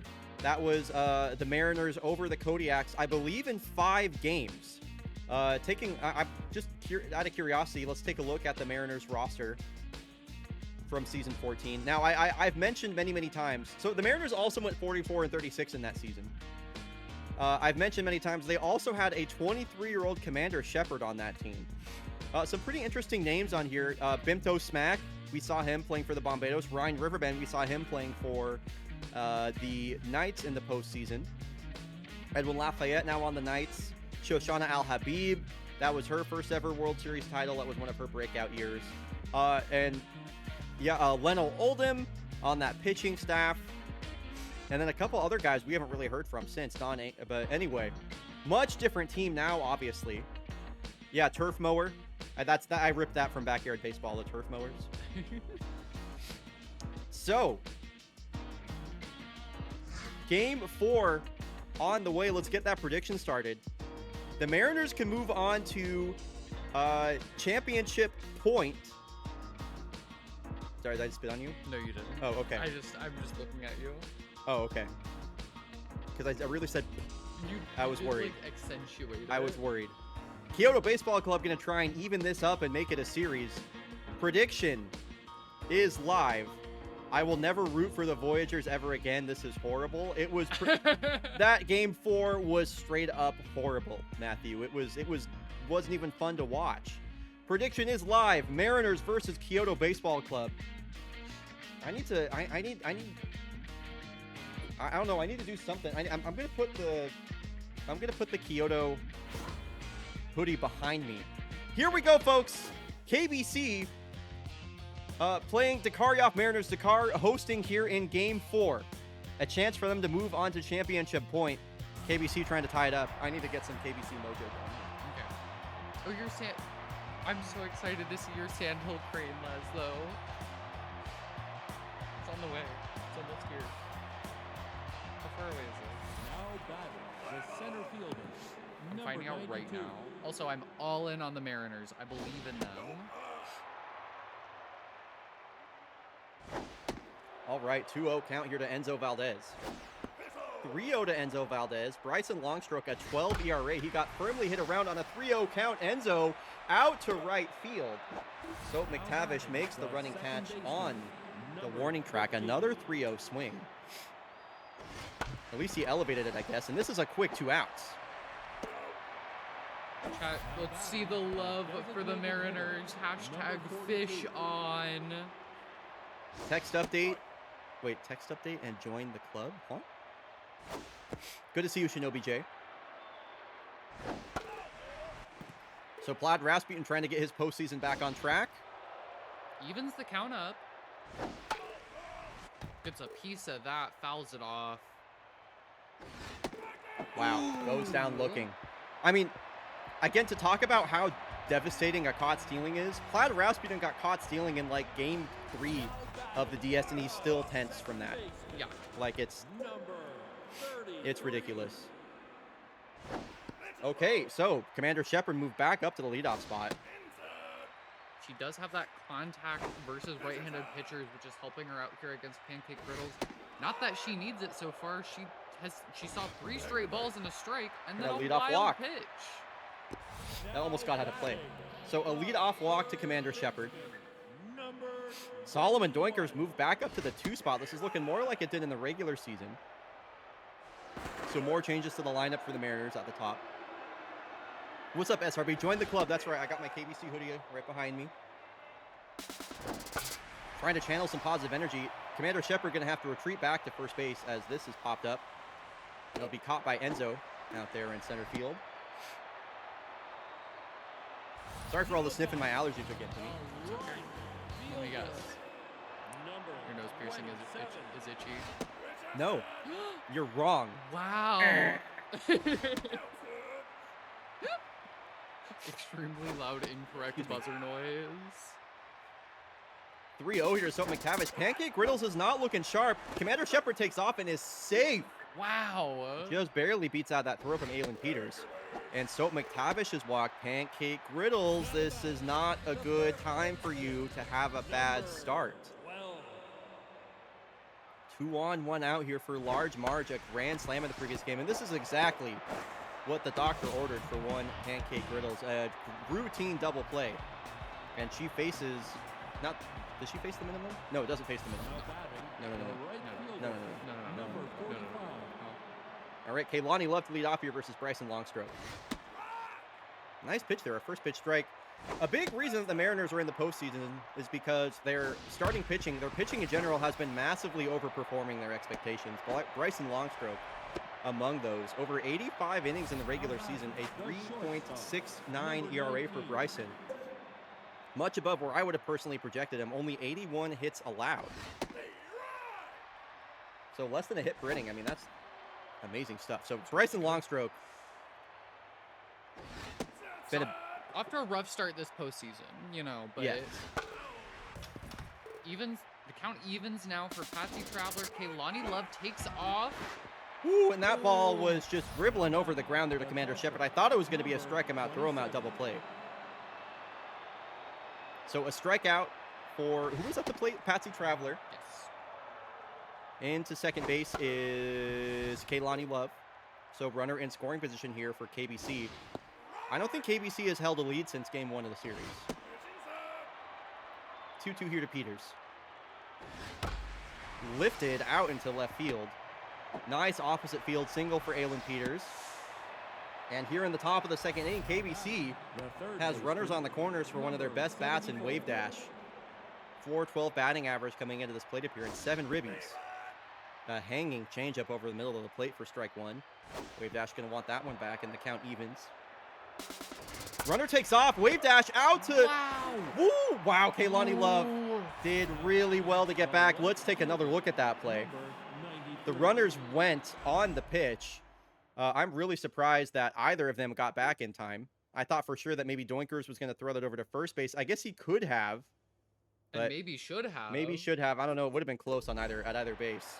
So Oskar Kubicek now batting 8th. Still comfortable with him at the bottom of the lineup despite his success at the plate this postseason for him. 30th pitch of the game incoming here from Bryson. Taken inside.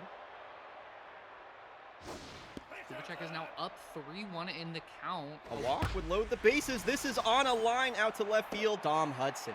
There to catch it. Woo! That was a close one. I thought it looked like it was one of those ones where they lift up the glove and it goes right past it. Yep. So he ended the top of the second. He'll lead off the bottom of it. Dom Hudson looks at the first pitch from Pancake Riddles, who's locked in, by the way. How did that happen? I don't know. Didn't she? Okay. All right. I mean, that's really good news for KBC. Pitchers use less stamina when they're locked in. That also works in the reverse of that as well. A swinging bunt. Pancake Riddles, tough play, tries to tag him. Gets the throw over to first. That was a... It was the double play. Yeah, I mean... Okay, that makes sense. Still, though. Yeah. Ball gets away. There we go. Finds that spot with the fastball. 97 at the knees. Nice velo from Pancake on the four-seam. Count evens. Me when the count evens. Me when the count evens. Vaughn Hicks now up to the plate. She is tense, having a slightly rough postseason. She's trying to make it work. Yeah. Yeah, acquired late season by these Mariners. They picked her up in the final 20-game stretch. There is no deadline, unlike regular baseball, or real baseball, I should say, in which you can add players to your team. Or trade for them, even. So it's another 1-2-3 inning. Pancake Riddles has a no-no going right now. Number 82. And Dino Murphy, the 9-hole batter, going to lead things off. Things have certainly cooled down from Dino Murphy. Especially after that error. Back in, it was the other game, 2 or 3. Pretty good batter to have in your 9 slot, though. The 1-2 from Bryson Longstroke. This one sent out to right field. Gets past Marge Lowbrow. Mojo up. That's a huge Mojo swing. Mojo up for Dino. Mojo down for Bryson. He's back down to neutral. Which is not what you want to see here for these Mariners. You want Bryson to go the distance because, you know. I guarantee chat can't hear you right now, by the way. Yeah, I was talking way too quietly.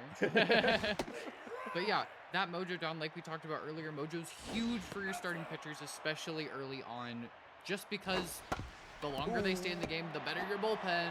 Run, Enzo, run. Enzo Valdez, Mojo down, by the way. That's another development.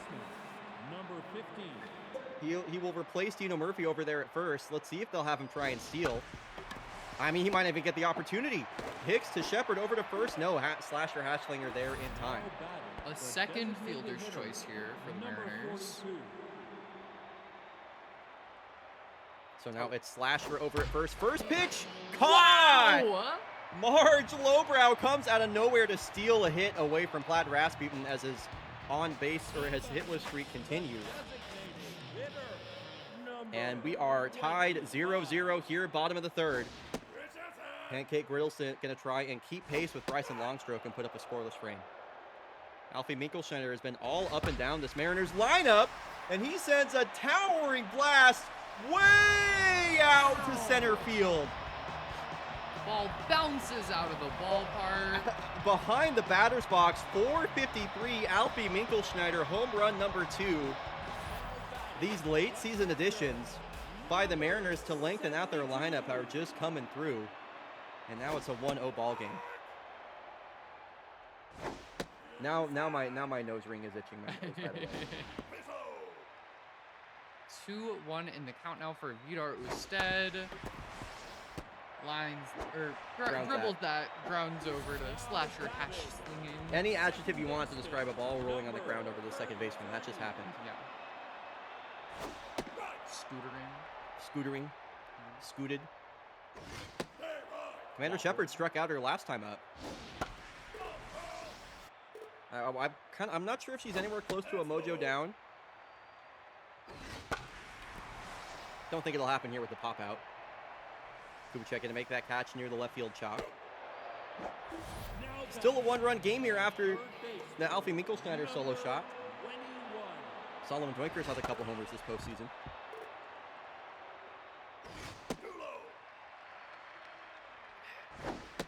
Swings over a ball at his ankles. Yeah, changeup is... Brittles is disguising that pretty well, and it's the changeup again that he swings over for the second at bat. Just not able to see that out of her hand. Kaylani Love to lead off. Heart of the lineup coming up here. KBC only trails by 1. Bryson Longstroke locked in. The first pitch taken downstairs. Curveball missing. And a ball on the strike here to Kaylani. Bouncer. Shepard. Over to Lowbrow for out number 1. So Patsy Traveler, they've moved him way up the lineup. I'd like to see him start to perform. No home runs, 2 RBI, only a .235 batting average in this postseason. Switch hitting shortstop, that almost gets hit. Or he almost gets hit by that one, I should say. And the count evens up. Smashed up the middle. Nice hit there from Patsy Traveler. Finally, another base hit here for Kyoto Baseball Club. Grayson Longstroke there had his glove on the wrong side of him to catch the ball. So a 1-out base runner as Patsy Traveler, they try to call a hit and run again, and another caught stealing. Right. It's just so frustrating to watch. Like anytime a team has momentum, caught stealing. Aylin Peters with a drive of her own out to dead center and gone! Oh, And just think about how that could have been a 2-1 lead for Kyoto. They tie it up regardless. 4:55, Aylin Peters continues to slug the baseball into the postseason. One of the best hitting catchers in the regular season. Nice to see her tie things up, and we got a brand new ball game here in the 4th inning. those center field shots are so beautiful to watch because you know they just hit them so hard. It's they have to. It's a huge center field here at the Shipyards. KBC fans, are you awake in chat? A solo home run and nobody says anything. Chat, we gotta get this energy up, especially if you're rooting for Kyoto Baseball Club. This is the championship series. Yvonne Hicks laid out for a ball that was a mile away from her glove. And Bryson Longstroke is out of the game after that single. We see Jerry Bednar coming in for the Mariners. 100 miles per hour. And Wave Dash takes off, and she just navigates under that tag from Commander Shepard. That's why you love to see Wave Dash on the base paths if you are a KBC fan. Wow, and this one gets by Yvonne Hicks. It's Oscar Kubicek with an RBI single to give KBC the lead. This is the first time they've had the lead since game one. That Wave Dash steal pays off quite literally immediately. Oscar Kubicek with the RBI single, and that just squirted underneath Yvonne Hicks' glove. Did what? Squirted underneath. Right. 2-2 here to Dino. And Dino Murphy looking for home run number 4. This is dropping. This is caught. Just at the warning track. Just for Dino at the Murphy. warning track. Nice catch from Vigo Pruitt. KBC takes the lead. And chat, I would love to see some more energy here. I mean, it's the playoffs. It's the postseason. Both these teams' seasons are on the line as they try and put themselves in position late into this championship series. The final week of fake baseball. So McTavish grounds out. Mojo down. Surprising. And Big Marge over here. Large Marge. Large Marge. Okay, sorry. Big Marge is Marge. Marge Pharma. Okay. Marge Pharma. My bad. But at the plate now, down on her last strike. Whew, checks her swing on a ball that was way outside the zone. Large That's Marge. one. Right field. She has done it again. Another home run for Marge Lowbrow in this postseason. The power bat has shown up again and ties this game up. Once again, we got a brand new ball game. Marge Lowbrow with an opposite field home run out to right field. 2-2 here in the bottom of the 4th inning. A crazy game. It's genuinely so wild. Tom Hudson just looking at pitches and swings through his last strike. 81 right next to him. Now pitching, number 46. Baba Isu. Okay, we mentioned it was probably going to be pancake griddles to Baba Isu to Teeny Extreme. I don't really know how many innings Baba is going to be able to manage on that sort of low stamina. So I would say, especially after giving up a leadoff single, very likely that we're also going to see Mitch Dawson in this game. I don't think they're going to be able to... I expected to see Pancake Griddles go much deeper than that. I'm kind of surprised she got pulled before the 4th inning was over. I totally think that she could have finished out this inning at the very least. Because now Baba Isu is going to... He don't have that many pitches to work with. And now he's mojo down because he's throwing over to first base. This is so bad. If Yvonne Hicks gets a hit here, that is back-breaking. Dude, throw a pitch, please. Yeah, throw a pitch, you absolute buffoon. Oh, That's and slasher crucial. wrestling. That is so crucial. KBC needed that bad. They need something from the top of their lineup as well. 1, 2, 3 in the lineup, 0 for 6 with a strikeout today. Enzo Valdez has been on a bit of a hitless streak, as evidenced by that mojo down. Hits this one right on the ground, right at Commander Shepard. Shouldn't even have to move for that one out. Now batting, the second baseman. And the man who ended the last inning, Slasher hash slinging up at the plate, 99 right at his hands. Jams him. Commander Shepard there with the catch right in front of Soap McTavish. He's just standing there, just staring watching at her. Number 42. Top of the lineup on the verge of going 0 for 9. Jiri Bednar, the all-star. Numbers won't show it in the postseason, but he was the best pitcher, aside from Dakota Parra, of course, for these Mariners in the regular season, as Vlad Rasputin with the base hit back up the middle. Jiri Bednar in the regular season, 65 innings pitched, a 2.91 ERA, 63 strikeouts, only 5 home runs allowed. And Kaylani Love, 1 on. 2 outs here, pops this one up. A lot of weak contact from KBC in this inning. Commander Shepard ranging way back into the outfield to make that catch again. 8 hits for KBC, only 2 runs to show for it. And it's the guy that hit the first home run of the game, Alfie Minkelschneider, to lead off here. Mojo back up for Baba. And yeah, if I'm Baba right now, I'm just trying to pitch to contact. You got a pretty good defense behind you, especially up the middle between Traveler and Hashlingen.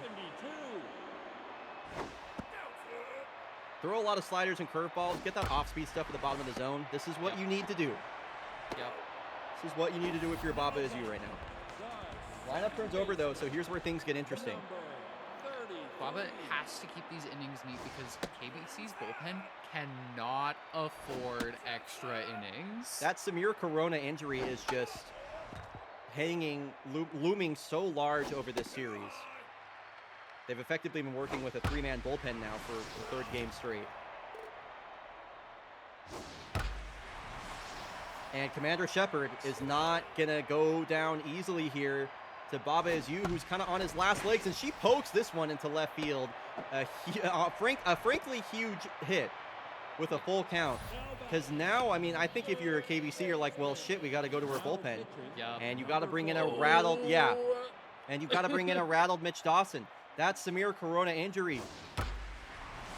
Oh, hey. That's a huge. He ends the inning. That's something. Massive. That is huge for Mitch Dawson. That is huge for KBC.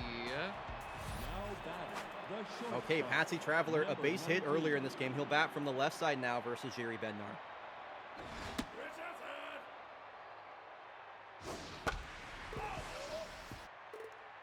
Also, dang, what did I miss? A lot shift. It's been a great stream so far. Welcome back. Bednar is digging in his ass for ball 3. A 2-hour meeting is evil, and I'm sorry to hear that shift. Pops up and is out of play. Full Fans count. behind home plate get a little souvenir. Patsy Traveler deep left field, and that one is gone. It's another home run. And I said Patsy Traveler needed to step up, and that is what he has done.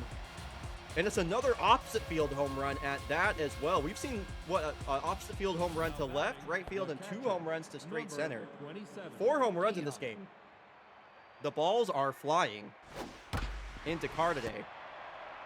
Aylin Peters with the ground ball over to Commander Shepard. KBC retakes the lead. Which is critical here in the top of the 6th. Lands a strike 1 there against Wave Dash. You do not want to see her on base. We know and have seen the stolen base threat this game alone. Yeah. To help tie up for Kyoto. Couple of nice swings on an inside slider, then a low fastball. Trying to wait for her pitch. Let's see if she gets it. Again, fights off an outside slider. Okay, that was the pitch to hit right there. Fastball, middle. Can Wave Dash... What the hell is this at bat? Wow. Is this like the 9th pitch of the at bat? Oh my god. Jesus. The 2-2 again. Down the first base line, and that is called just fair. Jiri Bednar wins that battle, but not by much. That was a valiant effort from Wave Dash. Really blows up the pitch count for Jiri Bednar as well. This is his 40th pitch now. So we might see him in the 7th inning. I don't know. They might go back to their closer Walker Nassir.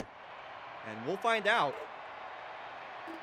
So Kyoto Baseball Club, after the Patsy Traveler home run, have a 1-run lead here in the bottom of the 6th inning. It's Soap McTavish to lead it off. And Mitch Dawson, he's going to need to pitch the best he's pitched like all season long, maybe in his entire career right now, especially versus this part of the lineup. So McTavish getting things started the right way. Now coming up to the plate here, we got Large Marge coming off a beautiful home run. Mitch Dawson has got to be quaking in his boots right now. And checking it over at Soap, he's definitely a base stealing threat, especially with someone like Aylin Peters behind the plate. And Large Marge does it again. Above the glove of Slasher Hash slinging. Mojo's up. 2-1, nobody out. And KBC looking like they might be relinquishing the lead just as soon as they got it. In comes, they're already... Mitch Dawson threw like 4 pitches. Teeny Extreme does not have the stamina to cover 6 outs. Are they really going to bring in Samir Corona like again? I don't know. Slasher couldn't even get the out. Wow! Oh Wow. my god. Almost. Or at second, rather. Almost an absolute disaster class.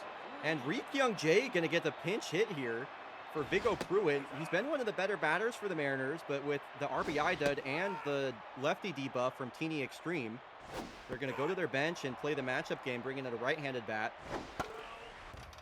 So Kyung Jae only saw an appearance in 1 game of the divisional series. Had limited appearances throughout the season for the Mariners as well. Only 23 games. 14 hits in the regular season, and he strikes out here. A nice at-bat, but swings through it. Does some work, gets the pitch count up a little bit.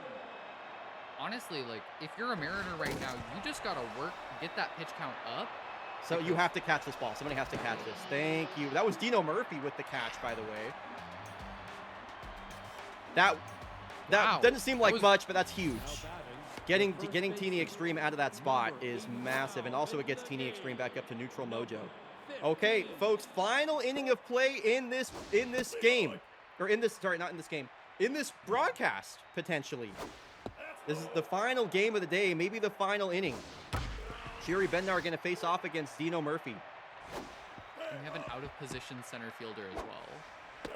Yeah, Jay is there in center field right now, so you've got to be careful with this inning. And Kyung Jae is a shortstop by nature, so he's going to be used to, kind of playing up the middle. But yeah, out of position, I'm curious to see just how much that'll affect him. 1 out now for Enzo Valdez. Like to see him get his mojo up before a game 5. This one is a Weak fly ball out to left field, and Beaufort Flowers is there. 2 outs now for Slasher. A lot of mojo down at the top of the lineup here for KBC. Slasher's batting average under 200 now.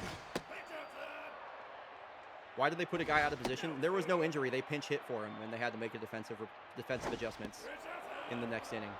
3-0 here for Slasher. That's a huge walk. Pitch walk. That's a big 2-out walk for Slasher, especially with Plaid coming up. Are they going to let Jiri pitch to him? No. In comes Alto driveway, and that's definitely the right move. So KBC leads by 1. I mean, a Plaid Raspy and 2-run shot would do a lot for him right now. Instead, it's a ground out to the third baseman, Doinkers. So can Teeny Extreme battle through Minkelschneider, Usted, and Shepard to record a save? I don't know. I mean, if the Mariners get even 1 base runner or or work 1 extended at bat, this is going to get out of hand for them really quick. Yeah. I mean, Teeny's not tense anymore, but he is. 4 pitches, 4 walks. Oh. A 4-pitch walk. Just 1 walk. A bunt shown from Vidar Usted. That's all you need right now. Yeah, trying to move that runner into scoring position to tie this game up and push us to extras. A double play ball, wave dash to Hashlinging over to first in time, and Teeny Extreme might be able to do it. I mean, this is a huge moment in this series. It's 3-1 versus 2-2. It's a massive bullpen situation for KBC that could be fixed with a Teeny Extreme save here versus Commander Shepard. Could Commander Shepard undo all of Teeny's hard work? The 3-1 pitch, do not bring up Solomon Doinkers with the game on the line. Full count. That's crazy. Last pitch, Teeny will probably throw. It's a ground ball, the wave dash, and he does it! That is massive for the all-star Teeny Extreme. And we got ourselves a series. 2-2 Kyoto Baseball Club ekes out the win. I can't believe they pulled that off. I mean, their bullpen is held together by duct tape and a dream right now. And they have managed to keep this an even series despite not having their best reliever. Dakar made that so close. We're almost there. They used almost their entire bench. Wow. Great game, and this series has been awesome. It's been Gorm, you are a lucky man. 28,000 dots on KBC, and you will get that payout. Holy moly. Or sorry, you are lucky, Gorm. Apologies. Wow. Yeah, wow. Well, So, hey, at least 2 games on Friday, huh? at minimum, we will see 2 games on Friday. So at least it'll be like an hour long, if nothing else. So, folks, we don't have a whole lot of fake baseball left at this point. Do not miss the broadcast. Excuse me. Do not miss the broadcast on Friday. We will see the conclusion of the Eastern League Championship Series. And then after that, it's only the World Series. This is truly... What is this? Oh, okay. This was the 3-0 sweep, or the reverse sweep. That's right. So there's only 2 days of fake baseball left. We have the conclusion of the Championship Series on Friday, and then the Fake Baseball World Series starring Tomato Anus in the commentary booth coming up on Sunday at 3 o'clock. Again, you can RSVP to these in the Discord if you're a fan of fake baseball. The best way to keep up with it is the Fake Baseball Discord. Obligatory fuck the Yankees. I agree. Yep. I agree with this person. So on Friday, it'll be Carly J versus Andrea Bishop once again.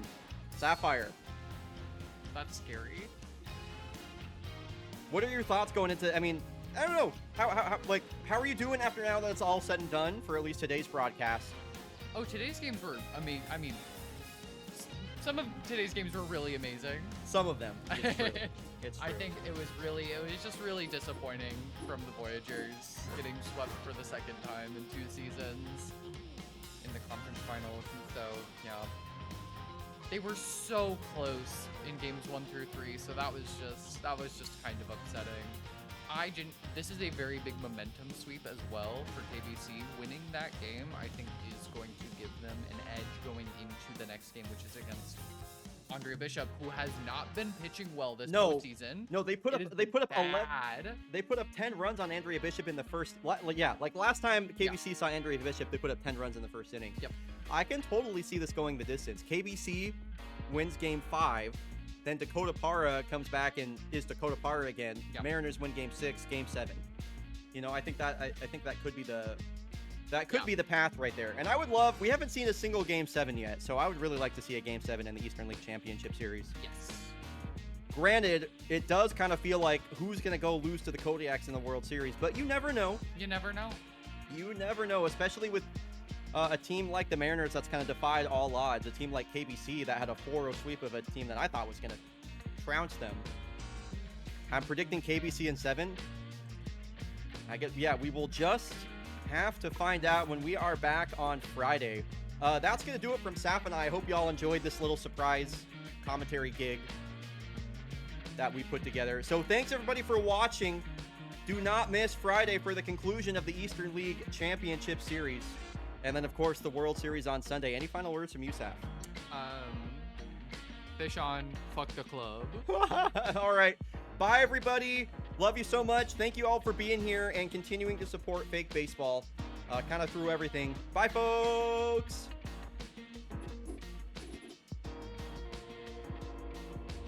I'm just watching everybody say bye. Bye, bye, bye, bye, bye.